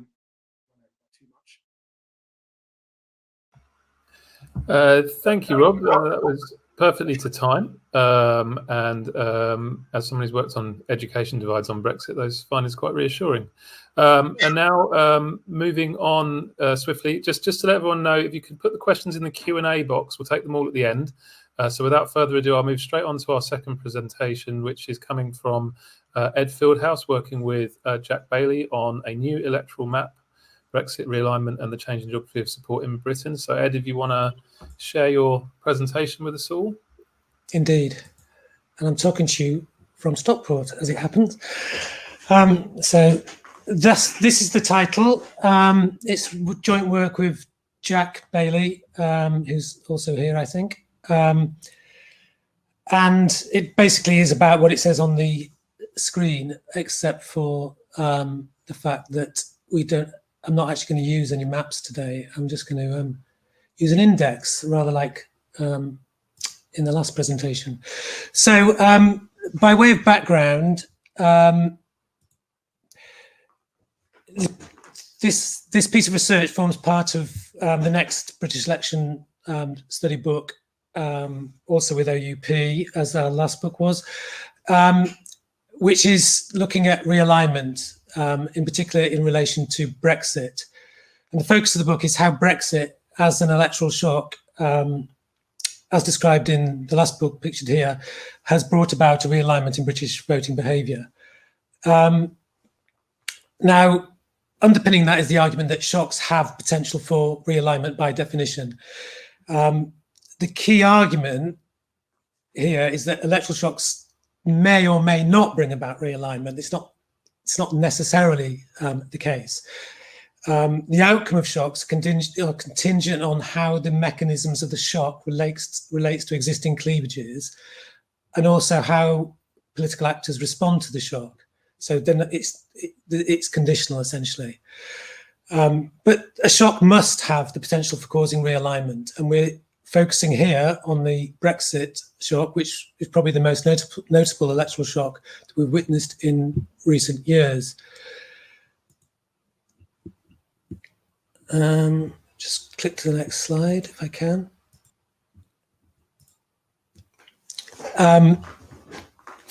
So how would we recognise realignment if we experienced it? We focus on, in the book, 5 potential different indicators or symptoms, not all of which are necessary, but some of them but they are actually kind of symptoms we might expect to see. So one is increasing volatility before the realignment, followed by a reversal, so a new form of stability, if you like. Second is a change in importance of different value dimensions. If there's a shift in the values that predict different people's voting behaviour, that might be a symptom of realignment. So in the case of Brexit, the shift from kind of left-right values to more cultural values. A third might be the persistence of new political identities. So in this case, the way in which people identify as Leavers or Remainers in a similar way to the way in which they identify with political parties.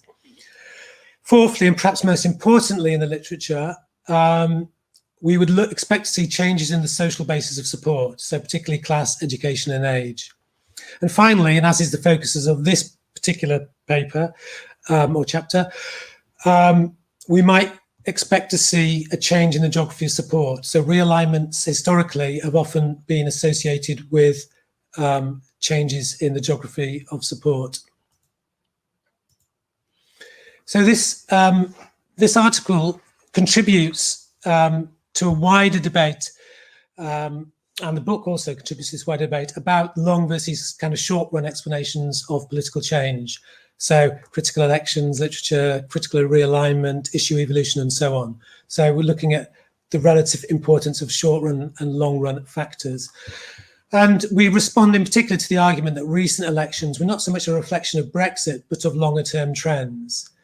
So we argue that Brexit acted as a catalyst to the process of realignment of voters on the basis of cultural values, bringing kind of vote choice into closer correspondence with Brexit preferences, which obviously has implications for the geography of the vote insofar as there was a distinctive geography of Brexit preferences. So we argue that we need to take account of the Brexit shock if we're to understand realignment. This isn't a claim that long-term trends aren't important. It's the fact that, as it's consistent with our electoral shocks theory, it's the kind of interplay of the long-run and short-term factors which are important. So the research questions are set out here. Sorry, I keep forgetting to click forward. I do apologise. It's because I'm clicking forward on the notes page, but not on my slides for some reason. Sorry, I've lost my slide.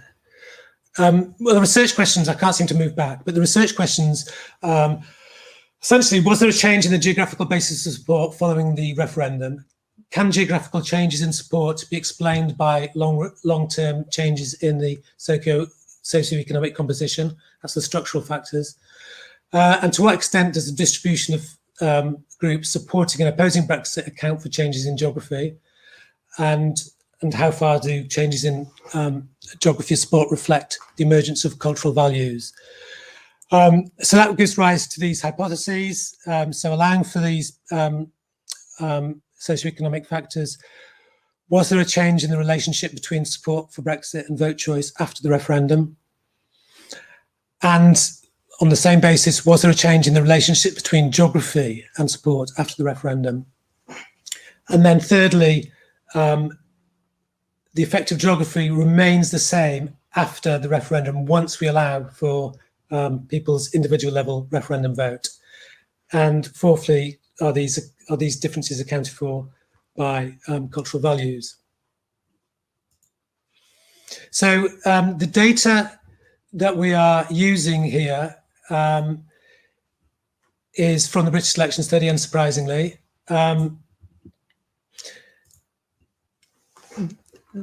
The first part of the paper, which is what I'm going to be looking at today, is essentially looking at using the internet panel to examine these hypotheses over the short run with a reasonable high level of granularity in terms of time and the variables that we're including.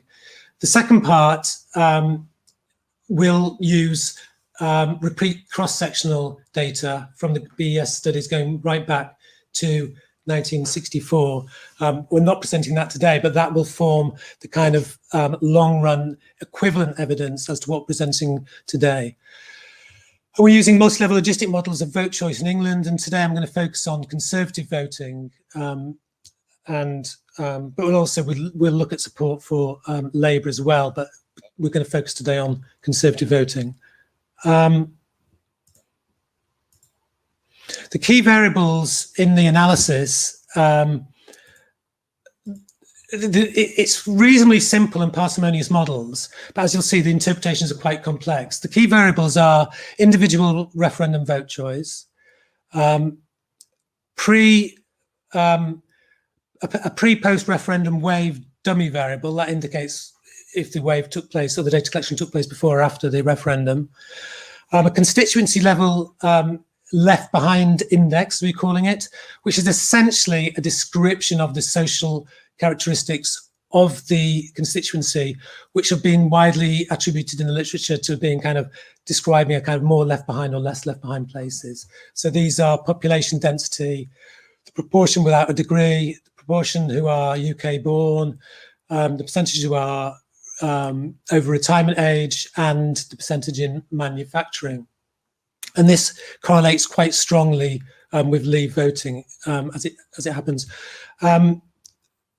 So they're the key variables, but we also control for a wide range of individual level socioeconomic characteristics and demographics, and also left-right values are controlled for. So in the first model, we're essentially just asking, is there a shift in support for the Conservatives after the referendum by individual referendum vote? So just this interaction between BR and EU in the equation shown here. And as you might expect, based on previous research, we've had a very large and significant interaction between BR and EU, confirming that there was a shift in support after the referendum of the Conservatives, but basically amongst Leavers. The second model focuses on the interaction between the geographical index and the pre-post dummy. So we're not looking here, we're not accounting here for individual, we're not varying that here by individual vote choice. We're not including individual level referendum vote choice here, but only the extent to which it varies by the geographical index pre and post referendum.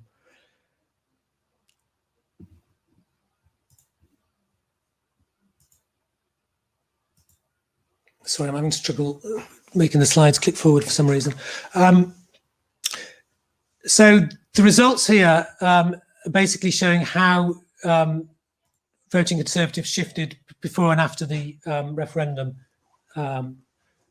by the value of the index. The effects, the changes look quite small, but they're very strongly significant. This is showing the predicted values of voting Conservative before and after, and you get a highly significant interaction between the index pre and post Brexit. So essentially we're seeing that there's a switch to a positive relationship between the more left behind areas and Conservative voting from a negative one before the referendum. The third model is designed to ask, does the change in relationship between geography and Conservative voting persist when holding constant individual level EU referendum vote? So we've added in the green terms here. So essentially, we've added back in the EU referendum vote, the interaction with geography, and the three-way interaction with pre-post dummy. So essentially, again, we're showing the predicted values of voting Conservative for Leavers and Remainers before and after the referendum by the level of the index. And essentially, the two- and three-way interactions are significant. Now, if a new geography of support is down to how people with different Brexit preferences are distributed geographically and the change in their probability of voting Conservative, then what we might expect to see is an intercept shift for both Leavers and Remainers but for the slopes to remain essentially the same. So we see this very clearly for levers on the right, but less so for remainers. So for levers, the slopes remain the same. It's just an intercept shift. Levers everywhere are much more likely to vote Conservative after the referendum. The geography hasn't changed. The level has. For remainers, there is an intercept shift, but there's also there is a fall in probability voting Conservative after the referendum. But there's also a change in the slope with the index. So remainers in the more cosmopolitan areas become less likely to vote Conservative, but not so in the more left behind areas. So in other words, for levers, it's basically a compositional story, but for remainers, it's a geographical story too. But what we're seeing really, however, is that the larger and the most decisive changes are among levers, and this seems to have happened across all different types of constituency. The fourth model is essentially just asking, can we explain this shift pre-post referendum among levers and remainers by cultural values? So we've added in the authoritarian liberal scale from the BES and how that interacts with the pre-post dummy. And the results essentially show the same show the pictures basically the same after controlling for values. So while authoritarian liberal values are significant, there's no significant interaction of authoritarian liberal values pre-post Brexit. All the other interactions stay significant as in Model 3.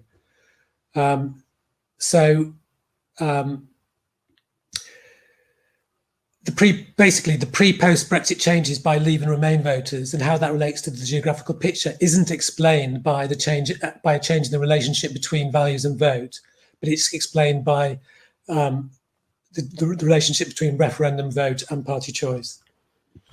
About 5 minutes, Ed. Great, I've nearly done actually.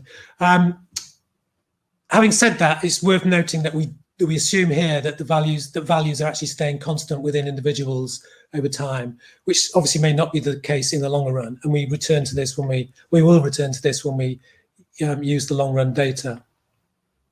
So to wrap up, to summarize, there is, as we expected, as we've known previously, there is a clear change in vote choice by EU referendum vote after the referendum. So it's an abrupt shift. There's a big intercept shift after the referendum. It's largely driven by Leave voters switching to the Conservatives. The relationship between constituency characteristics and vote choice is quite weak when controlling for individual level factors, particularly before the referendum. But it reverses after the referendum, but it's still relatively weak. Most notably, the shift of Leave voters to the Conservatives occurred equally across different types of constituency. So it's essentially, it's a compositional thing here. After the referendum, Leavers are more likely to vote Conservative, and that happens across the board, all different types of constituency. And this persists even when we allow for values, essentially authoritarian liberal values, as well as left-right values. So we would argue that the changing geography was mainly a reflection of the changing vote choice of Leavers and to a lesser extent Remainers after the referendum. And as I said, we're going to revisit this using a much longer term perspective. We're using the British election study cross sections, from which we're creating a harmonized data set over time in order to run these equivalent models for every election since 1964. Okay, that's me done. Thank you very much. Thanks, Ed. Fascinating stuff. So thanks to all the presenters for keeping to time, because it means we've got plenty of time now for discussion. So if you want to put your questions in the Q&A box, which is over on the right-hand side of your screens, got a first question from Will Jennings for Ed, who asks, When we are looking at changes over a short time period, is it surprising that individual level Brexit factors dominate? And he also adds that he's going to be very interested to see the longer term analysis. So if you have any contrast you can draw with that, which you didn't present, then I guess you could do that now. Yeah, it's not surprising to me, but then the switch to Conservative voting by Leavers, essentially, pre-post Brexit, is very clear and abrupt, and it's not just a reflection of the underlying characteristics or the values which we're controlling for. So there's a clear kind of shift there that's happened. So, and if it was only if it was only long-term structural shift, you'd expect there to be just a smooth drift of people to the Conservatives with particular characteristics.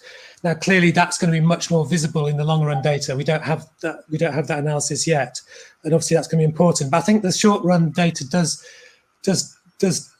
tell us quite a lot about the suddenness of that shift, and that people essentially, it was about the event itself. Post-referendum, people brought their vote choice into line with their party vote choice into line with their referendum vote choice. So I think, yeah, it's not the full story, but it certainly suggests us some kind of short-term event or shock factor, which isn't just a reflection of long-term structural change. Great, and we have I guess, in the classic formulation, more of a comment than a question from John Curtis, who says that he is happy to give you some advice, Elsa, about replicating the analysis for elsewhere in the UK. I think he may want to expand on that point because he popped up in my moderation panel. I've now invited him on board to do so. So, John, if you wish to elaborate. Sure. Sorry, there's a limit to what you can put into a question text. It was really to take up Elsa's offer to look at what else she should do. The thing out of your paper that really strikes me, and where I think you've perhaps really touched on the nerve that has of relevance to debates beyond English identity and beyond Brexit, is not actually the concept of collective efficacy as a single concept, but actually the distinction between people and state. And in a sense, you're telling us something that I guess we really should have cottoned on to. Of course, if we really believe that as a people we can get things done, then frankly we don't see the need for anybody else. On the other hand, if we think the state is not effective enough, then we may well, that equally could lead to concern about the fact that the state should be more powerful. And so these things, as you said, pull in opposite directions. So rather than, my suggestion would be is rather than trying to cover the same dependent variable with these two concepts, try it on Scottish independence north of the border, but not on Brexit, on independence. Of course, there are issues here about the fact that everybody in Scotland is Scottish, so I'm not quite sure you'll necessarily want to do things differently by identity. But I think actually that would add something to what has hitherto been said about the basis support for Scottish independence, and will be potentially very important in informing what seems like the almost inevitable referendum debate is going to happen at some time, because obviously, unionists are keen to say, it can work, but of course the response to that is, well, we believe in ourselves, and there are incredible parallels in that argument between the debates that were going on between Remainers and Leavers during the Brexit referendum. So apply it to something else. Having said that, so I'll then just jump in with one other slightly more technical question about what you did present, which is you're using the Moreno scale to divide people into English and British. certainly on any data I've seen recently, we've still got about 40% of people saying they're equally both. So what happened to those folk in your analysis? Yeah. So can I jump in with responses, or do you want to collect more questions? Go ahead, Elsa. Yeah. So for the purposes, just on the Moreno question, so we tend to use Moreno just for visualization purposes. So we use it when we're doing crosstabs because we find it's really simple. But whenever we model, we don't model using we don't model using Moreno. We model using RTI. So we have an interval level measure that looks at the strength of someone's national identity at different territorial scales. So we ask people how English they feel, how British they feel, and also how European they feel, but also in the which identity question, which identities do you hold if they listed us others and said, well, I feel Canadian or I feel Hungarian. Then we also ask them to rate the strength of that. So for RTI, we just take the score you gave us on how English you feel and subtract from that the score people gave us on how British they feel. So when we're modeling, we're not looking at Moreno at all. I'm just using the Moreno for the crosstabs as a handy kind of visualization. And on your, I think your point about independence is an important one. And you're right that when asked on a forced choice question, most people in Scotland say they're Scottish, and it doesn't give you a lot of variation in the data. But if you ask about identity strength, and then you don't get all the same answers on how strongly Scottish you feel. And furthermore, it interacts completely differently with how British people feel, because there's still a sizable proportion who on a Moreno question would say, I'm Scottish, not British. But if you ask them to rate their strength, they're not picking 0 out of 10 when they're saying how British they feel. And even of those who say they're more Scottish than British, they're not picking people who profess not to hold an identity when they answer a Moreno category, when they have a Moreno category question, still are able to place themselves on a non-zero when they're talking about strength. So there's more variation if we're using that RTI measure. So that means it's not all hope is not lost if we're looking at Scotland. But I think that's a good point in terms of then looking at it. Looking at predictors of support for independence.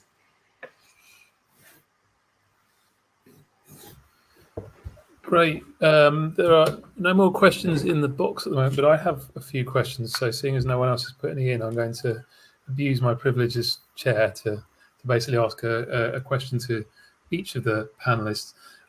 Rob, I had two thoughts on this. One is, we actually got 3 thoughts on this. The first is I'd encourage you to have a look at what Ben Ansell has done on this in terms of the relationship between house prices and Brexit vote, because I think there's potentially a puzzle there for you to consider and try and unpick, because he finds quite a strong relationship between house prices and Brexit voting.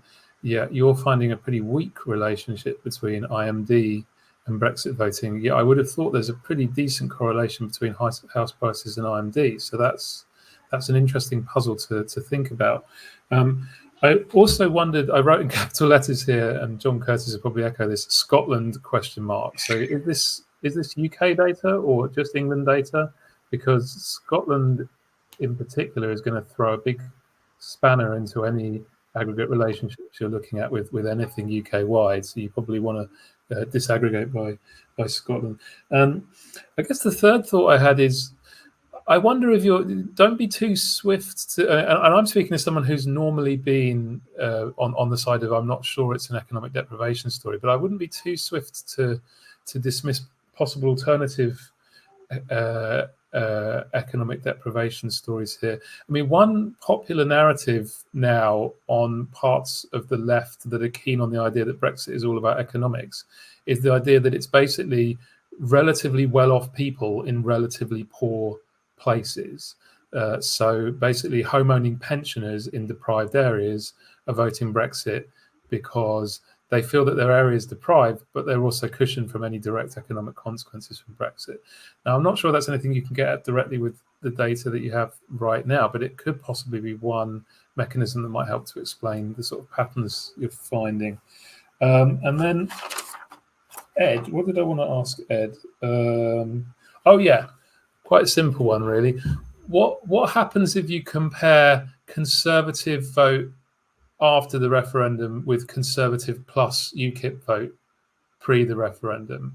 I.e., is much of this just the UKIP vote going over to the Conservatives and hence purplifying the Conservative electoral coalition? I.e., was there kind of a similar pattern evident across two parties before and then coalescing into one party? And then for Ailsa, this is a sort of arm-wavy thought rather than a very well-defined question. But I did wonder if this popular efficacy versus state efficacy, it sounds very like Kasmuda's classic framing of populism, the pure people versus the corrupt elite. So people who buy that the people are pure and that the people are efficacious, but they're being frustrated by a corrupt elite, i.e. the state. So is part of the story that you're finding in terms of these predictors of Euroscepticism and so forth, possibly because if you are a sort of populist nationalist, then you think the people are efficacious, the institutions that are run by the corrupt elite are not, and that seems to be consistent with what you're finding. Like I say, a bit of a sort of vague comment, but so now I'll just sort of throw it to each of you in turn to sort of respond to my thoughts, and if anyone else has anything they want to put in the Q&A, we've still got a little bit of time left for further questions. So Rob, first of all. Thanks very much. Those really helpful comments. The easiest one is Scotland. Scotland isn't in the analysis, neither is Wales. It's England only. The reason now we do have so basically there's two issues. One is that the BBC ward level data has very poor coverage of Scotland and Wales. And I don't know if that's just because randomly Scottish returning officers weren't interested in complying with the FOI requests. So the data were collected through FOI requests, but the returning officers weren't actually subject to those requests. So they could have ignored them if they wanted to. So it was kind of voluntary as to whether a returning officer gave Martin and George the data, and the coverage is pretty poor in Wales and Scotland. The other problem is that the deprivation indexes differ between the different nations of the United Kingdom. So Scotland and Wales have their own IMDs, and Northern Ireland doesn't even have anything even vaguely equivalent. It would be nice to do something with the Scottish IMD, but it would be a very, very small sample. But certainly, so the kind of Scotland is not biasing the results really. But on the other hand, we can't say anything about Scotland. The Ben Ansell point is interesting. We should talk about that in the paper. Actually, we haven't talked about those findings at all. So Ansell, if I remember correctly, he's saying that again, using the subset ward level data that we use, that places with higher house prices were more likely to vote Remain. Right? Yeah. So in our analysis, the housing domain is negatively correlated with Leave voting, and one of the indicators for that is housing affordability. So what that's saying is that the less affordable housing is in a place, the more likely they are to vote Remain. Now, on the one hand, that kind of indicates the double-edged sword of house prices, because obviously higher house prices in one sense are a cause of deprivation, as well as an indicator of inequality, but also it means that when you dig down into our results, they are consistent with what Ben Ansell's saying. So I think, yeah, we should definitely highlight that. Although I did see there was a really interesting paper, I think Jane Green and maybe a co-author who were looking at wealth effects and trying to dig down into the individual correlates, and they found the opposite. Yeah, house prices are a complicated one, but certainly our results are consistent with Ben Ansell, so we should point that out. And then the possible alternatives, in terms of relatively well-off people in poor places, that's something that would be really interesting to look at. Not at ward level, I guess, but we could do it. You could probably get down to constituency level, couldn't you, with the BES data? That would certainly be something to look at. The real tragedy, I think, of getting kind of beyond the ecological inference is that what you kind of want to use is understanding society, but the questions on Brexit are a complete catastrophe there. The non-response rate is enormous to the point that it's really unusable. But I guess that BES we could certainly look at constituency levels. That's a really good idea. Thanks very much. Great, and next, Ed. Also, I just add it's really great to see Martin Rosenbaum's data being used so effectively in papers, because he put so much work into gathering that data. So it's great to see it being put to use. Ed. Yeah, and if you get them to send you the data that they didn't collate, it's just insane. There's so much of it. It must have taken an age, but yeah. Okay, thanks. Rob, your question is a really good question. For those who've forgotten, it was if we combined UKIP and Conservative vote, would that kind of make this big jump disappear? The straightforward answer is I don't know, because we haven't done it, but I would have thought that you would still see a shift, because there was clearly a shift of Labour leavers to the Conservatives post-Brexit, so you'd expect some kind of jump, but it would obviously not be as big. But even if you didn't, that wouldn't mean there hasn't been some kind of Brexit-led realignment, right? Because realignment is about the sorting of voters and parties. So people with particular preferences or particular characteristics shifting from one party to another. And so, that, and as you know, not all Brexit voters are ex-Conservatives. So that wouldn't mean you haven't seen some kind of realignment. But it is an interesting question. I think we should probably try it to see what we find. And Elsa. Yeah, thanks for that. I mean, we have measures in the data set that help us to tap certain dimensions of populism, in part as a defense mechanism again, because we're of the view that if you want to understand England, well, we're of the view that if you want to understand British politics, you need to understand the different territorial electorates, and so national communities and national identities and nationalism remain an important feature, not the most important one, but just often strangely forgotten, and so therefore need to be included. But what we're often asked is, but isn't that just populism? So we have measures in there that allow us to kind of tap those dimensions, and so we're always cross-checking to see, well, hang on a minute, how related are these? And we're not picking up a strong relationship between those proxy measures and collective efficacy. But that could be the measures we're using, and the way that we're asking about things. But that was also partly why I was wondering whether the analysis would benefit more from kind of structural equation stuff, because certainly that's more prevalent in the psych literature when they're talking about collective efficacy. So you can understand the relationship to individual level efficacy, but also the output variables that you're trying to explain, and then the soup in the middle. And your question is making me think that is probably the direction that we need to take this, as well as expanding out from England and looking at attitudes to and behaviour about Brexit. Thanks, Elsa. I mean, just to clarify, I wasn't, I think, proposing that populism was an alternative explanation for this. I guess I was more trying to suggest that maybe this is an alternative or more concrete mechanism for how populism works.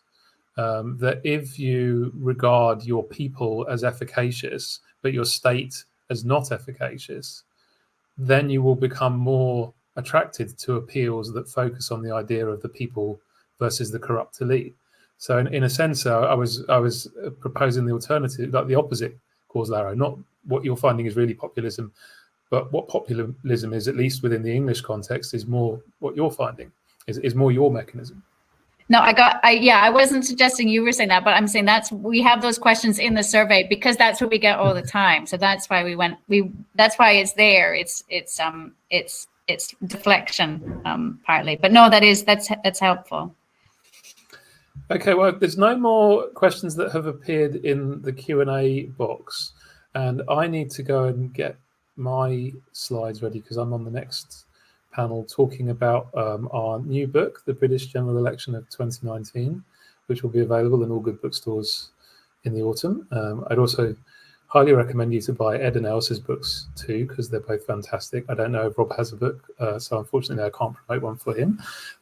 So this is now a good point, I think, to draw things to a close, and everyone can grab a coffee, and then I'll hopefully see some of you in the next panel when we talk about some of the things we've learned about the 2019 election, which at this point in time feels like a lot more than 2 years ago. It feels like a different era almost. So we're inviting you to time travel back to the world where COVID wasn't a thing we talked about or even knew about. So hopefully see you all there in a few minutes. And thanks very much for a great set of presentations.